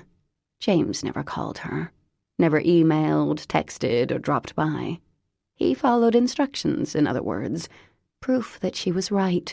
He wasn't going to get anywhere by being with her. If he really wanted something different, not that he actually did, but if, he would have surely tried again. But he didn't. She saw him a few months later when, instructed by Harry, he dropped by with some mutual fund papers she needed to sign. He never mentioned anything about their hookup. And even though it was what she'd asked for, it was oddly disappointing. Chapter 10. Parker was showering. Not 10 feet from his bedroom, Parker Wells was naked and wet. Okay, probably not the most productive way to start the day. She'd already blown him off in spectacular fashion once in his life. But she was naked and wet and near, so these thoughts were apparently unavoidable. Since yesterday, when she accepted that she really did need some help here, Parker had been very civilized. Oh, yes, she always was. Nope, he was not allowed to see behind the curtain, as it were. Except for that one time at her cousin's wedding. Damn. When she'd leaned in and kissed him on those stairs, he actually froze for a second, convinced he was hallucinating the whole thing. But no. The memory of what had followed would live on the trophy shelf of James's mind till the day he died. And afterward, when he was convinced she was having not only second thoughts, but third, fourth, and fifth thoughts too, she agreed to hang out with him. She kissed him on the cheek, which, in its own way, meant more than even the unbelievable shag. Then he'd run smack into Harry at the base of the stairs. "Hey, Harry, I just finished doing your daughter. How's it going?" So what was he supposed to do? He figured he'd take his lead from Parker, and she'd been her usual frosty self with Harry. Then Harry had taken him off to meet some Rhode Island senator, and yeah, maybe it had been more than a few minutes. But he hadn't expected her to bolt either. Texted her, got no answer. Maybe something had come up with her kid. But Harry was power drinking and, as usual, wanted company. James called Parker. No answer. When Harry insisted on going back to the city because of a Sunday morning brunch he couldn't miss, James went with him, knowing his boss was sloppy, feeling that mix of pity and love he always did when Harry overindulged.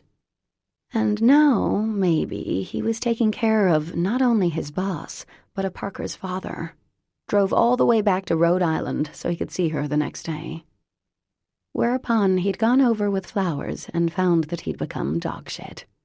Then again, he may well have been dogshit all along. He might have just been the guy picked up by the bridesmaid. No one could measure up to the paragon, after all. A point driven home by the fact that Parker had the guy right there in the house with her. Not that James really wanted to try to measure up. He'd never pictured himself married, never wanted kids. But the first time he'd ever seen Parker Harrington Wells staring at her baby as if no one on earth had ever had a baby before, her face so rapt and gentle, something had sneaked up on him in that moment and sucker-punched him, and reminded him of what he didn't have and hadn't had for a long time. Somebody to love. He loved Mary Elizabeth, of course, but that was different. Then, at the wedding, he'd felt it again, that sucker punch when she kissed him on the cheek, a moment of believing that Parker... Well, whatever. She didn't. She'd made that abundantly clear. So why was he lying in bed thinking about her? Because he was an idiot, that was why. The water shut off. James surmised that if he leaped out of bed at this very second, he could probably catch her in her towel. But no, she was quick. The bathroom door opened, her bedroom door closed. He rolled out of his own bed and pulled on some jeans and a t-shirt and went into the kitchen. A few minutes later, Parker joined him, the little dog slinking at her calves. "Hey," she said.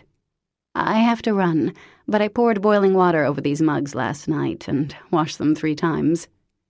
She glanced at him, not quite meeting his eyes. And, luckily, I brought my Keurig, so there's coffee if you want it. Good morning, he said. Her ears went red.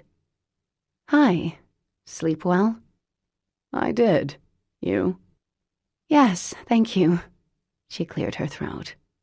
I'm meeting my cousin this morning at the diner. Should I bring something back for you? That'd be great. She nodded, pulled her wet hair into a ponytail. So you really think we can get this place up and running by the time Nicky gets back east? Yeah, definitely, he said. So long as he worked 20 hours a day or so. It won't be what he's used to, but it'll be livable. He won't care. He'll be so excited about the dog. And the ocean, too. He swims like a fish. She paused. As you know. This water's too cold for swimming, James said. It's not like Rhode Island. Well, he's 5. Hypothermia only deters adults. She smiled a little, then grew somber. I was thinking last night about how to pay you, she began. How about in sex? You could pay me in sex, most definitely. You don't have to pay me. Don't be ridiculous. Of course I do. Right. The help must be paid. Your father already took care of it, he lied. Now, get to the diner. Don't you have someone waiting for you? Yes. I guess I'll leave the dog here. Sure, he said. We can bond.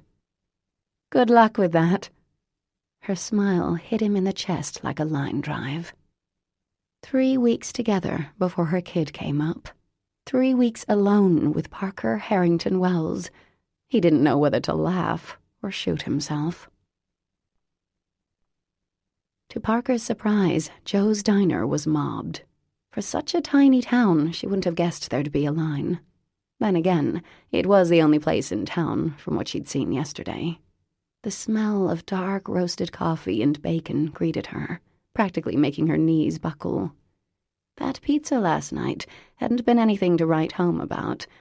And then again, there was James watching her, which was proving to be quite uncomfortable. All that work he did for her. Well, Harry was paying him, but still, that smile of his brought up some very conflicted memories. Because you were slutty, chided Golly. You have a point, Parker said. Morning, said a rough voice, making her jump. Oh, yes, this was more like it. Fling material. The guy with one name. Malone, that was it, in all his blue-collar glory. Hi, she said. Hi again. Great to see you. How are you? Malone, right? You were very, helpful the other night. He stared at her, not smiling. A little scary, even. Parker swallowed and tried again. So, Malone, I think I owe you a drink, since you straightened me out on my little property issue and all. Which I can't say I appreciate, really. I would have much preferred the first house. So out of practice on this boy-girl stuff. Maybe it's not so bad, Spike commented. He's smiling. It was true. A little, anyway. You going then? He asked. Yes.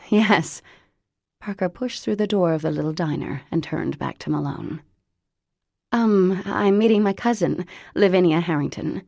I don't suppose you know her, do you? Last booth on the left. He nodded, then turned as someone slapped him on the shoulder. Last booth on the left. A woman, or possibly a man, sat there, studying the menu. She looked up as Parker approached. Parker! Lavinia Harrington looked like she sounded, somewhat ravaged. Deep, leathery face, framed with frizzy white hair. Hi, Parker said, squeezing past a buxom woman holding a baby. It's really nice to. Hurry it up, girl. Sit down.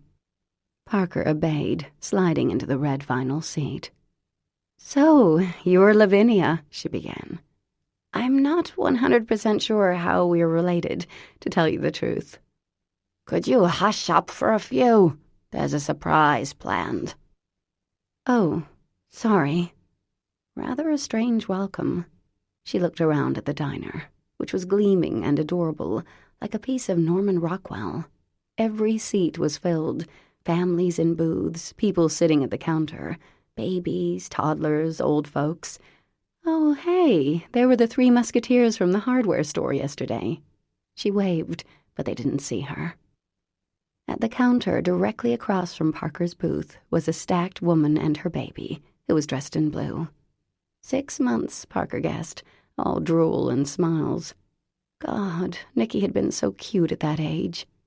The mother wore a low-cut blouse, and a young guy next to her stared appreciatively at her wares. Aside from him, everyone seemed to be looking out the window and murmuring excitedly. Here she comes, announced a woman about Parker's age. Act normal, everyone. Maggie, said the toddler next to her. Maggie coming. Shh, the dad said. Be cool, Violet, sweetheart. Like everyone else, Parker watched as a woman approached the diner, a yellow lab on her heels, 2 grocery bags in her arms. Okay, Octavio, she said, pushing through the door. I can't believe we ran out of bacon and eggs when I could have sworn... She stopped in her tracks. Her gaze flicked around the diner, eyes wide. Where did everyone come from? She asked. Mom, what are you doing here? Did someone die? Her voice trailed off as her eyes stopped on Malone. Parker sighed, not with happiness like everyone else in the place. Indeed, the woman with the toddler had tears sliding down her cheeks.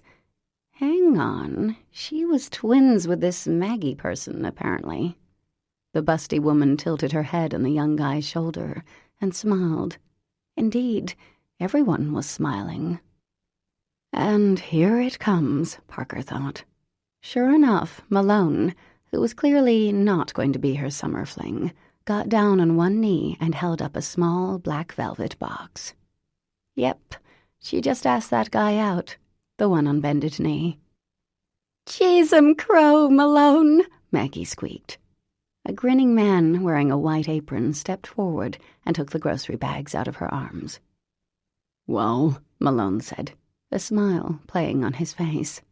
Everyone in the diner laughed, clearly some insider joke. Well, what? Maggie said, a wobbly smile working its way through her tears. Malone seemed to groan a little, and another laugh went through the crowd. All right, then. He paused, took a deep breath, and soldiered on. I love you, Maggie. Have for a long time, and I'd be real glad to wake up next to you every day for the rest of my life. You and the dog, that is. Another laugh, and now Malone's face was gentle. Will you marry me? Oh, that was great. Yes, absolutely yes, Malone. I thought you'd never ask. She half laughed, half wept, and Malone rose and kissed her, and everyone cheered. Oh, we have the warm fuzzles, the Holy Rollers crowed. You sicken me, Parker thought. Still, the HRs had a point. It was all lovely. Her eyes were even a little wet, too, and several people were openly weeping. The twin was hugging Maggie now, and the toddler was jumping up and down. An older woman, holding an infant, was crying as well.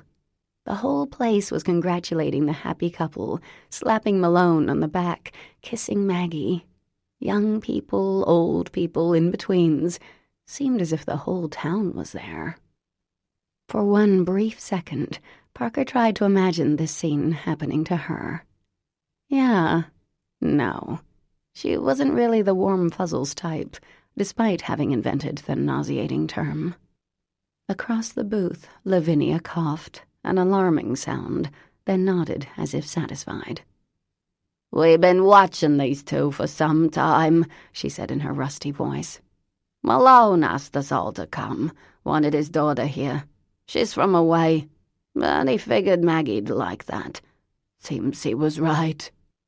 A party seemed to be breaking out. Orange juice and champagne were offered, and a few people were coming in and out of the kitchen with goodies. A thickly built waitress plunked a plate of Danish pastries down in front of her, and Parker snagged one. "Think I could get some coffee?" she asked. "I'm dying for a little caffeine." "Help yourself," she said, making her way through the crowd. "I'll get it, this being your first time and all," Lavinia said, sliding out of the booth. Parker looked around, the only stranger here, it seemed. Rowley gave her a wave, but he was on the other side of the diner, talking to a young man with Down syndrome. Parker looked at the little jukebox at her table. Oldies but goodies. Tried not to feel awkward. Little Maggot looked around. He didn't know any other maggots on the entire roadkill. If only he was better at making friends. "Hi there." Parker looked up at the bride-to-be and Malone, who nodded. "Sorry, the service kind of sucks this morning," the woman said. "Because this guy here, he told everyone we know to show up, and I had no idea. How is that possible, I ask you? I mean, I know everybody, right? Except you. Hi, I'm Maggie, and I know you are Julia Harrington's niece. Sorry to be babbling. I'm a little overwhelmed. Because I'm engaged." She bit her lip and looked at the ring herself, then kissed Malone's cheek. "It's so beautiful, Malone. I love it." She showed off the ring. 3/4 of a carat, maybe, 14-carat gold. Parker's mother's last engagement ring had been 5 carats, framed by a ring of 12 smaller diamonds, set in platinum, and big enough to choke a 7th grader. "Congratulations," Parker said. "It's beautiful. I'm Parker, in town for the summer. Sorry I had dirty thoughts about your fiancé." "Where are you staying?" Maggie asked. "At my aunt's house." "Oh." Maggie gave a little grimace. That's a beautiful spot. Welcome to Gideon's Cove. Anything you need, stop by. I know everyone. So does this guy here. Oh my God, Malone! Are you sure you want to marry me, given how much I talk?" He nodded once. "I'm used to it." Put his arm around her shoulders and kissed her temple. Dang, they were cute. "Hey, lovebirds," Lavinia said. "You meet my cousin? Parker, the happy couple." "Yep, we met," Parker said, gratefully taking the cup of coffee.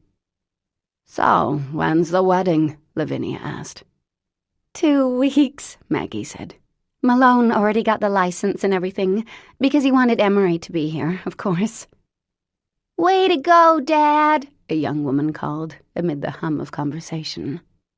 "Think you could do the flowers?" Maggie asked, even with such short notice. "Course I'll do the flowers," Lavinia said. "I'll do them for free if Malone sleeps with me just one time." Malone grinned, but didn't answer. Maggie laughed. "I guess we'll pay. I'll come by this week, okay? It was really nice meeting you, Parker." "Same here." The couple moved on, as everyone in the place clearly wanted to hug and congratulate them. "Nice," Parker said. "Very romantic." "Hey, So, welcome to town. Nice to meet ya. You saw your inheritance. What's the plan?" Lavinia asked. She took out a cigarette, lit it, and took a drag. "No smoking, Lavinia," Maggie called. "Damn."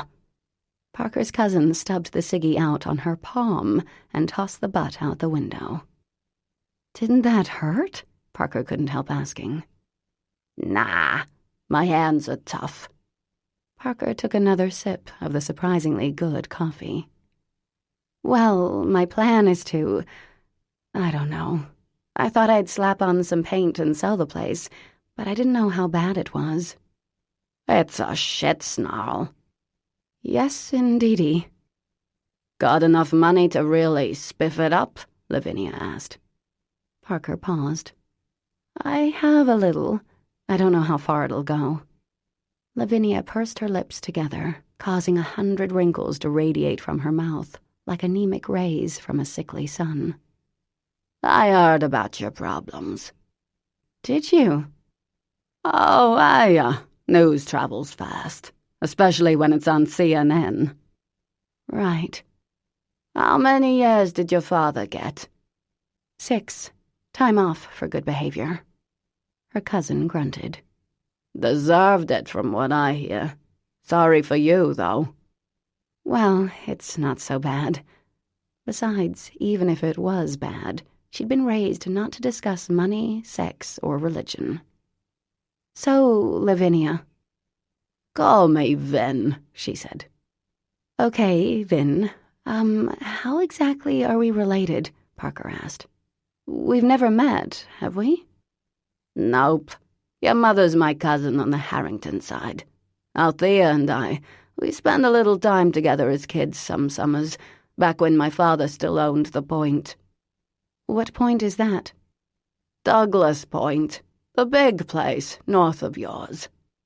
That was yours? You lived there? Till my mother and father divorced. Then my father sold it a few years later. Wow. Althea had never said anything about summers in Maine. Lavinia looked out the window. So how is your mother these days? We didn't really stay in touch. She's fine. She ever remarry after your folks split up? Parker couldn't suppress a smile. Oh, yeah, a few times. Lavinia smiled back. Is that right? Well, tell her hello from me. Parker knew that the Harringtons originally hearkened from Maine, but her mom had grown up in Westchester County, New York. Back when her parents were still together, big family gatherings had only included the coven. No second cousins from the Harrington side had ever been mentioned, only those few awkward visits to Great Aunt Julia up in Boston. Got any help for overhauling the house? Lavinia asked, interrupting Parker's thoughts. She took a deep breath. Yes, a family friend. Well, you'll need it. God knows how long it's been since the place was cleaned out. Julia stopped coming here probably 15, 20 years ago. She squinted at Parker. You need a job this summer? Make a little extra cash? I could use the help with Maggie and Malone's wedding. Usually hire a high school kid part-time in the summer, but the job's yours if you want it. Heck yeah, she wanted it. Sure, that'd be great. Thank you. Her first real job. Holy halos. Great. I gotta grab a smoke. Come by Wednesday. 3 doors down. You can't miss it. Lavinia left, and Parker glanced at her watch. She should get back to the shack, bring James some sustenance, help clear stuff out. But maybe she'd call Nicky first.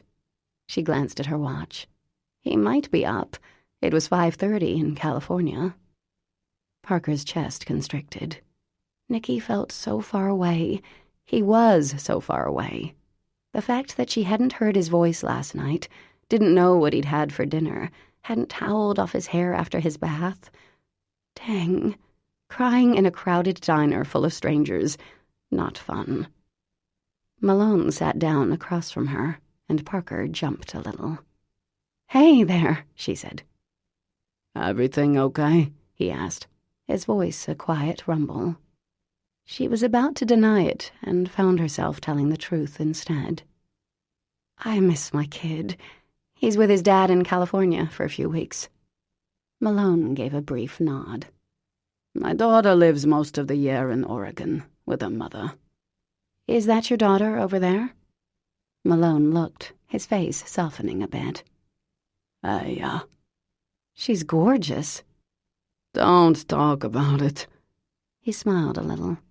How old's your boy? 5.5. Tough to be apart when they're small. She tried a smile. Yeah, well, he'll actually be coming up when they get back.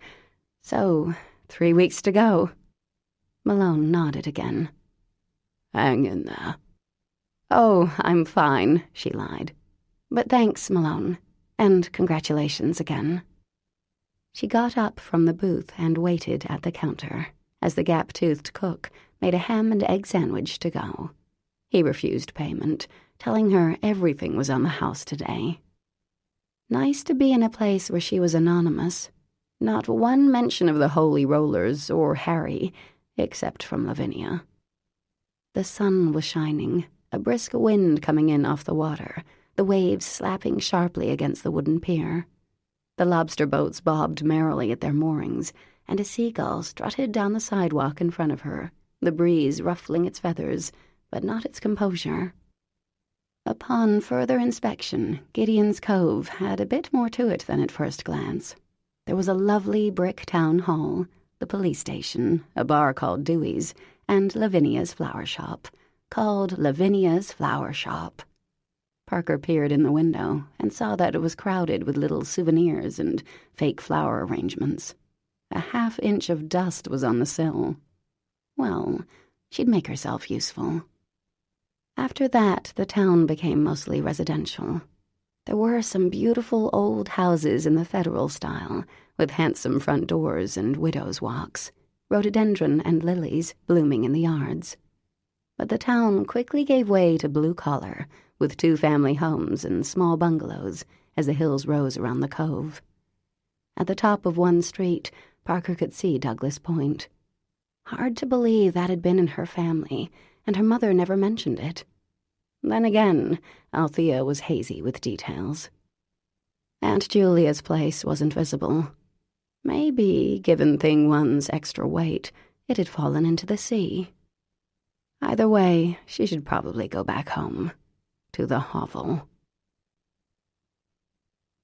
Chapter 11. 4 days later, as James ripped shingles off the roof, he had to admit he'd been wrong in thinking Parker would be a wuss when it came to hard physical labor. Greyhurst had had a cleaning crew, a gardening service, a handyman on call 24/7, and a personal chef who delivered meals daily. But there was Parker, hacking down the weeds along the stairway to the dock like a member of a chain gang. Cut-off jeans that showed her long, gorgeous legs. The jeans were the ones the mouse had run into, and she'd said there was no way in hell she was giving the rodent another chance. A shirt from Joe's Diner.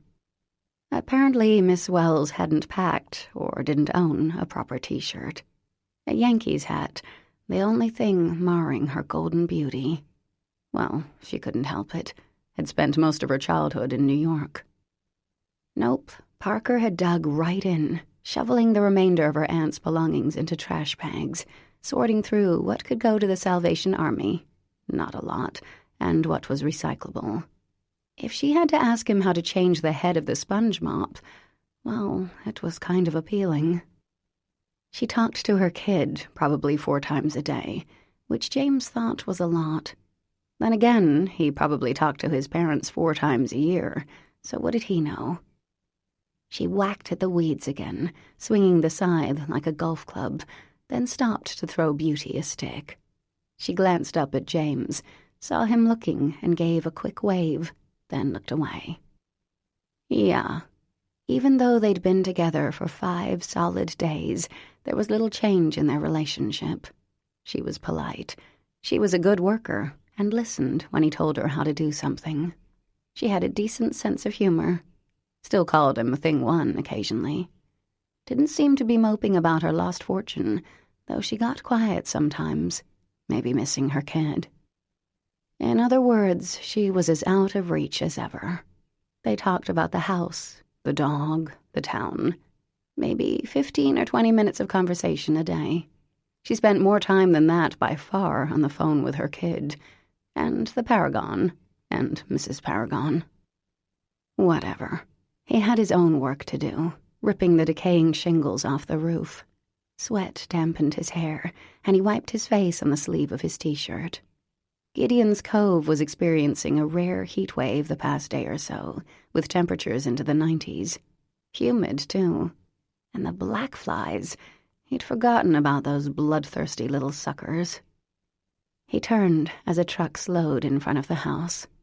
Probably one of Parker's fan club, the old guys from the hardware store, who'd been dropping by daily to check on her progress.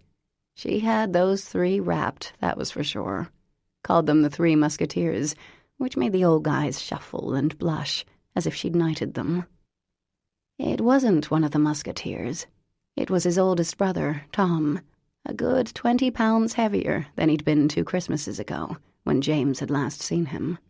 Red-faced, and not from the sun. "Hey," James said, shading his eyes to be sure. "Hey, that was Tom, all right." "Hey, James! How you doing, bud?"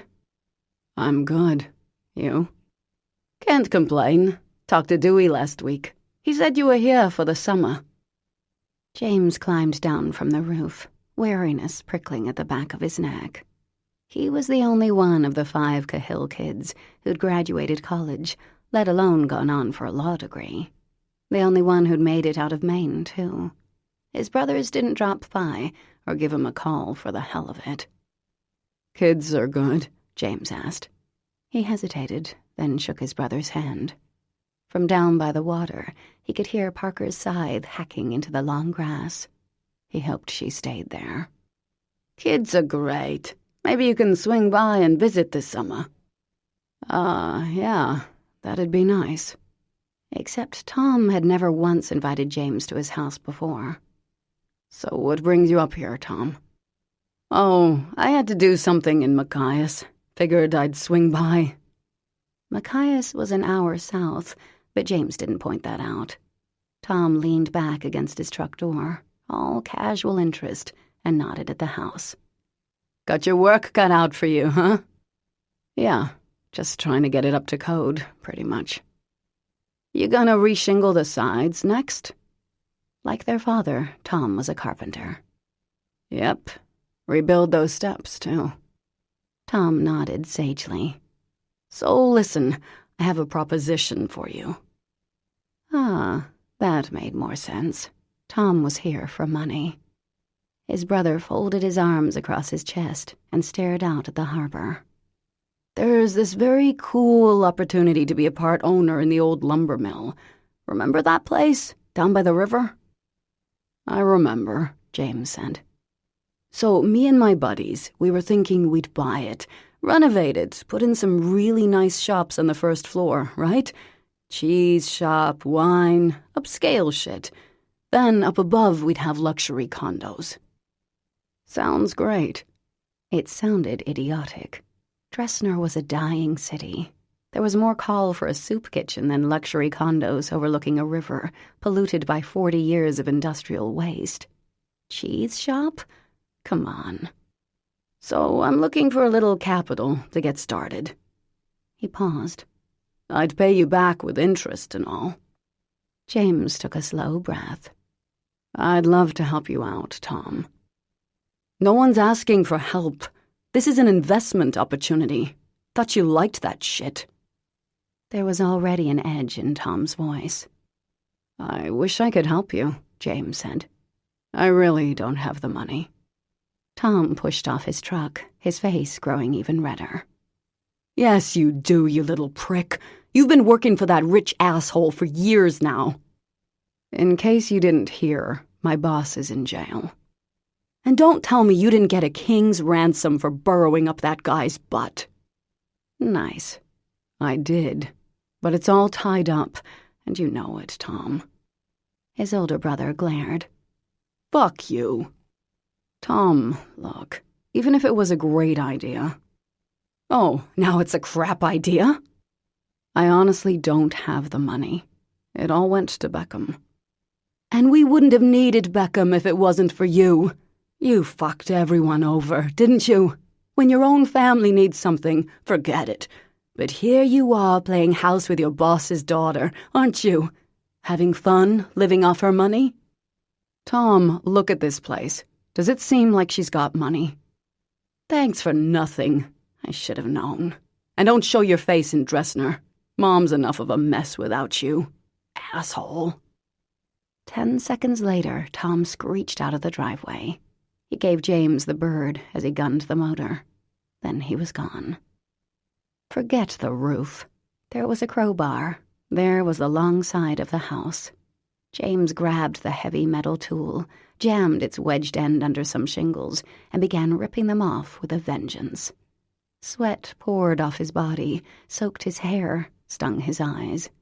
The wood screamed in protest, but he didn't stop. Just ripped the shingles off the side, no matter that they'd been petrifying there for 2 generations.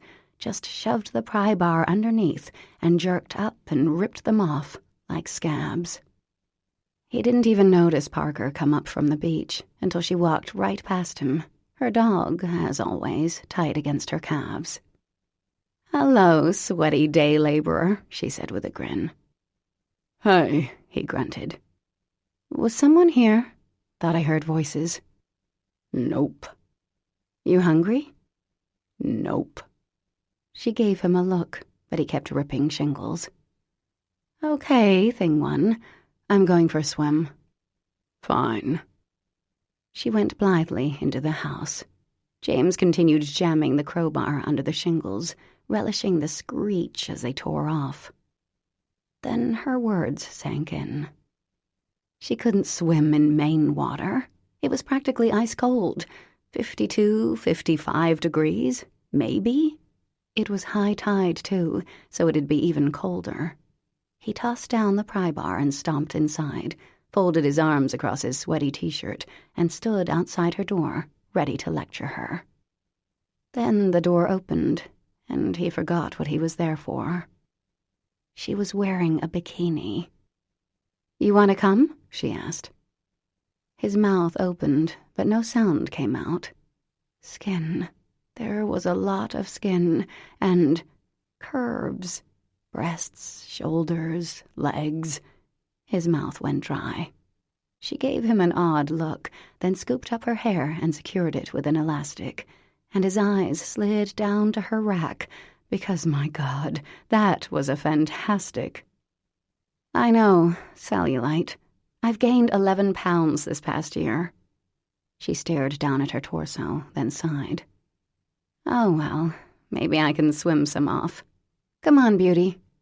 She grabbed a towel and headed through the kitchen. Her ass was... Well, he was unable to summon actual words at the moment, as there was no blood flowing upward. And that scrap of fabric, red fabric. Thank you, Jesus. Hard to believe she'd kissed him once. And speaking of hard, she was so beautiful and perfect and luscious. Bad enough that he'd had to listen to her shower every morning and... But wait. She couldn't swim in that water. "Parker!" he croaked, but she was already halfway down the stairs, the long grass billowing in the breeze, the dog's feathery tail in the air. "Parker!" he called, banging out the back door. "That water's really cold." "And I'm really hot," she said. "Tell me about it." "I've been working like a dog. Right, beauty?" "It's too cold for swimming," he said, running down the stairs. "Hypothermia cold, Parker. Don't go in." "Oh, come on. People swim in it all the time." "Not up here, they don't." He reached the dock, which was bobbing vigorously as the tide was coming in hard, slapping against the buoys that held the thing afloat. If he didn't watch it, he'd fall right in. "Well, I'm going swimming." She draped her towel over one of the old wooden porch chairs she dragged down here. "Beauty, wanna come? Come on, girl." With that, Parker executed a perfect swimmer's dive from the dock, the dog sailing in right behind her. She didn't surface. He could see her white skin under the water, but no, that was just sunlight. Where was she? Where the hell was she? "Parker!" James stripped off his shirt. "Parker!" Then her blonde head popped up, way too far away from the dock. She pushed her hair out of her face. "Oh, bugger," she called. "You were right. It's freezing." She grinned at him, then saw her dog. "Beauty, good girl, good puppy." "Parker, get in here. You'll freeze." "I do feel like I'm dying, but 11 pounds, thing one." With that, she began swimming in long, hard strokes away from the dock. James bit his thumbnail. Yes, granted, she'd swum on the Harvard team. There'd been 2 pools at Greyhurst, one inside and one out. But there were no tides in swimming pools, and they weren't 52 degrees, and they weren't strewn with buoy lines. What if she got tangled on one? "Parker, don't be an idiot," he called, jamming his hands into his pockets. She didn't hear him, kept swimming. Another yard, another. She was an entire football field away now. No signs of slowing. Damn it all to hell. If he jumped in after her, could he catch her? Probably not. But once she went under, he'd be a lot closer. Finally, she stopped, and the dog swam right up to her. It had a stick, which Parker threw back toward the dock, and the dog zipped right around to find it. "Time to come in, Parker," James yelled, sounding like a parent. Then again, she was acting like an idiot child, like, "It's really not bad once you get used to it," she called. "That's what they all say, right before they freeze to death." She laughed. He was chewing his thumbnail again. Finally, she turned in the right direction, diving under the surface of the water in a dolphin-like move, then popping up for breath a few yards closer. Swam efficiently, closer, closer. James didn't take his eyes off her the entire time. Then, as she was climbing back onto the dock, she slipped and fell back with a splash, and before he was quite aware of having moved, he had her by the arm and was hauling her up, slopping frigid water against himself, her skin as cold as if she were dead. "Easy there, Mr. Lifeguard," she said, stepping back and smoothing the hair off her face. "I'm fine." "Don't make this a habit. It's too cold. It's stupid, Parker." "I think I will make it a habit, Thing One," she said, squeezing the salt water out of her hair. "I love to swim. I own a house on the water, and you are not the boss of me." Goosebumps covered her skin, and her nipples. Shit. Women were not fair, because a perfectly good case of righteous anger was turning into lust. Without another word, he turned and stalked off the dock. Time to rip some more shingles. Chapter 12. Once upon a time, there was a baby shark named Swimmy. He asked his mommy, "Does God still love me, even though I eat the other fishies?" And his mommy said, "Who cares?" and ate him, and Swimmy was delicious. Okay, so the writing wasn't going that well. Parker put aside the red notebook, which now contained 11 ridiculous and aborted story attempts, considered tossing it off the dock, and sighed. Well, maybe her new series would get the green light. 2 days ago, against her better judgment, she'd sent her agent and editor a series proposal. The Ark Angels. How did all those animals get along on Noah's Ark? Why, it was all thanks to a clever lion cub, a singing fox, and a crafty kangaroo. Glee meets the Bible meets Animal Farm. "We thought it was super awesome, Parker," the HRs chorused. Parker figured it was close enough to the Holy Rollers in its preachy, simpering style, so she had high hopes that the powers that be would love it. But she hadn't been feeling the mojo.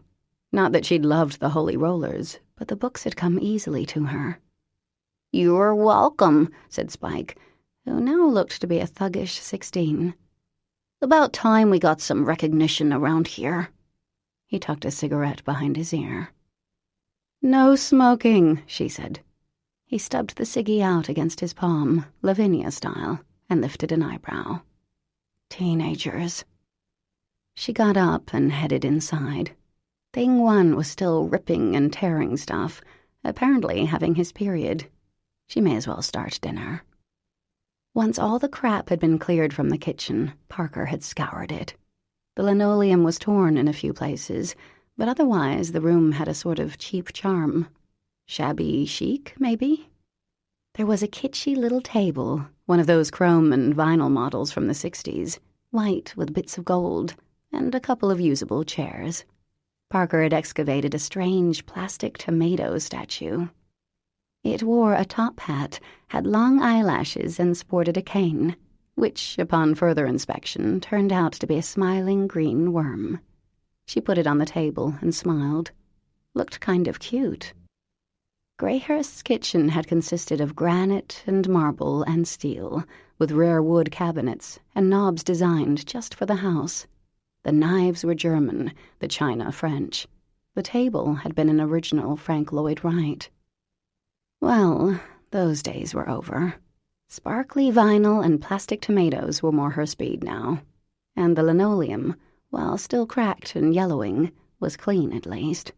Things were moving in the right direction. The swim had been great, though James had a point. That water was freaking cold. But swimming had always made her feel calmer and happier. Nicky, too, she'd noticed. He'd love the water here, her little eel. She'd been on Skype with him earlier, during a quick run to the library. They were at a gorgeous lodge in Muir Woods. Nicky had looked bigger to her. Then again, that might be her imagination. They'd only been apart for 5 days. Hard to believe. It felt like 5 months. The sound of screeching wood came from the opposite side of the house. James, still hard at work. The noise was like a knife in her eye. Maybe the lad was hungry. She'd see if he had any preferences for dinner. Seemed like the least she could do. Going outside, she saw that James was still shirtless. Oh, that was good. That was nice. The guy browned up fast, that was for sure. His hair was wet with sweat, and half of the shingles on the side of the house were gone. His muscles bunched and corded as he worked. Beautiful arms, lean stomach, the muscles over his ribs shifting hypnotically with his movements.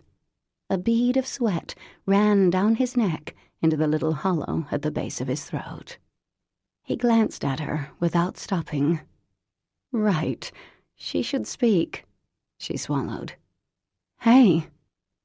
Hey, he answered.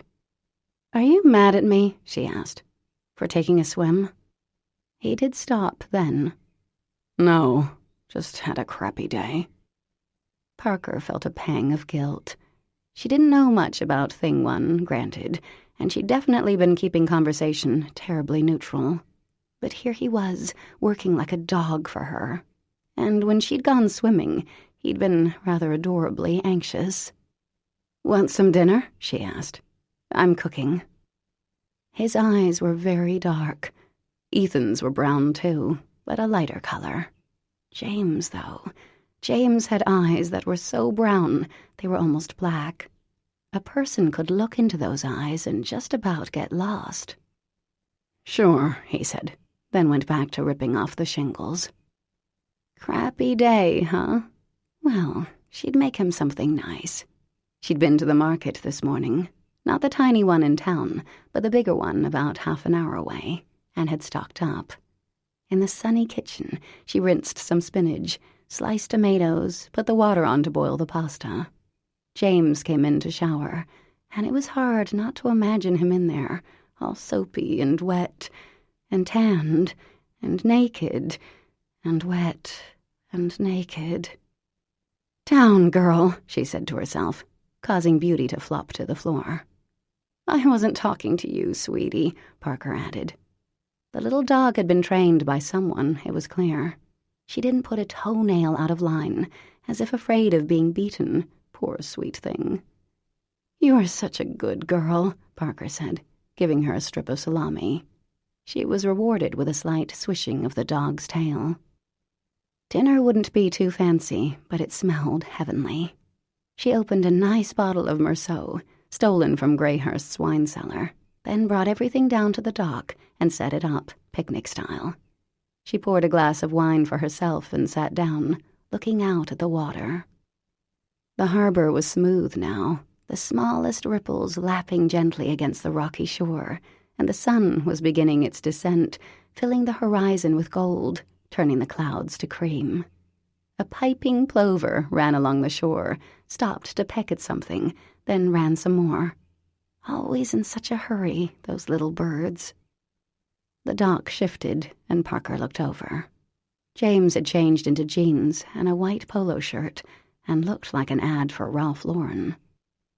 "Didn't know you could cook," he said, looking down at the spread. "Surprise! I like cooking. Have a seat, James." She patted the blanket, poured some wine, and handed him a glass. "Thanks for all your hard work today." "You're welcome. Thanks for dinner." "You hungry?" "Starving." They ate, plates in their laps, looking over the water, not talking. The tide was going out, exposing a few rocks, and a line of cormorants swam over and clambered up, spreading their wings to dry. A few lobster boats motored in. There was Billy Bottoms, the white-haired man who looked as if he belonged on a postcard. Parker had met him at the diner a couple days ago when she was picking up lunch. Then came the twin menace, which belonged to Maggie's brother, she'd learned. The ugly Anne came in last, and Malone lifted a hand in greeting. She waved back. "So, why the bad mood today?" Parker asked. "Family stuff." James set his empty plate next to him. "Do you have a lot of family around here?" "I have 3 brothers and a sister, all in Maine. My parents still live in the same house where I grew up." "Here in Gideon's Cove?" "No, about an hour and 20 minutes west of here." "Are you guys close?" He paused. "Some of us are." "And Dewey, who owns the bar, he's your uncle, right?" she asked. "Yep, my mother's brother. She's one of 7. My dad has 3 sisters." She didn't mean to interrogate him, but big families fascinated her. She'd only had her parents and the coven, after all. "You must have a lot of cousins, then." 19. Parker smiled. "Sounds fun." "It was," James said. "Was, not is." He didn't explain, though. "I always wished I had more cousins," she said. 4 girls about the same age. It wasn't pretty." "I remember." "Ah, right. At Esme's wedding, when they'd done a lot more than talk." Parker felt her ears heat up. Could be the wine. It was getting dark. Clouds had gathered off Douglas Point, and the wind kicked up a little, lifting her hair. A rumble of thunder rolled in the distance. Parker's phone cheeped. She looked. Oh, goody! A message from Ellen.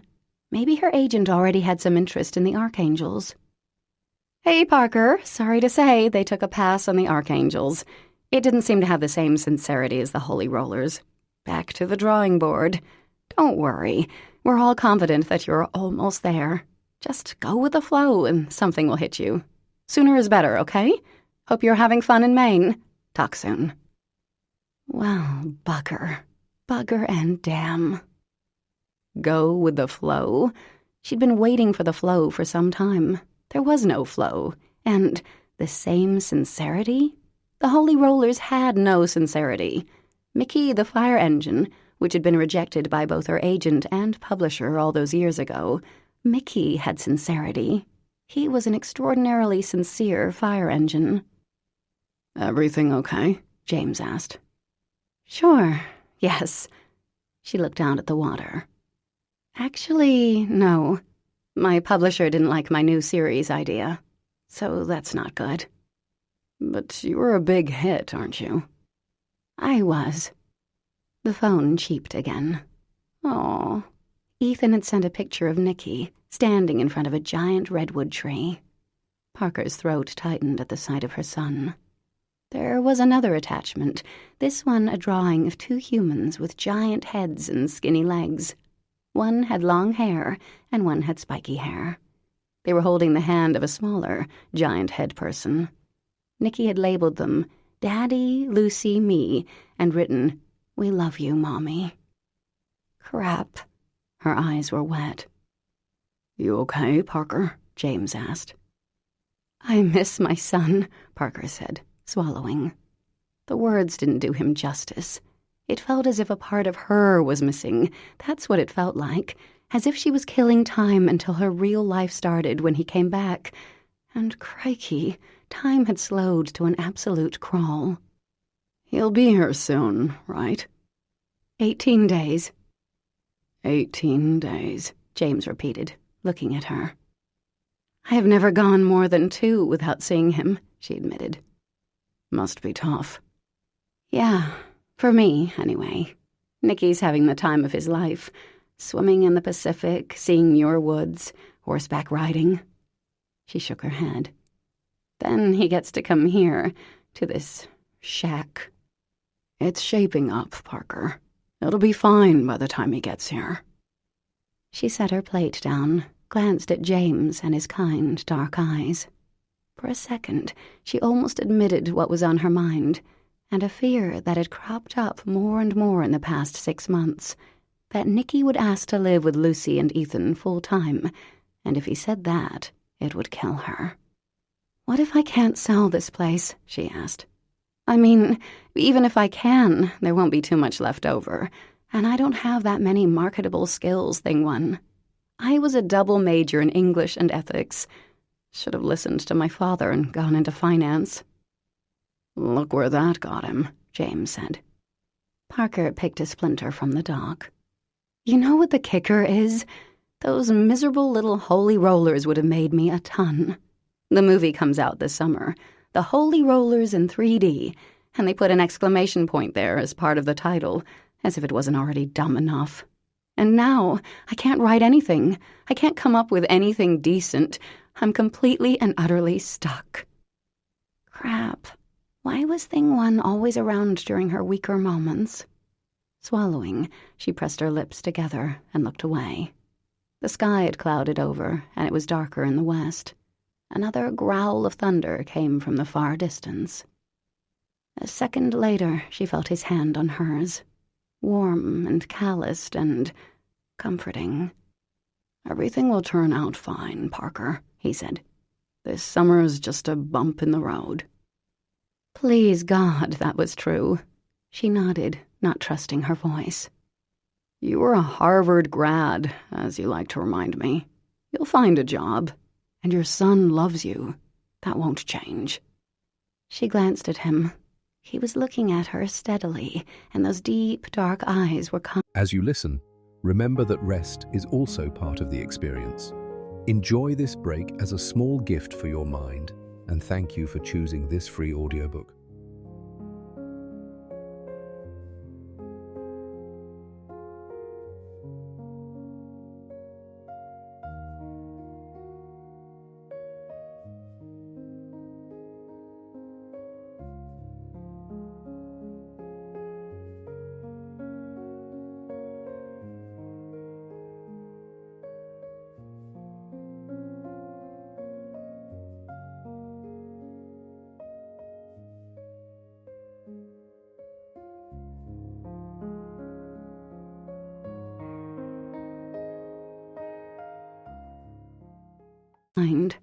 She gave his hand a quick squeeze.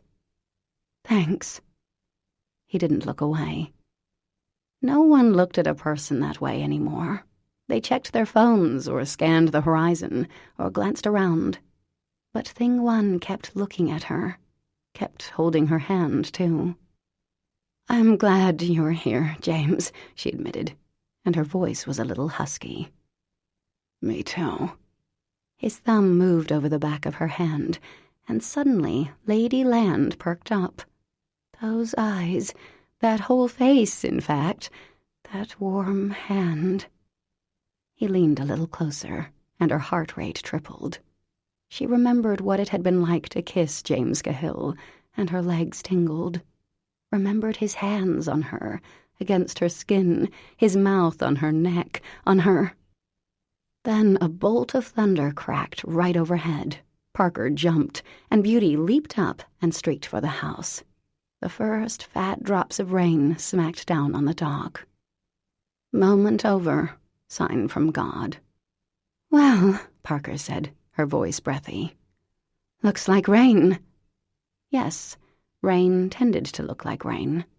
She stood up, her legs still tingly, her hand feeling cold and empty. "We better hurry."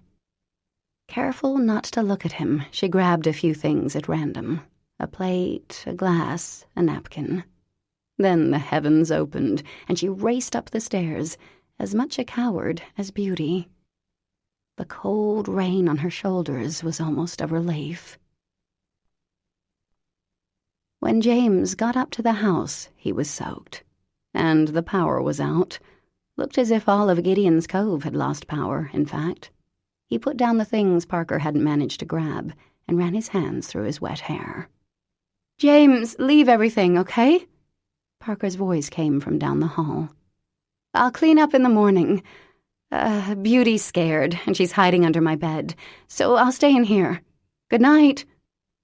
Beauty wasn't the only one who was hiding. "Good night," he said. Another bolt of thunder crackled across the sky. He'd almost kissed her, which was a dumb idea, no matter how much he wanted to. It would be a long time till he fell asleep, he knew. Rather than fight it, he opened the quiet fridge and groped around for a beer, took it out onto the back patio and sat, watching the storm roll and flash over the harbor, the pine trees black in the harsh flashes of lightning, the lobster boats starkly white. "What do you think's gonna happen, idiot?" his conscience chided in the harsh voice of his father. "She's already blown you off once. Think you measure up to the paragon? And what happens when she finds out what you did?" James took a long pull on his beer. There were plenty of women out there who'd be a lot easier than Parker, that was for sure.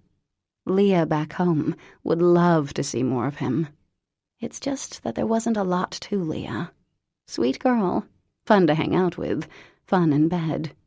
But while she tended to talk, and talk, and talk, she never seemed to say anything. Which was cute for a while, that chattering. Cute for about 2 hours, at which point they'd fool around, then she'd chatter some more, then he'd leave. So no, not Leah. But surely there was someone else out there. Someone who was not Parker. For crying out loud. One time 3 years ago, and he was still hung up on her, even though she'd made it very clear that he was a drunken mistake. Stupid. Men were stupid, and he was no exception. The storm was moving down the coast, the bulk of the thunder south of them now. He wondered if Mary Elizabeth was getting any of this weather, even though they were inland a bit. She hated storms. He fished out his phone and hit her number. "Hi, honey," he said when she answered. "How you doing? Getting any thunder down there? Well, you have Spike with you, right? All right, then, you're all set. He won't let anything bad happen to you. You know that. Because he's an angel, that's why." Chapter 13. "Good, you're here. I know, you brought your dog." Lavinia knelt down to pet Beauty, who ducked her head and hid behind Parker's legs. "She's shy," Parker explained. "She'll warm up to you eventually." She set down the coffee she'd brought for her cousin and took a sip of her own. Then twisted around, cracking her vertebrae. "Heard you got Dewey's nephew working over there with you. That's your family friend?" "Mm-hmm. Less said the better on that subject." "You two doing the nasty?" Parker choked on her coffee. No. He works for my father. He's just helping." "All right, if you say so. Seems like a waste, though, not doing that cute boy. Anyway, you know anything about flower arranging?" "Well, I took a class once, at camp." Lavinia surveyed her through squinted eyes. "Did you? Well, the first rule is you're going to get dirty. That shirt of yours, silk?" "Oh." Parker glanced down. "Yes." "Well, it'll get ruined. You need to dress more like me." Please, God, never that. Lavinia was dressed in aqua blue stirrup pants and a green and red flannel shirt. "Come on, then," her cousin said. Let me give you the tour. This here's the cooler. We get a delivery maybe once a week, less in the winter when business slows down." With Beauty practically attached to her leg, Parker looked into the case where there was a small variety of flowers: carnations, roses, lilies, baby's breath. "Over here," Vin continued, "we've got the containers. Vases, angels, a few boxes of chocolate. I wouldn't eat those if I were you. Can't tell how old they are. But if someone wants them, buyer beware, right?" Lavinia coughed and lit up another cigarette. "Think the smoke is bad for the flowers?" Parker asked, waving her hand. "Probably. At any rate, cards are over here. Rolls of tissue paper, cellophane, all the tools you might need, and be careful with those scissors, 'cause these'll cut you faster than a cat can lick its ass." The kitty cat licked its cute little bum. Oh, those worms were so itchy. If only someone would adopt me, I could get these pesky intestinal parasites taken care of. Another winner. "You listening to me?" Lavinia pointed to a heavy oak door with a large pane of frosted glass. "This here's the greenhouse. Don't go in there, got it? It's temperature controlled. That's why there's the lock on the door." "What do you grow back there?" Parker asked. She could see a blur of green, a few splotches of pink. Beauty was sufficiently interested to sniff at the door. "Rare orchids, shit like that. Wicked particular about hot and cold, okay? I'm the only one what takes care of those." "Got it." Parker turned back to the older woman. "Lavinia, I really appreciate you letting me work here." "Oh, hell. That's what family's for." She smiled, her face crackling into an array of wrinkles that Parker found quite attractive. Althea, who was roughly the same age as Vin, didn't sport any wrinkles, having had her face paralyzed by Botox far too many times to count. "So you and my mom played together as kids?" Parker asked. Yeah. Back when we were really little. Couple, 3 times is all. Then we moved to town, over by the fisheries plant." Lavinia was quiet for a moment, and Parker wondered what her silence meant. Once Lavinia had lived in a mansion. Now she chain-smoked and wore stirrup pants. "Vin, why do you think Julia left the house to me, instead of you or my mom? You were her nieces. I'm just a grandniece." Julia was always mad at someone or another," Vin answered, lighting another cigarette. "She was furious when my brother sold the Pines, even though he gave her that little cottage. Pissed that he got himself into financial trouble and whatnot. As for your mother, Julia didn't approve of divorce, so I guess that's why she picked you. Not many of us to choose from." "And you never got married? No kids?" "Nope. Always wanted a kid. Never a husband, though. I'm too fickle. You too, from the look of it." "Oh, I don't know about that." "What are you, 40? Parker winced. "No, 35. Nothing wrong with being fickle when it comes to men. Keep those options open, I always say. Anyway, most of our orders are pretty basic. Got your Bible right there." She picked up a huge and faded book and swiped it against her butt, a shower of gray flakes falling to the floor. Between the dust and the smoke, Parker could practically feel her lungs shriveling. "Oftentimes we don't have the right stuff in stock, but we do our best. Folks understand." "Well, hello there, Maggie." Beauty crouched behind Parker's legs as Maggie came in. "Hi, Lavinia. Hi, Parker," she said. "How are you? Oh, you have a dog. Hi, puppy. Can I pet her?" Ah, love. The woman's happiness was palpable, and heck, it was awfully romantic, the way her guy had popped the question in front of everyone. "She's pretty shy," Parker said, but Maggie knelt down, and to Parker's amazement, Beauty's tail wiggled a little bit. "Shy is fine," Maggie said. "Nothing wrong with shy." Beauty sniffed Maggie's hand, then offered a lick. She likes you, Parker said. I'm a dog person. You should bring her over sometime. She can play with Peaches. That's my dog. Malone gave her to me. At the name of her honey, Maggie blushed. And speaking of Malone, I'm here to talk about the wedding. It's a quickie job. Not in that sense of the word. I'm not pregnant. At least, not to my knowledge. It's just, Malone, he'd rather get it done. Plus, his daughter's only here for a month. Crikey, listen to me. She smiled sheepishly. Anyway, we're getting married a week from Saturday. Sorry it's such short notice. Wow, it's not like people are lined up around the block. And for you, Maggie, no problem, sweetheart.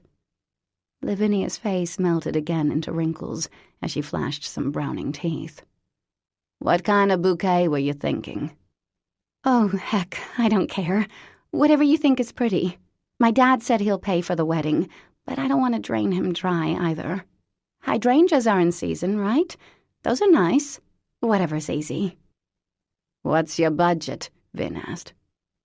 $300 sound okay? Parker tried not to wince. 300 was nothing. Oh, said Vin. We can do real nice for 300. Wow. Parker could honestly say that she'd never met a bride like Maggie.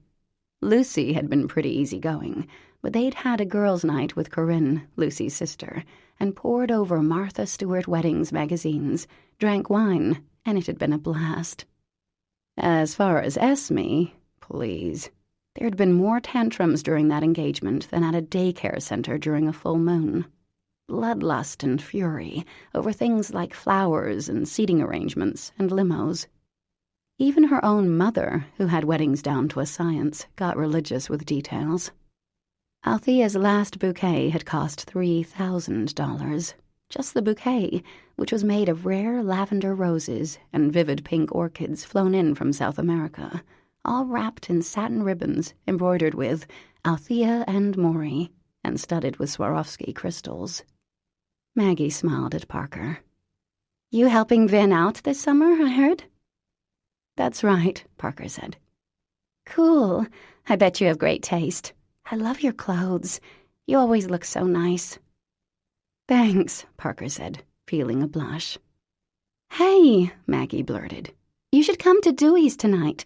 We're having a girls' night out. I think it's sort of my bridal shower, too. Just bring something for the food pantry. No gifts. Want to? Vinny's coming. You can meet everyone.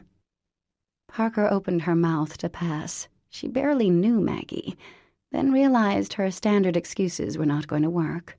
No kid to go home to, no manuscript to work on.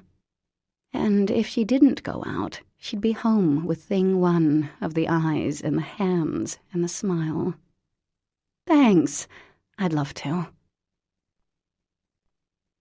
When Parker pulled into the short driveway of her place, thing one was up on the roof. Shirtless. Again. At the sight of him, every egg in her ovaries leaped to attention and started banging their tiny fists against the wall. Let us out, Parker. Now. He wore carpenter-style shorts and a tool belt and work boots, and nothing else but sweat, and Parker suddenly realized her mouth was dry. Thing one was beautiful. I'm back, she croaked, and he turned, wiping the sweat from his forehead. Hey, he started toward the ladder. Don't come down. I brought sandwiches from the diner. Great. He disobeyed her order, jumping the last few rungs. And now he was getting closer, and she could smell that nice, clean sweatiness of him. Did you put on sunscreen? She heard herself ask. He smiled. Her knees tingled dangerously. Thanks for bringing lunch. Parker swallowed. Oh, you're welcome. You know, the least I can do is feed you. His arms were most unlawyerly, curving with muscle, glistening. No shirt. Had she mentioned that? And he was standing approximately 4 inches in front of her. Should she choose to lean in and taste him, just for the hell of it, it wouldn't be hard at all. "What?" she asked, realizing abruptly that he was talking. "Sorry. Beauty, stop, honey." "That's right. Use the dog as an excuse. Good play." Not that the dog was doing anything other than cowering behind her legs. "I said I'll be up on the roof most of the day. There's a part of the floor in the kitchen that's rotted out thanks to a leak, so I figured the roof was a priority." "Good call." As if she knew anything. "Okay, I'll get going then. Cleaning. And I might get started doing the, prep stuff. For painting. Cleaning and taping. I need to sponge down the walls in your room." Did that sound dirty? It sounded dirty to her. Sponge down, sponge bath. Your room. Your bed. Is Apollo locked up?" "Yep." He was smiling at her, that knowing, faint smile. The "I've seen you naked" smile. Without another word, she went into the house. Parker managed to avoid Thing 1 for much of the rest of the day. He went to the hardware store. She talked to Nikki twice, once after lunch, once after he'd seen a deer and wanted to tell her about it. Mostly, though, she cleaned. Parker found that she liked hard physical labor. The last time she'd worked this hard, she'd been pushing out a baby. Her housework at home didn't usually entail more than making Nikki's bunk bed, which was awkward, let's give credit where it was due. But this stuff, this schlepping and bending and wiping and sweeping, forget Zumba or Pilates, body by hoarding. She didn't get to James's room. It felt a little personal. But the living room and kitchen walls had been washed with bleach and water, and she taped all around the windows, cupboards, and doors. Tomorrow she'd start painting. Rolly and Ben were coming over to help. That would be good, having some people there. People other than Thing 1. "He's awfully cute," the female holy rollers said. Shush, you guys. But maybe James needed a drink. Parker filled a glass and went outside, where James was coming down from the roof. "How's it going up there?" she asked, handing him the glass and gazing out at the harbor. Not at his shirtless glory. No, of course not. "Good." He took a long pull of water, then dumped the rest over his head and ran a hand through his thick, wavy hair. God, she was going to need a pulsating shower head, and soon. I'm gonna take a shower," she said. "That sounds like an offer," the HRs advised. "I'm going out tonight, with the girls." "Maggie and Chantal?" he asked. She kept forgetting he had roots here. "Yeah, well, Maggie. I don't know about Chantal." "Have fun." "Thanks. You all set for, everything? Dinner?" "All set." Pretty soon, Parker told herself, she should confront the elephant in the room. "James, we slept together once," she'd say. "Not gonna happen again. We're both copacetic with that, yes? So even if you look like a chocolate lava cake and I haven't had dessert in 3 years, it's not gonna happen. I'm almost positive." An hour later, Parker was clean and sweet-smelling, and surveying the dark interior of a shabby little bar, decorated with wooden lobster traps and the occasional lobster claw. There were about 10 tables, a few booths, and a counter. "Parker, over here." There was Maggie at a table in the back. Or it was the other one, her twin. They waved in unison. A busty, red-headed woman was nursing a baby, and 4 or 5 men watched unabashedly. Beth, the woman from the animal shelter, was also there. Parker went over. "Hi," she said, suddenly feeling shy. "I'm so glad you could come," Maggie said. Parker assumed it was Maggie because she had on a Hello Kitty tiara. "Have you met my sister? This is Christy, and she refuses to get a big C branded onto her forehead so people can tell us apart." "Really, Christy, you're so difficult sometimes." "This is Beth, who says you've already met her, and Chantal, our sister-in-law, and Luke, our nephew. Isn't he beautiful?" "Oh, he is," Parker said. though admiring the child would mean staring at Chantal's boob, which apparently was the thing to do. "Glad you are nursing, Chantal," one of the men said. "Best for baby." "Oh, yeah," the others murmured from their trance. "How's Beauty doing?" Beth asked Parker. "Oh, she's good. Very shy, but she's getting there." Parker smiled. Couldn't let the poor thing be put down. Kristy gave Beth a look. "I thought you never put animals down." "Sorry, Parker. I lied," Beth said with a grin. "Ah, well, she's a great dog," Parker said. "Okay, girls," Kristy said. "Let's get our new pal here a drink." "Dewey!" Parker jumped at the bellow. "Bring our friend a mojito!" "Coming up." Dewey was apparently the large man behind the bar. Didn't look much like James, not that she could tell, anyway. Kristy leaned forward. "While we wait, ladies, let me tell you something. I saw the hottest guy in the world today, outside of my own husband, of course." "And Malone," added Maggie. "And your brother," added Chantal. "Disgusting," chorused the twins, and all three of them laughed. "Anyway, as I was saying," Kristy went on, "the hottest guy. Now, Parker, you don't understand. This town is rather difficult. I had to import my husband from away. But locally, if you like surly alpha males, we had one, and sorry, Maggie got him." "It's true," Maggie confirmed, sucking up the last of her mojito. "He's my surly alpha male. And if you like irritating, lazy, annoying, but cute guys," Kristy went on, "there was exactly one, and he's our brother, and for some ungodly reason Chantal married him.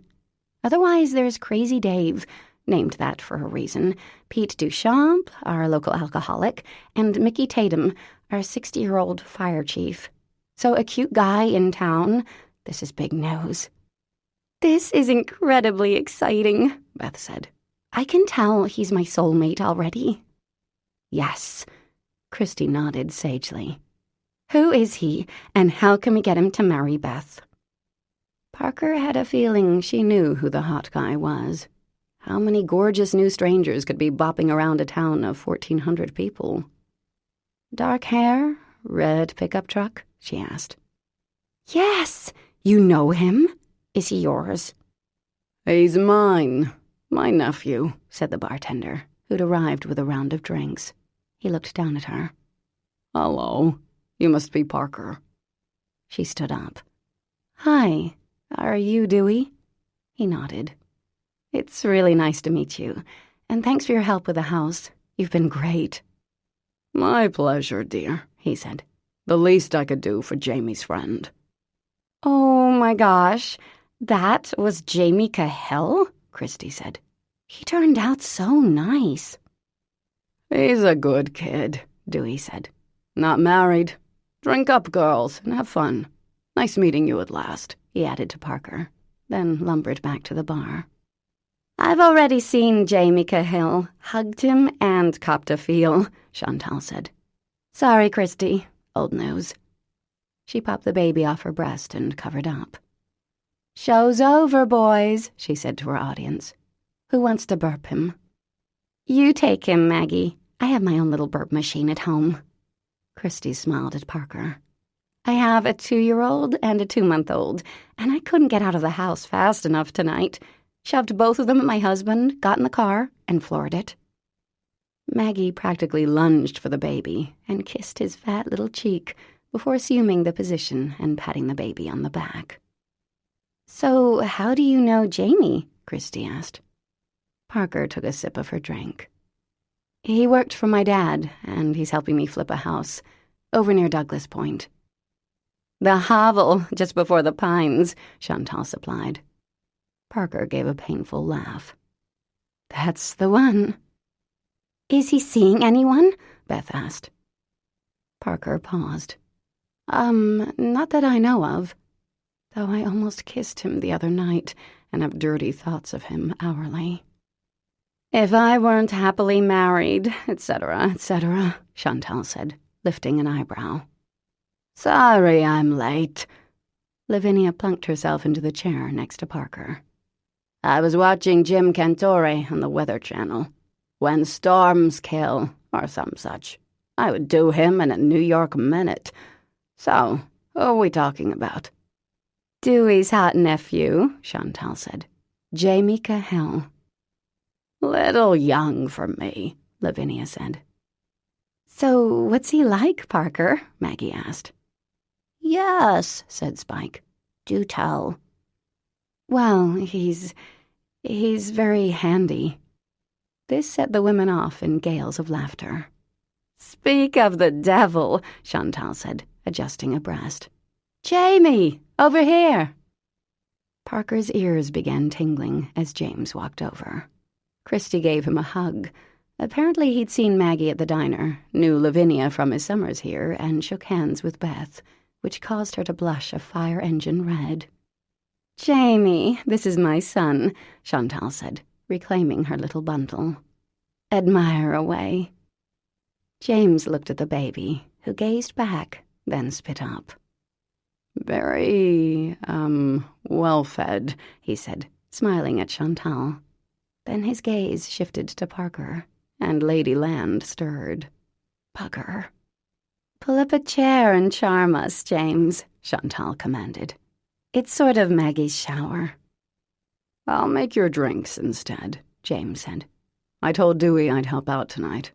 But have fun, girls. He turned and went back to the bar. Tell me you don't want a bite of that, Chantal said, watching him walk away. Preach it, sister, Beth murmured. So, Parker, I have to ask you, Christy said. Are you the Parker Wells who writes those books about the angels? Parker took another healthy sip of her mojito. Afraid so. Someone gave me a few Holy Rollers books when Violet was born. I'm sorry. You don't have to pretend you like them, Parker said easily. They are pretty nauseating. Hey, we have feelings, the HRs pouted. No, you don't. You're imaginary, Parker countered. Was that the one where the kitten gets crushed by the tractor? Maggie asked. That was my favorite one, Lavinia said. Cried like a baby. Thank you, the angels chorused. At Parker's questioning look, Vin added, Hi, you're my cousin. I did a Google search on you. Parker finished her drink. Anyway, the series is over, thank God. So what are you working on now? Beth said. I'm not really sure yet, Parker said. I have a few ideas. That's great news, the Holy Rollers cheered. Yay, you! If only. That dear boy is looking at you, Parker, Chantal said. You guys doing each other? Ignore her, Maggie said. Chantal has sex on the brain. It's true. Your brother is a happy man, Chantal answered, raising a perfect eyebrow. No more sex talk about our brother, Christy ordered. Parker laughed. No, it's not like that. He's my father's lawyer. So, Chantal asked, he's living with you. Have you seen him naked yet? No, and even if I was interested, which you totally are, he's got the triple crown of no against him, Parker said. Younger, unemployed, impotent, Christy asked. Prison record? Beth offered. Married to the church? Maggie said. Oh, he's not impotent, Chantal murmured, raising an eyebrow. At least, she paused for effect. He wasn't. Oh, Chantal, are you kidding? Maggie asked. Hey, somebody had to do it. He was 17 and so cute. Chantal grinned, and Parker felt an odd twang of something. Another sip of mojito fixed that. Okay, time for a subject change, Maggie announced. Let's leave poor James alone and talk about something else. I wear the crown of Kitty, so I'm the boss. And such a lightweight, Christy added. True. So, Parker, are you married? You have a little boy, right? "Nope, never married," she said. "My son is 5, Nicholas Giacomo Mirabelli." She fished out her phone so Nicky's sweet face could be admired. "Is there a story of forbidden love here?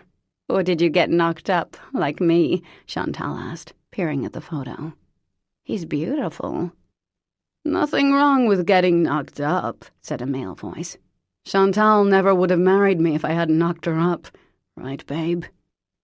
"Jonah, shush," Maggie and Christy said in unison, then laughed. "You shush, girls," he retorted. "You're both love children, too. I'm the only child Mom and Dad really wanted." He turned to Parker. "Hi, Jonah, long-suffering brother of the idiot twins here. I've seen you out in your dock." "Go away, Jonah," Maggie commanded. The pink beaded tiara she was wearing was slightly askew. "Go to the boys' section. This is for women only. Shoo." "You two are ugly when you drink." He bent down and kissed Chantal. "See you at home, gorgeous." "Bye, honey." Chantal beamed up at him and patted his ass as he walked away. "Disgusting," Christy said. "So gross," Maggie added. "So anyway, you were telling us, Parker, before my brother so rudely interrupted?" "Well," Parker said, "let's say I have this thing for emotionally unavailable men." The table burst into laughter. "Please, you have no idea who you're talking to," Maggie said. At Parker's questioning look, she added, "I was in love with a priest." "Okay, that's hard to top," Parker acknowledged. "And I stopped my best friend's baby brother. Have I mentioned Jonah is 13 years younger than I am?" Chantal said, smiling. "Cougar baby, the only way to go." "And I slept with a certain married Massachusetts senator whose last name starts with K," Lavinia said. "Wasn't really worth the effort, I'd have to say." "So how was your guy emotionally unavailable?" Maggie asked. "It sounds worse than it is, but he was in love with someone else," Parker said. "And I didn't figure it out until after Miss Egg and Mr. Sperm met. So I have a 5-year-old, and we have joint custody, and it's all very friendly and civilized." Huh, her second mojito was gone. "The last time you had 2 drinks and sweet baby James was around, you did the dragon shag," Spike, now in his early 20s, pointed out. "Speaking of cougars, just saying." "So have you dated at all?" Beth asked. "It's hard to find a decent guy these days." "Nope, haven't really dated. Maybe a first date every few months, but nothing real," Parker said. "You haven't had sex since your 5-year-old was born?" Chantal asked, her mouth hanging open in horror. This was, of course, the moment that James brought another round of drinks over. "That's awful," Lavinia said, shaking her head. "Thank you, James, darling." Parker didn't answer. James put a glass in front of her. "Thanks," she said, not daring to look at him. "Anything else, girls?" he asked, his voice warm and smiley. "Would you take off your shirt?" Christy asked. "We didn't get Maggie a stripper." He laughed, and the sound scraped something deep down in Ladyland. Something that liked being scraped. James had almost kissed her the other night, right? It had seemed to her that a kiss had been possible, there on the dock, before the thunder, when she'd bolted like a scared little baby horse. Okay, no more mojitos. Who referred to themselves as scared little baby horses? Mojito-enhanced people, that's who. James looked down at Parker, who decided that now would be an excellent time to drain that mojito. The straw stuck her in the eye, but she squinted and managed a swallow or two. "I'll walk you home when you're ready," he said. "No need, thing one," she said sweetly. "I'm fine. I can canter on home all by myself." He laughed, and there it was again, that scraping. Meow. "I'll do it anyway." All righty then. If he insisted, he could walk her home. He was paid by Harry to walk her home, she reminded herself. No matter how cute he was, no matter how smiley were those eyes, he was in Harry's pocket, and Harry was in jail, and not a nice person, and James was here to babysit her and assuage Harry's conscience. Sex would not be part of the equation. A while later, the party broke up. Maggie had to open the diner early. Christy's baby didn't yet sleep through the night, and Jonah was giving Chantal the look of love, according to her. Parker stood, too. James was nowhere to be seen, but after the sobering thoughts earlier, she really didn't want to wait. She was 35 years old, for heaven's sake, didn't need an escort. The air was surprisingly chilly, thick with the salty smell of the ocean. The bar had been loud, and as Parker walked toward the harbor, the quiet of the night settled around her companionably. Mackerley was pretty quiet, too, and also surrounded by water, but it wasn't like this. This was a place where livelihoods were still made on the sea, a town that was remote and craggy. So far, she hadn't seen any condos or McMansions on the water. The Pines was it, as far as it went for posh real estate. Waves slapped briskly against the hulls of the lobster boats in the otherwise quiet night. In the far distance, Parker heard an eerie, laughing noise. A loon, perhaps, not that she'd ever heard one before. She fished her phone out of her bag and hit Ethan. Then, before it could connect, she hung up. She'd talked to Nicky 3 times today, and while she knew Ethan and Lucy wouldn't mind one more call, it seemed needy. And sleeping with James, not that she was thinking about it, cough, would be needy too. A lonely older woman who was in the midst of financial ruin and a career crisis should not have a fling, no matter how chocolate lava cake was her housemate. "Parker, wait up!" Speaking of cake. She turned as James loped down the half-block that separated them. "Thing 1," she said. "Miss Wells, I believe I said I'd walk you home." "Part of your duties for Harry?" He gave her a measured look. "No, just a concerned citizen who doesn't want you falling into the ocean." "Please, I could drink you under the table." "That's probably true, but since we're heading to the same place, why not?" He grinned, and she looked away quickly. "Fine. Thank you, James." "So, were you girls talking about how handsome and strong I am?" he asked. She snorted. "Little bit," she admitted. "I hear you and Chantal have a history." "She kindly relieved me of my virginity," James answered, "and I will forever be grateful." "You spent summers here, Thing 1?" "I did. A few, anyway." He hesitated, and Parker got the sense he was going to say more, but he stayed silent as they walked past the little diner, the dock, the harbor itself. There were no streetlights on Shoreline Drive, and though it was past 10, the sky was just now deepening from indigo to black, the stars brightening overhead. The loon called again. "So, Parker, any thought of maybe staying up here for a while?" She shot him a puzzled look. "What do you mean?" He shrugged. "You can work from anywhere, right?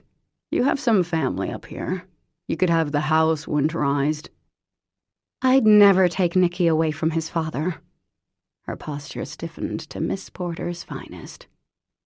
"Didn't Ethan live away for most of Nicky's life?" James asked, his tone mild. No, he traveled a lot, but he was home every weekend. And then he switched careers so he could live in town. We were 5 minutes apart." "I see." There was something in his tone that grated on Parker's nerves. "Ethan's a wonderful father." "Of course he is. Isn't my tone hushed and reverent enough? I'm sorry." "What's your problem with Ethan?" she snapped. "I mean, really, Thing 1, you barely know him." James nodded, then picked up a rock and threw it out into the sea, where it hit the water with a hollow dunk. "How long were you with him, back when you were dating?" He probably already knew the answer. "A couple of months," she answered, her tone icy. And why'd you break up? She walked a little faster. Is it any of your business? No, probably not. But he sounds so very perfect in every way. It's a little confusing as to why you didn't snatch him up. Your dubious charm is wearing thin. He married your best friend, right? It wasn't like that. I barely knew Lucy when he and I were dating. We only got close after I broke up with him. And I broke up with him. Of course. So sorry, Majesty. Didn't mean to criticize the paragon. The what? Ethan, the paragon of perfection. Well, bugger. She was either going to smack him or agree with him. Oh, look, home sweet home. Sleep tight, thing one. With that, she jerked open the front door of the little house, got Beauty, and went out the back to go sit on the dock. She didn't slam the door, but she wanted to. Chapter 14. So, you got this? You can hold down the fort and all. Sure, Vin. You go. Have a great time. Parker smiled at her cousin. She couldn't wait till Vin was gone so she could start cleaning. The shop was filthy. Thanks, 'cause I haven't been laid in God knows how long. She sighed. That's where I'm going, a sex state, and I cannot wait. Thanks for sharing. This guy knows what he's doing, her cousin continued, squinting appreciatively as she took a long drag on her cigarette, her face contorting into a sea of wrinkles. Some men it's just in and out, right? Not him. That's great. Does this little circly thing. Makes me crazy. Lavinia stubbed the cigarette out on her palm, then fished her bra strap up from where it had slid down her crepey, mole-encrusted arm. He might be hairy, God knows, but once you get used to the friction, it's all good. Parker had never thought of herself as a prude. Nope, but damn if she didn't throw up in her mouth a little bit.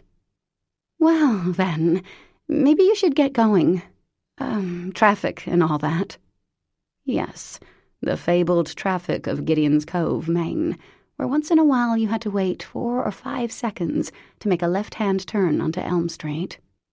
Good point, kid. Lavinia punched Parker on the arm fondly. Have a great day. And thanks. I'm off to have my orgasms. You go, girl, Parker said, swallowing.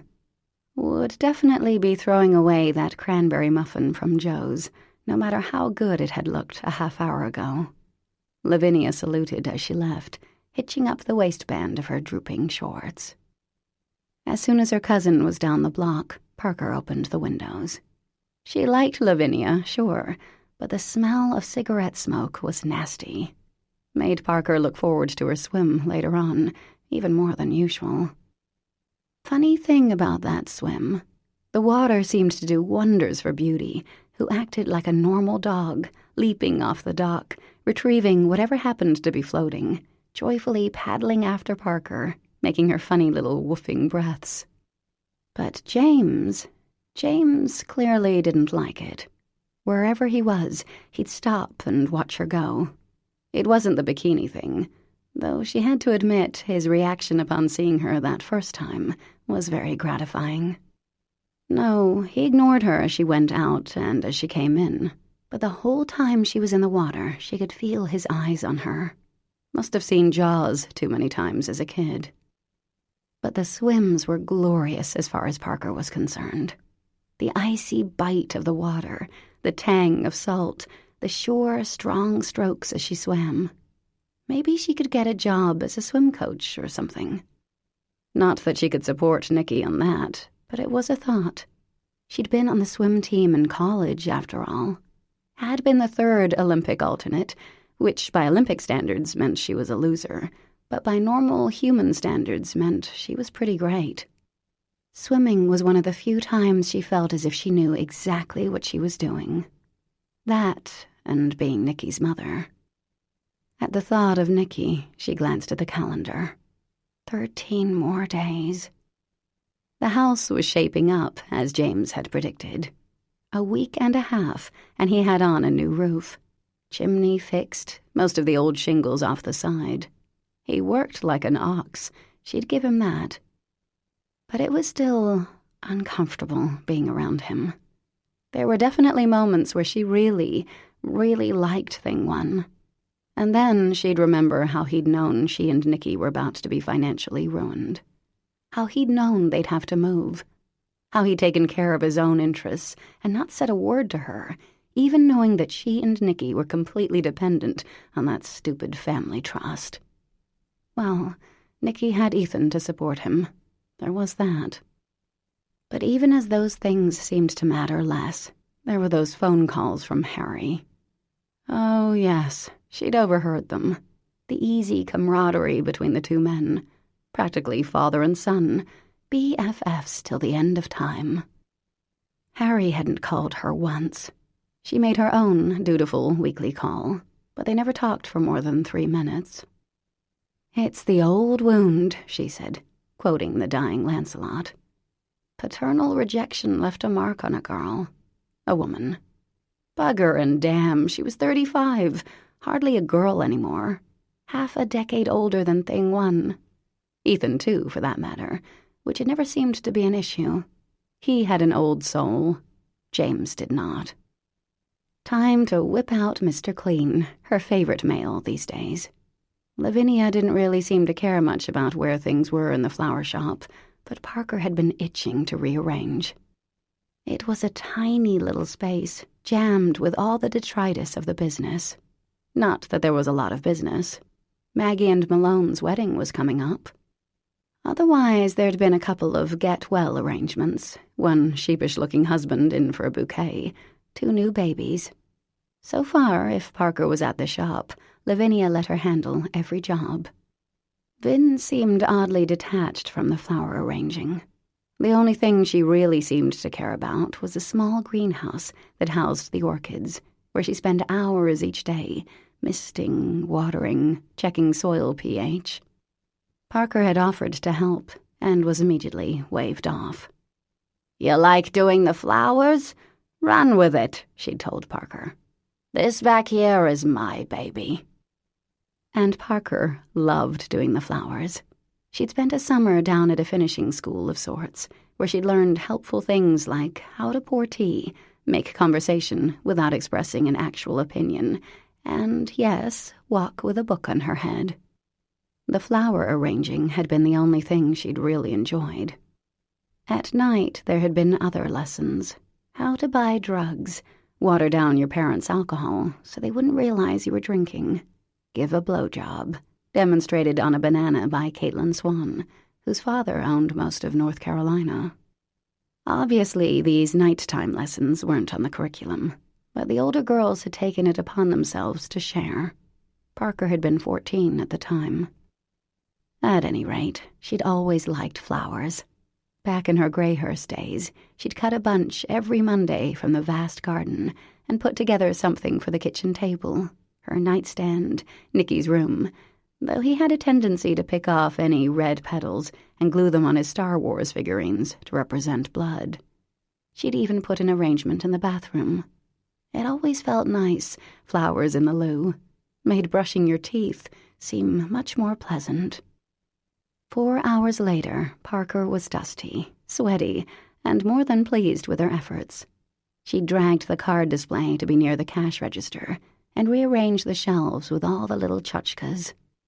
The shop was now much easier to navigate, the dusty porcelain figurines and candles wiped clean and placed in the corner. She put the houseplants on the wide shelf in the front window. Lavinia had them against the back wall for some reason, and made a gorgeous arrangement of gerbera daisies, larkspur, irises, and ferns for the counter, the colors all in shades of pink and purple. Beautiful. She hoped Lavinia would let her do Maggie's wedding bouquet. Maggie had been so nice to her, so welcoming. Parker had gotten an invitation to the wedding, even. And Malone had smiled at her the other night. Maybe. It was sort of hard to tell. but Parker had a bit of a soft spot for him, as he was the first resident she'd met. She liked looking out for his boat each night, knowing he was safely back home and on his way to nice Maggie. "You'd think I'd be cynical," Parker said aloud to Beauty as she swept the floor. "But I'm not. I love love. Gross, huh?" Beauty's tail swished in agreement, her eyes never leaving Parker. It was too bad they couldn't keep the cottage as a summer place. It was hard not to fall in love with this town. Well, maybe someday. The bell over the door rang, and Parker looked up to see who it was. An older man in a suit, not someone she'd met before. Beauty fled to her hiding spot under the work table behind the counter. "Hello," Parker said. "How can I help you?" "I'd like a potted plant for my mother," he answered. "Sure. Take a look around. Is it a special occasion?" "Well, we had to put her in a nursing home, poor thing." "I'm sorry to hear that." "And I don't make it up here too often." He gave her a once-over. "I live in Winter Haven. Ever been?" "Can't say that I have." He reminded her of Harry. His suit was expensive, and his leather briefcase gleamed. Parker would bet he drove a German car and lived in a house on the water. He glanced dismissively at the Boston ferns and African violets, the jade plant, and the cheerful yellow primrose. "Got anything else? Something a bit more." "Exotic?" Parker supplied. "Exactly," he answered, smiling. "You read my mind." Another glance at her chest. In a way, flattering that he was checking her out, as she was filthy from cleaning and dressed in a once-white t-shirt and jeans. On the other hand, he exuded that entitled vibe. "I can look at your boobs because I'm rich, and you are a serving wench, as far as I'm concerned." "Well, what you see is pretty much it," she said. "What's in the greenhouse?" "Right. We have some rare plants back there." "Would you mind showing me those?" Parker hesitated. It really was Vinny's domain. Then again, her cousin grew them to sell, ostensibly. "I don't mind paying extra," the guy said. "My mom deserves the best." And Vin could use the money. "Sure, let me get the key. We have some orchids. Does your mom like those?" "Doesn't everyone?" he answered. "They're almost as pretty as you. Dan Jacobs, by the way." Yep, a Harry. Dan Jacobs had to be 65 if he was a day, complete with wedding ring. But it seemed that once a man passed 40, he suffered some kind of acute stroke that affected his mathematical abilities, encouraging him to hit on women young enough to be his daughter. The Hugh Hefner School of Nasty. "And you are?" he asked. "Parker, nice to meet you." "Very nice to meet you." Beauty growled very softly. "Indeed, sweetie." "Let's see what we have," Parker said, her voice brisk. She took Vin's key from the drawer, opened the padlocked door, and pushed it open. She hadn't been in here yet. There were orchids, all right. About 10 of them were in rather sparse bloom, a couple of blossoms here and there, but nothing really striking. More of the orchids were dormant, unremarkable, rubbery green leaves in pots. But the other plants, maybe 50 in all, looked like houseplants, densely growing, delicate leaves, almost like a miniature green Japanese maple. Some of them had fluffy white flowers, akin to something Dr. Seuss might have drawn. They were very pretty, though Parker had no idea what they were. "I like those," Dan Jacobs said. "Are they orchids, too?" "I don't think so," Parker said. She checked 1 or 2 of the pots for an identifying plastic stick. Nothing. No sticker on the bottom, either. "Well, I'll take one," the guy said. "Wrap it up with some pretty foil, if you would." "Sure." Parker could find no price tag. Well, she'd charge him $75. Looked as if he could afford it. As she wrapped the pot and tied some ribbon around it, Dan Jacobs leaned forward, the thick smell of his cologne enveloping her. "So, I wonder if a beautiful woman like you would like to have dinner with me," he said, showing a whitened grin. "I'm pretty sure your wife wouldn't like that," Parker answered, smiling to soften the blow. "My wife has nothing to do with this," he said. The guy was just like her dad. Hey, what did marriage mean when you could bang a younger woman, right? "No, thank you," Parker answered. "You're a few decades too old for me. That'll be $75, please." "Bitch," he muttered, very softly. He put down 4 20s and walked out of the store without waiting for change. "You're disgusting," Parker sang out once he was out of sight. Well, at least it was a good sale. Vin would be pleased. The African violets were $6 apiece. The rest of the afternoon passed quietly. By 2 o'clock, Parker found herself wondering what James was doing. If he was doing it without his shirt. No, that's right. He wasn't at the house today. She'd given him the day off. Ordered him to take the day off, more like it. They'd been skirting each other the past few days. Polite, pleasant, but not intimate. Not since that first dinner on the dock, when he'd taken her hand. Since he'd almost kissed her, and she'd almost let him. But there was something about James. The memory of his hard, naked body against hers at Esme's wedding. That tawdry, smokin' hot porno memory. Yes, that was something indeed. He'd done incredible things with the cottage, that was for sure. A steady and hard worker, completely uncomplaining about the amount there was to do. But there was something else, something quiet, something a little bit sad, maybe. Today was the first day they'd been apart since he arrived. And let's face it, it wasn't because he deserved a day off, which he absolutely did. It was because if she had to keep seeing him shirtless, her thin resolve not to climb him like a tree might crumble after all.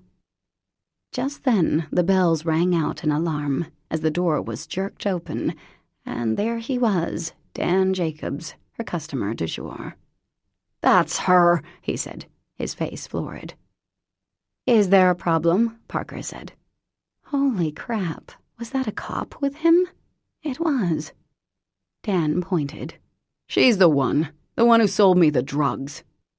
"What?" she yelped, getting an answering yelp from Beauty. "I did not." "Ma'am, you have the right to remain silent," the cop began. "What? Why? What did I do?"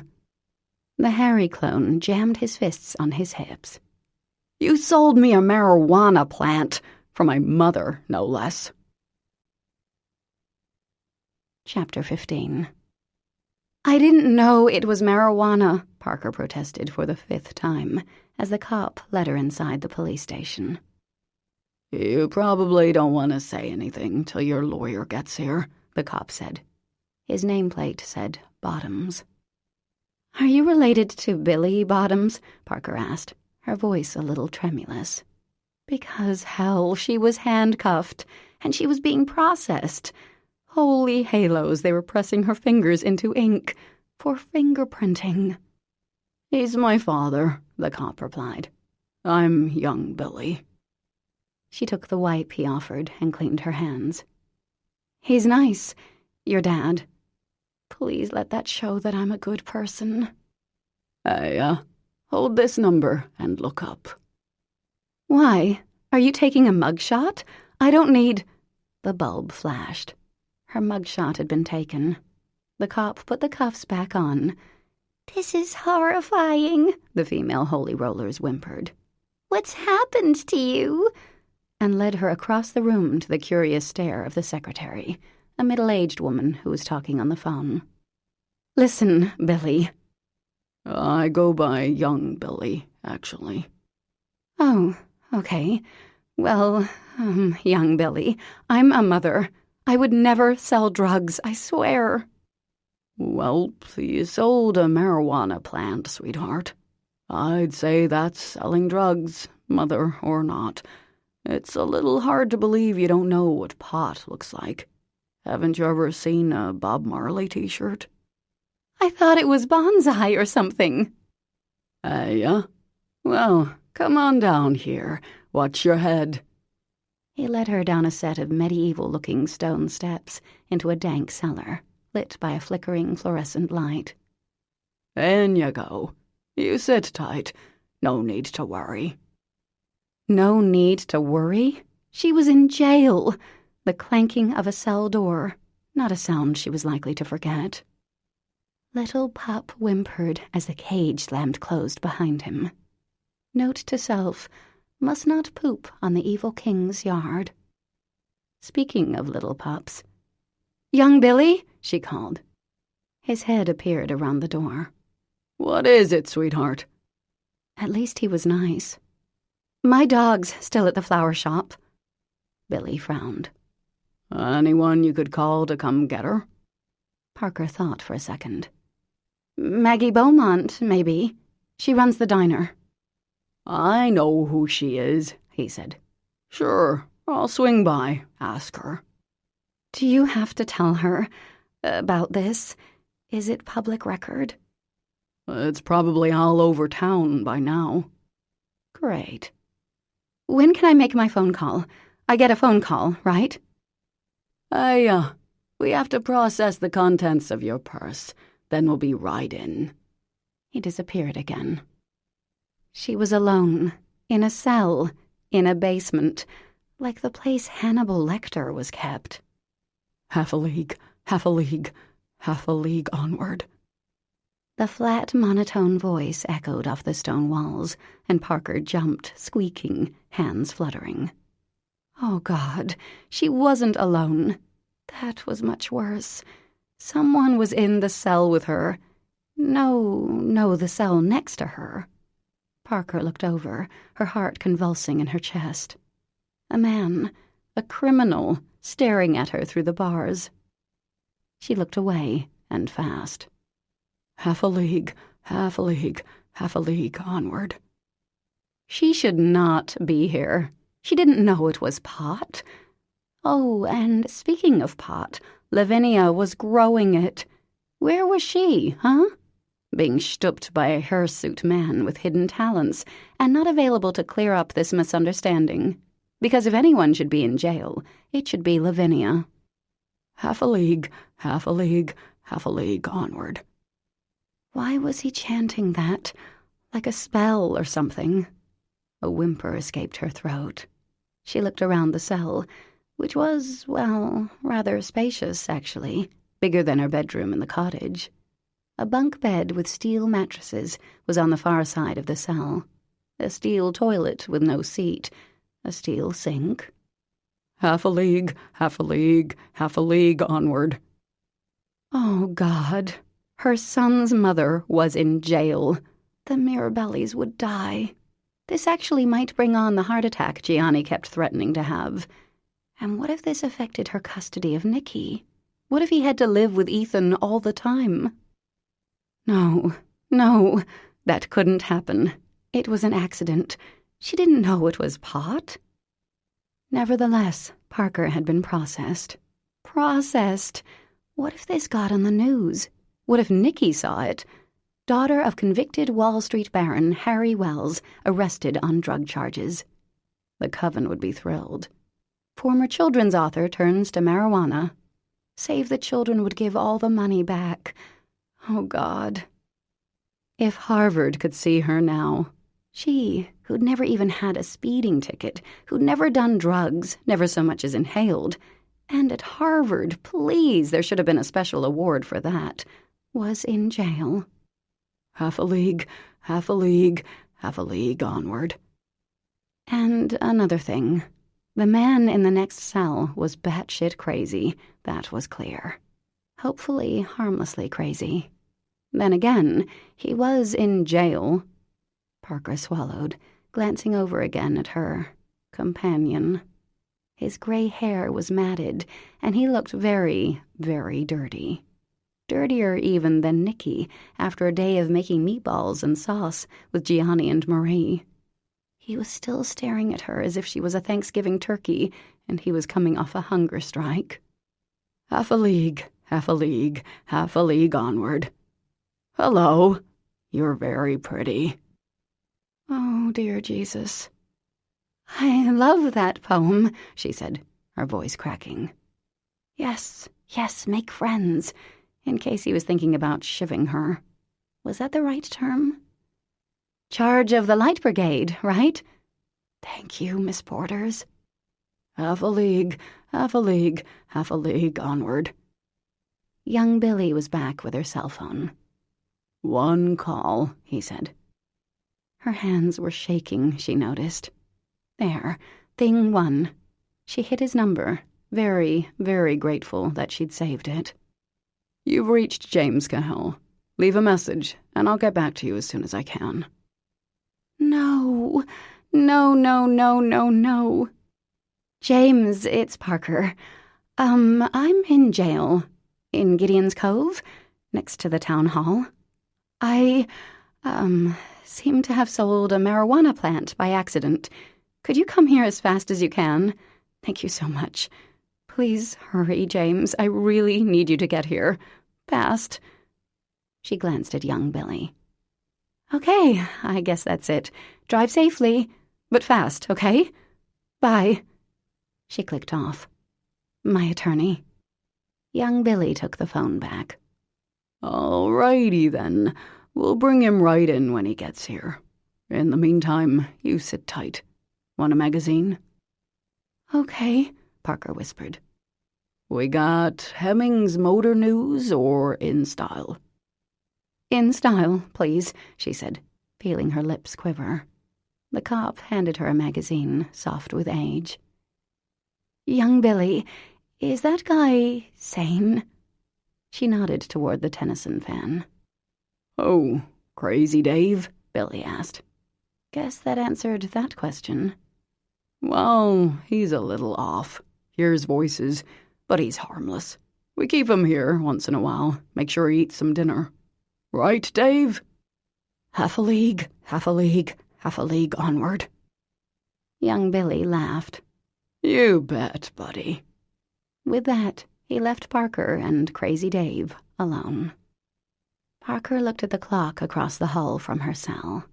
She'd been in here 14 minutes. Childbirth had flown by compared with this. She thought of Harry, who was in an actual prison, not just a holding cell where the police officer was as nice as pie. Did he have a roommate? Those kinds of details didn't come up. She'd asked how it was, and his answer was abrupt. It's prison, Parker. How do you think? What that meant, she didn't know. Gangs? Homemade tattoos? Probably not, as it was one of those white-collar, minimum security places. But still, prison was prison. Where was James? Why had she insisted that he take today off of all days? Why hadn't he answered his cell phone? God, what if he hadn't taken it?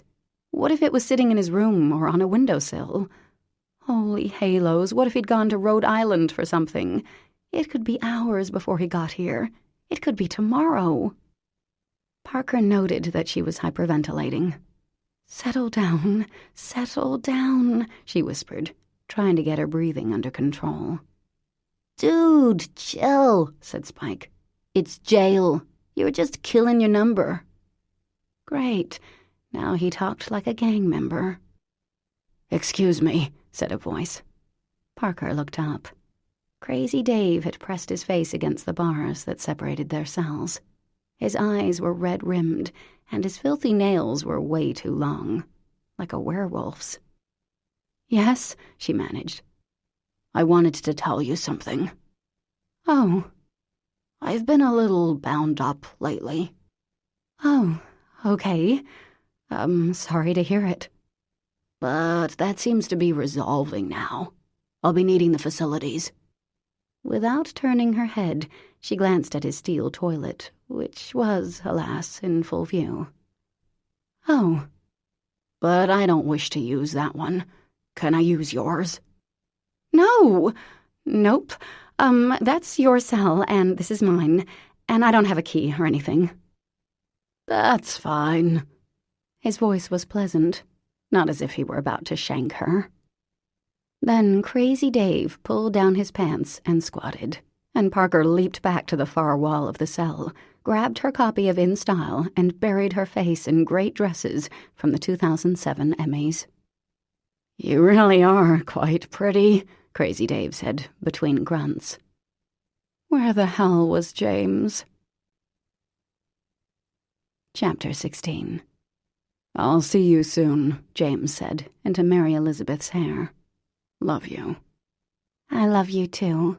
Why don't you live here? She asked, smiling up at him. We could be together all the time.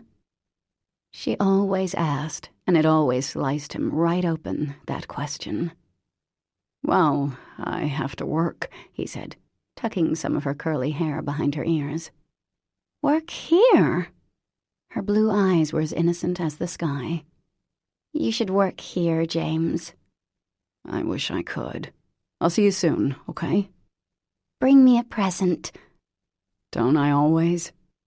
A big present. I want a present, James. You got it.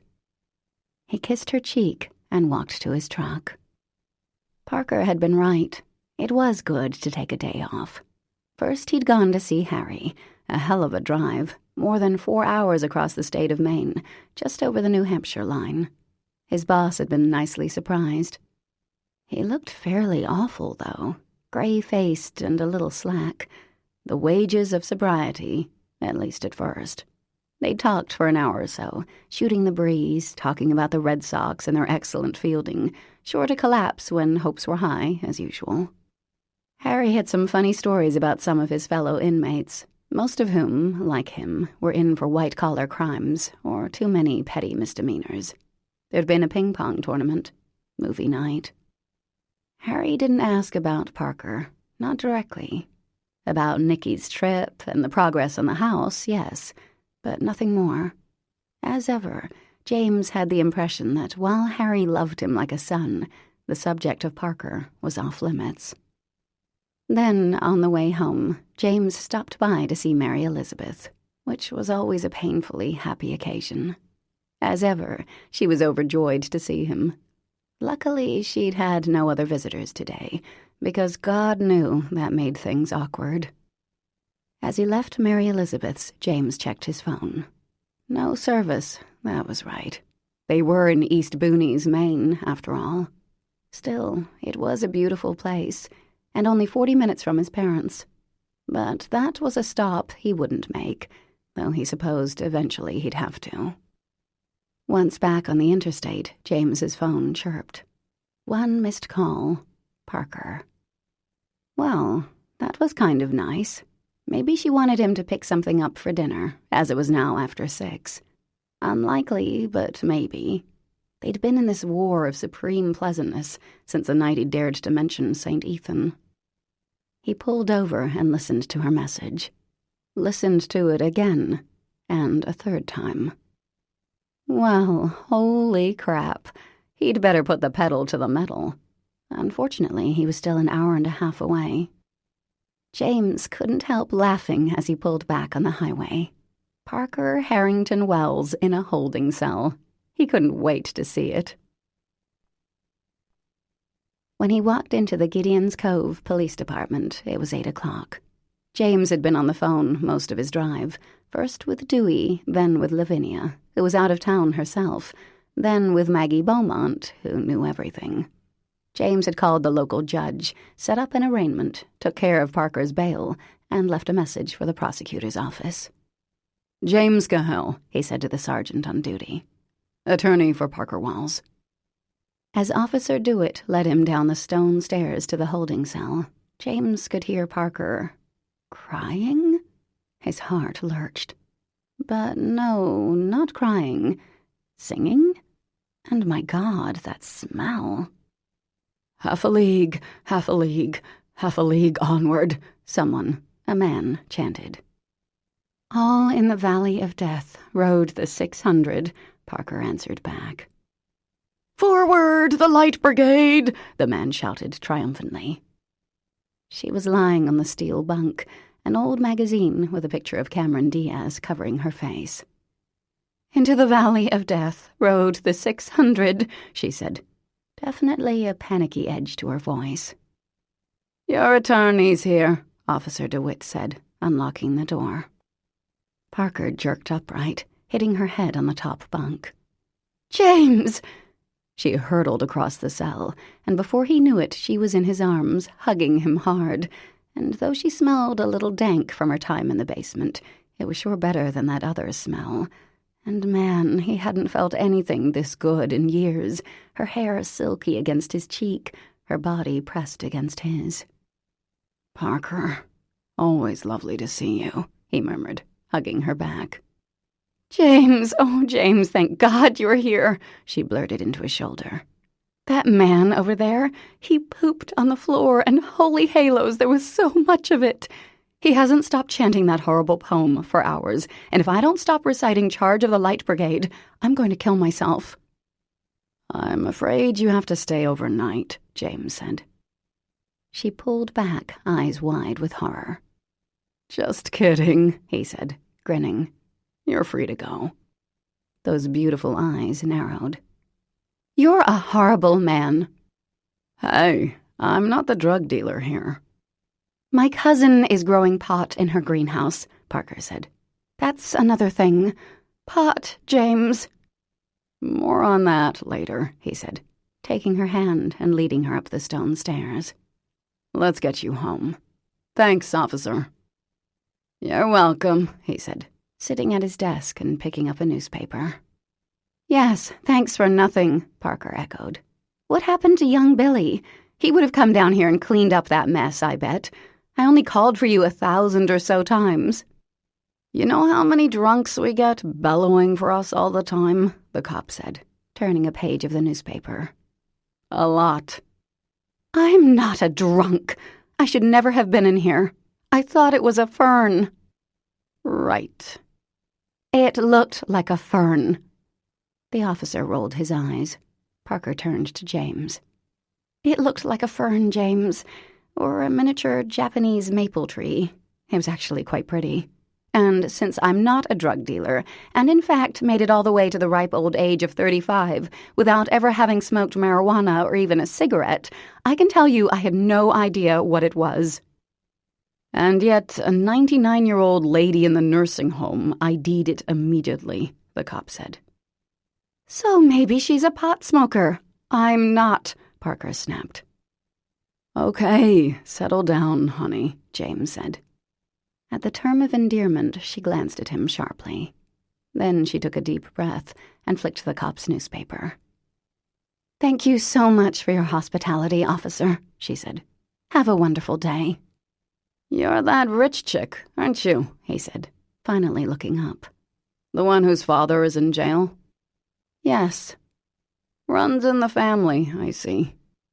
She straightened into princess posture and tilted her head slightly. "And inbreeding must run in yours." "Okay, Parker, let's go," James said. "Don't get into more trouble." He took her hand more firmly this time and led her out into the cool, clear night. "We need to get Beauty," Parker said. "She's at Maggie's. At least, I think she is. Young Billy Bottoms." "I already picked her up. She's in the truck." James held the door for Parker, and at the sight of her dog, she seemed to melt a little. "Hi, honey," she murmured, burying her face in the dog's neck, same as she'd done to him. "So, jail," he said. "I guess you can cross that off your bucket list." "Yes, that and amputating a toe, just for fun." He glanced at her as he backed out and headed past the diner. "You okay?" "Peachy." "That hug was nice," he said mildly. She didn't answer for a minute, though her cheeks flushed slightly. "Did you have to arraign me, or whatever? Put up a bail?" she asked. "Yep."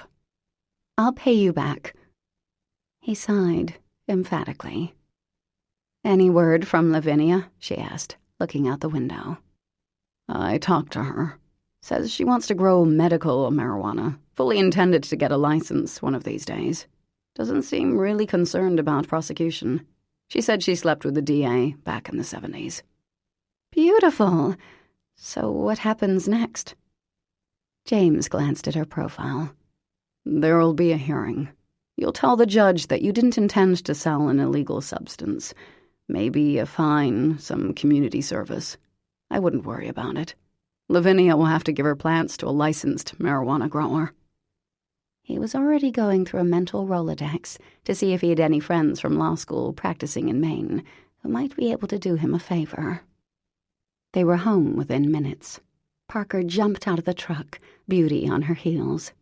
The dog had been friendly enough when James had picked her up at Maggie's house, where she'd been rolling around on the floor with Maggie's much bigger yellow lab. But now that Parker was back, he was once again persona non grata. I'll make you something to eat, James offered. That's okay. I have to call Nicky, she said. I haven't talked to him all day. You gonna tell him what happened? She gave him an odd look. No, James. He's 5. Right. Stupid question. But first, a shower. I thought Crazy Dave was going to throw poop at me, like the gorillas do at the zoo. She shuddered, gave him a grin, and disappeared into the bathroom. A second later, the door popped open, and for one ridiculous, wonderful instant, he thought she was about to invite him in. Thank you, James, for the bail and whatever else you had to do, and for getting Beauty. You're welcome, he said. Another smile, and she closed the door, leaving him standing there. A half-hour later, Parker was down on the dock, though it was now fully dark, laughing on the phone as she told Mr. and Mrs. Paragon about her day in the clink, no doubt. Her hair was about the only thing he could see now. It had brightened in the sunlight. She'd been working outside, hacking the long grass, digging up the scrubby bushes that overhung the stairs to the water. She hadn't complained once since getting the news, hadn't blinked at the back-breaking work. She really hadn't even complained too much about spending 6 hours in a cell. Harry would be proud of her, James thought. Or he should be. Why Harry could barely tolerate his only child was a mystery. James had seen that unique look of hers leveled at Harry so many times, that jaded, knowing look, the same one she'd given James himself so often, though less lately. But sometimes, when she was looking at Harry, James was almost sure he'd seen something else. A flash of hope, regret, sorrow. Then again, he knew jack about relationships and people, and certainly nothing about fathers and daughters. But if he ever did have a daughter, unlikely, but still, a look like that would kill him. Her laughter rang out against the shushing of the waves against the rocky shore. Damn Ethan Mirabelli. Parker would smile at James, thank him. Oh, yes, she was wicked polite, but she would never let him in her inner circle. He couldn't blame her, not really. He wasn't good with kids. His father liked to tell him he didn't take life seriously enough, disgusted that he hadn't done more. More what, he wasn't sure. More penance, probably. He'd done well enough in college and law school, but it wasn't as if he was brilliant. Once, a professor had written a comment on one of James's papers. Well written, but lacking substance. Kind of struck a chord. Then James took a boring desk job for the money, and now he was unemployed. James finished his beer and went to the stove. Took some bread, cut a hole the size of a 50-cent piece in each slice, added some olive oil to the pan, then the bread. Cracked an egg. Toad in the hole. Comfort food for the woman who'd been in prison, whether she wanted his comfort or not. As he approached the dock, he could hear her talking. A story, actually. He paused before stepping onto the creaky wooden dock, not wanting her to know he was there. Mickey never forgot what it was like to be left out, she was saying. From that day on, he shared all the calls with Wensley, and in time, Wensley became a great fire truck too, same as Mickey, and the two were great friends. Mickey was a legend, and all the children of New York knew his story, and whenever he went racing through the city, little kids and their parents, grown-ups going to work, rich people and poor people, police officers and tourists, All would stop and watch as the bravest fire truck there ever was went out to do the job he loved so well. The end. She paused. You still awake, sweetheart? Nicky? I love you, honey. There was a pause. Hey, Ethan. Guess he was pretty worn out. Okay. You guys have a great day tomorrow. No, I won't. I'm a model citizen from now on. She laughed. Good night, buddy. Give Lucy a smooch from me. She clicked off and stroked Beauty's cheek. The dog was lying with her head on Parker's lap and gave a little wag. James stepped onto the dock and Parker looked up. Hey.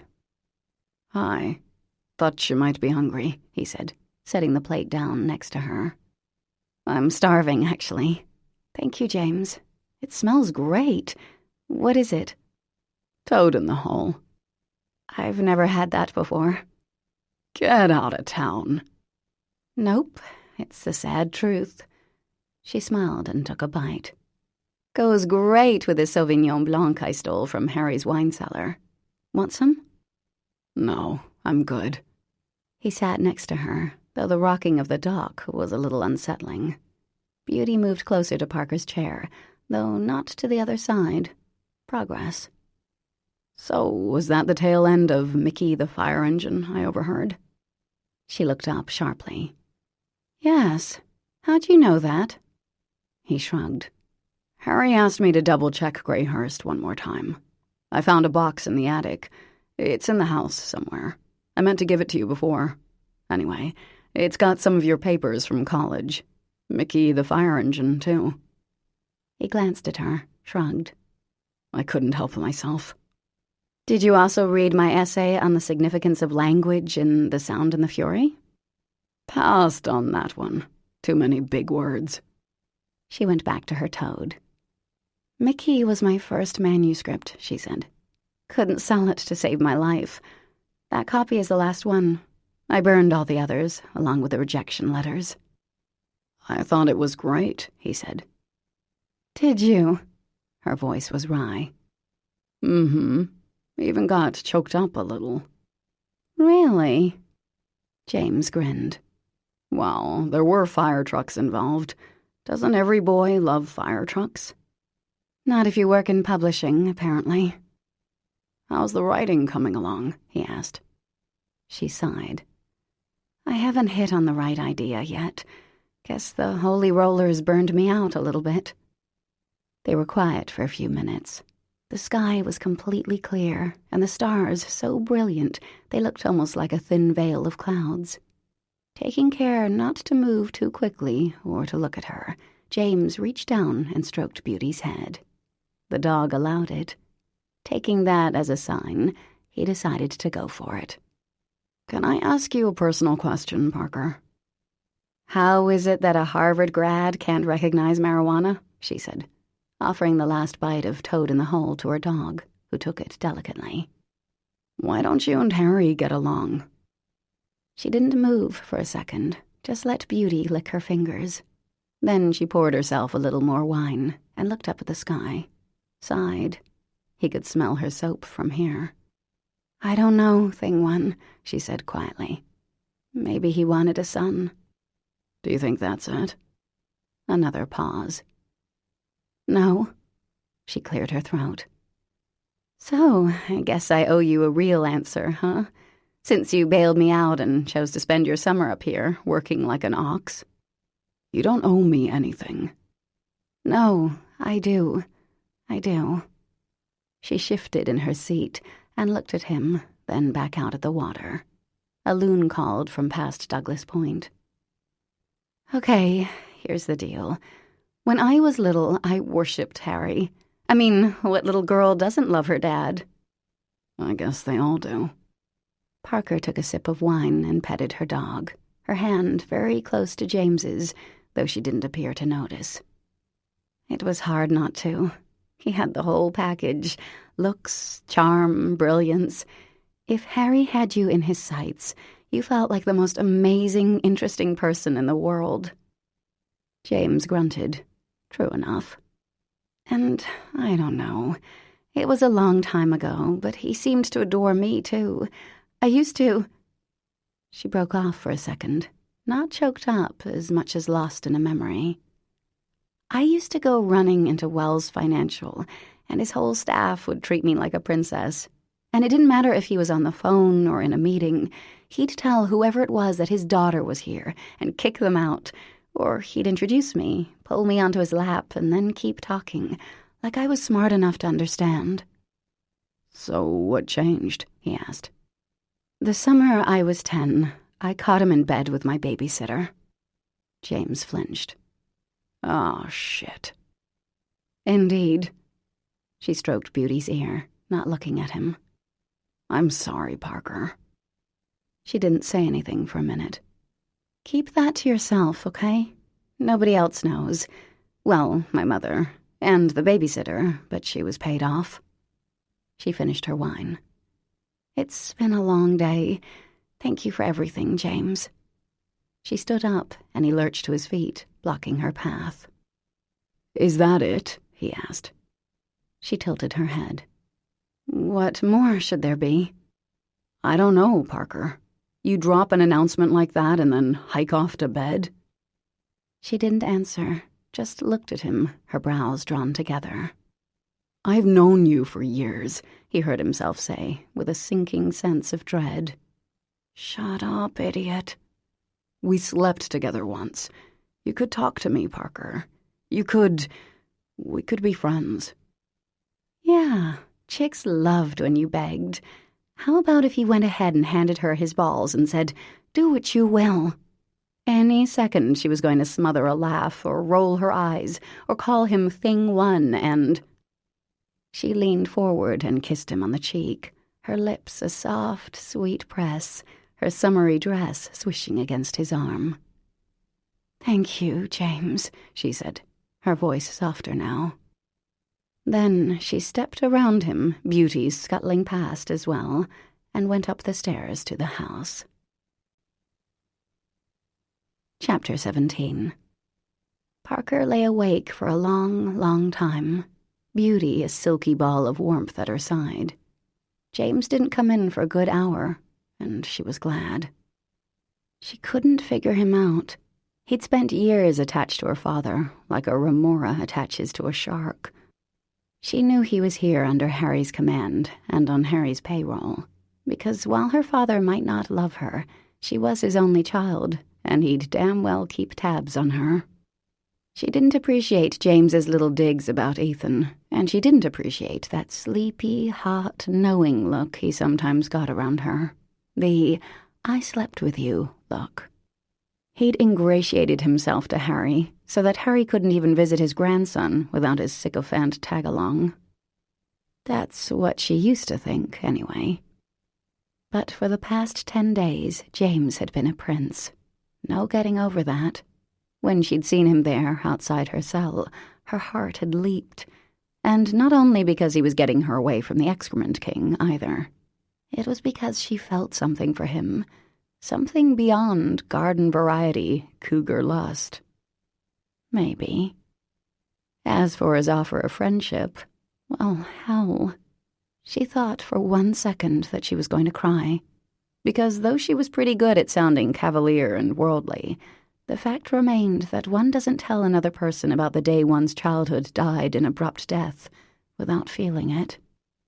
She hadn't thought about Lila for a long, long time. It was during what would be her last childhood summer at Greyhurst, though she didn't know that yet. Lila wasn't a real nanny. Parker was 10, after all.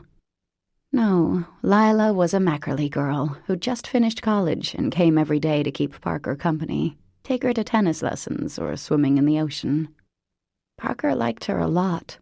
Lila didn't read magazines or talk to her friends on the phone or pump Parker for details on how much money her family had, like most of Parker's babysitters. She was 22, but treated Parker like an equal. Even when they were drawing fairies and unicorns, Lila seemed to think Parker was cool. She was always up for a swim, no matter how cold the water was. And she'd make fun snacks, too, the kind that Althea would have never allowed. S'mores and raw cookie dough and orange macaroni and cheese that, fascinatingly, came from a box. Sometimes Lila would complain about her college boyfriend to Parker, and Parker would be almost breathless with the coolness, the adultness of the conversation. No one talked to her like that. Her cousins had become a closed circle, and her mom was prickly this summer. And Daddy, things were different with him these days, too. Lately, he'd been distracted, less interested in hearing about school trips and grades. Her parents had been arguing a lot lately, so Parker had tried to be at her best, smart, charming, cheerful, then find something else to do. 10 going on 30, her father liked to say, and she knew it was a compliment. At any rate, that particular day was hot and clear, the best of a New England summer, a hearty breeze off the water, and the sun baking the air. Althea had gone into Boston for the day to do some shopping. Harry was working in the house. Parker and Lila had been making sandcastles on the beach, with moats and tunnels and turrets and everything, and Lila had seemed just as interested as Parker. But after an hour or so, Lila had to go to the bathroom. As long as she was in the house, she said she'd make them a snack, too. Root beer floats, maybe. Parker would be okay on her own, right? She wouldn't go in the water. Of course not, Parker said. I'm not an idiot. Plus, I can swim better than you. I know, Lila answered fondly. But I had to say it. Back in 10. Parker added some seaweed to a turret. Daddy would appreciate how much time they'd spent on this little fiefdom. She'd only recently learned that word, and she was going to use it, because he always loved when she used words that most grown-ups didn't know. Yes, this fiefdom would win back his approval, most deaf, which would be nice after yesterday. Harry had come to her swimming lesson the day before, and they were teaching diving off the high platform. All the other kids had done it, but when it was Parker's turn, she froze quite unexpectedly. The water looked so far away, so shallow. How long would it take to hit the water? What if she flubbed the dive? Her legs began to shake. "Come on, Parker," her dad called, his voice already tinged with irritation. Even so, she couldn't move, picturing the crack of her back as she slammed the water, sinking to the bottom, paralyzed, dying, blood floating in a cloud. "Just do it," she whispered to herself. "Go. Jump." She couldn't even climb down the ladder herself. One of the teachers had to come up and go down first, his arms gripping the bars around her, his voice kind and reassuring, telling her it happened to him too, his first time. Didn't matter. Her father was peeved. She'd stared out the window all the way home so he wouldn't see her tears, listening to a heated lecture on being brave, taking chances, how his valuable time had been wasted. Well, today was a new day. She'd make him forget her cowardice with a few smart words. He always loved that kind of thing. She sat back in the sand. Maybe, if he wasn't irritated anymore, they might watch a movie or take a sail. Not to be disloyal to her mom, but it was always fun when Althea was away on a shopping trip. Harry traveled a lot, so time alone with him was precious. "Fiefdom," she said, so she wouldn't forget. The seaweed flag looked great. She stuck a few more seashells on the side. Perfect. A fiddler crab for the moat, and the thing was really a work of art. However, Parker had sand in her bathing suit, and that did not feel very good. Though she wasn't supposed to go in the water alone, she wasn't going to sit there with a lump in her suit either. She glanced up at the house. No sign of Lila, and went to the water's edge. It was high tide, but the water was calm and flat. No big waves today. She went in up to her waist and pulled out the edge of her suit. Much better. Then she went back to shore and waited a little more. The crab wasn't happy. Would it die if she left it there? She didn't want to kill anything. She might become a vegetarian, in fact, having recently learned where veal came from. Where was Lila? She'd been gone so long that Parker had to pee now, too. With a sigh, grown-ups, so irresponsible, she went up the 42 stairs that led from the beach to Greyhurst's backyard. Across the thick, lush carpet of grass, onto the hot slate patio, into the kitchen. No sign of Lila. Parker used the loo. She'd come across that word in an Agatha Christie novel, and it sounded vastly superior to bathroom, or, as Althea said, little girl's room. Another word to drop in front of her father. Greyhurst was huge, but to Parker it was an old friend. Her grandfather had died 3 years ago, but Parker would try to summon his ghost once in a while, feeling equal parts melancholy for Granddad and terror in case she succeeded. Right now, the house was quiet, dead quiet, like in that movie Demon Seed that Lila had let her watch, where it got really quiet right before all the killing. Feeling the abrupt need to find someone, Parker went to her father's study. Empty. She headed upstairs. Maybe Lila was sick, or maybe she wanted to use one of the fancier bathrooms. Besides, Parker wanted to change. Having a soggy bottom was getting yucky. The thought dawned that maybe Lila was stealing something. They'd fired 2 people this year for stealing. Parker's heart sank. The last thing she wanted was to lose Lila. She made a deal with herself. If Lila was stealing, she'd tell her to put it back, and she wouldn't tell on her or anything. As Parker got to the wing that held the family bedrooms, she heard a noise. A grunt or something, as if someone was sick. There it was again. "Daddy?" Parker whispered. She knew her father was rich and important. Would someone try to kidnap him? Had they already knocked Lila out? This would explain why there were no root beer floats, why Parker had been left out on the beach for longer than 10 minutes. Both parents were very strict about her being left alone by the water.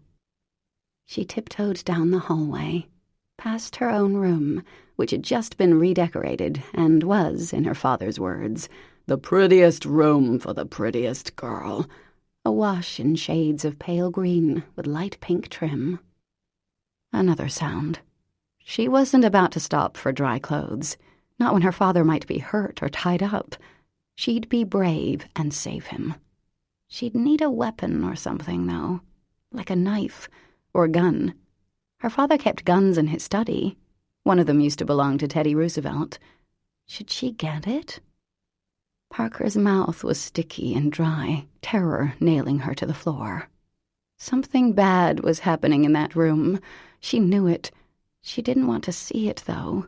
But her father was in that room, and if she went downstairs for the gun, she might miss the chance to save him. "Don't be so chicken," she told herself. She'd been a chicken yesterday on the high dive. This time, no. She'd be brave and smart.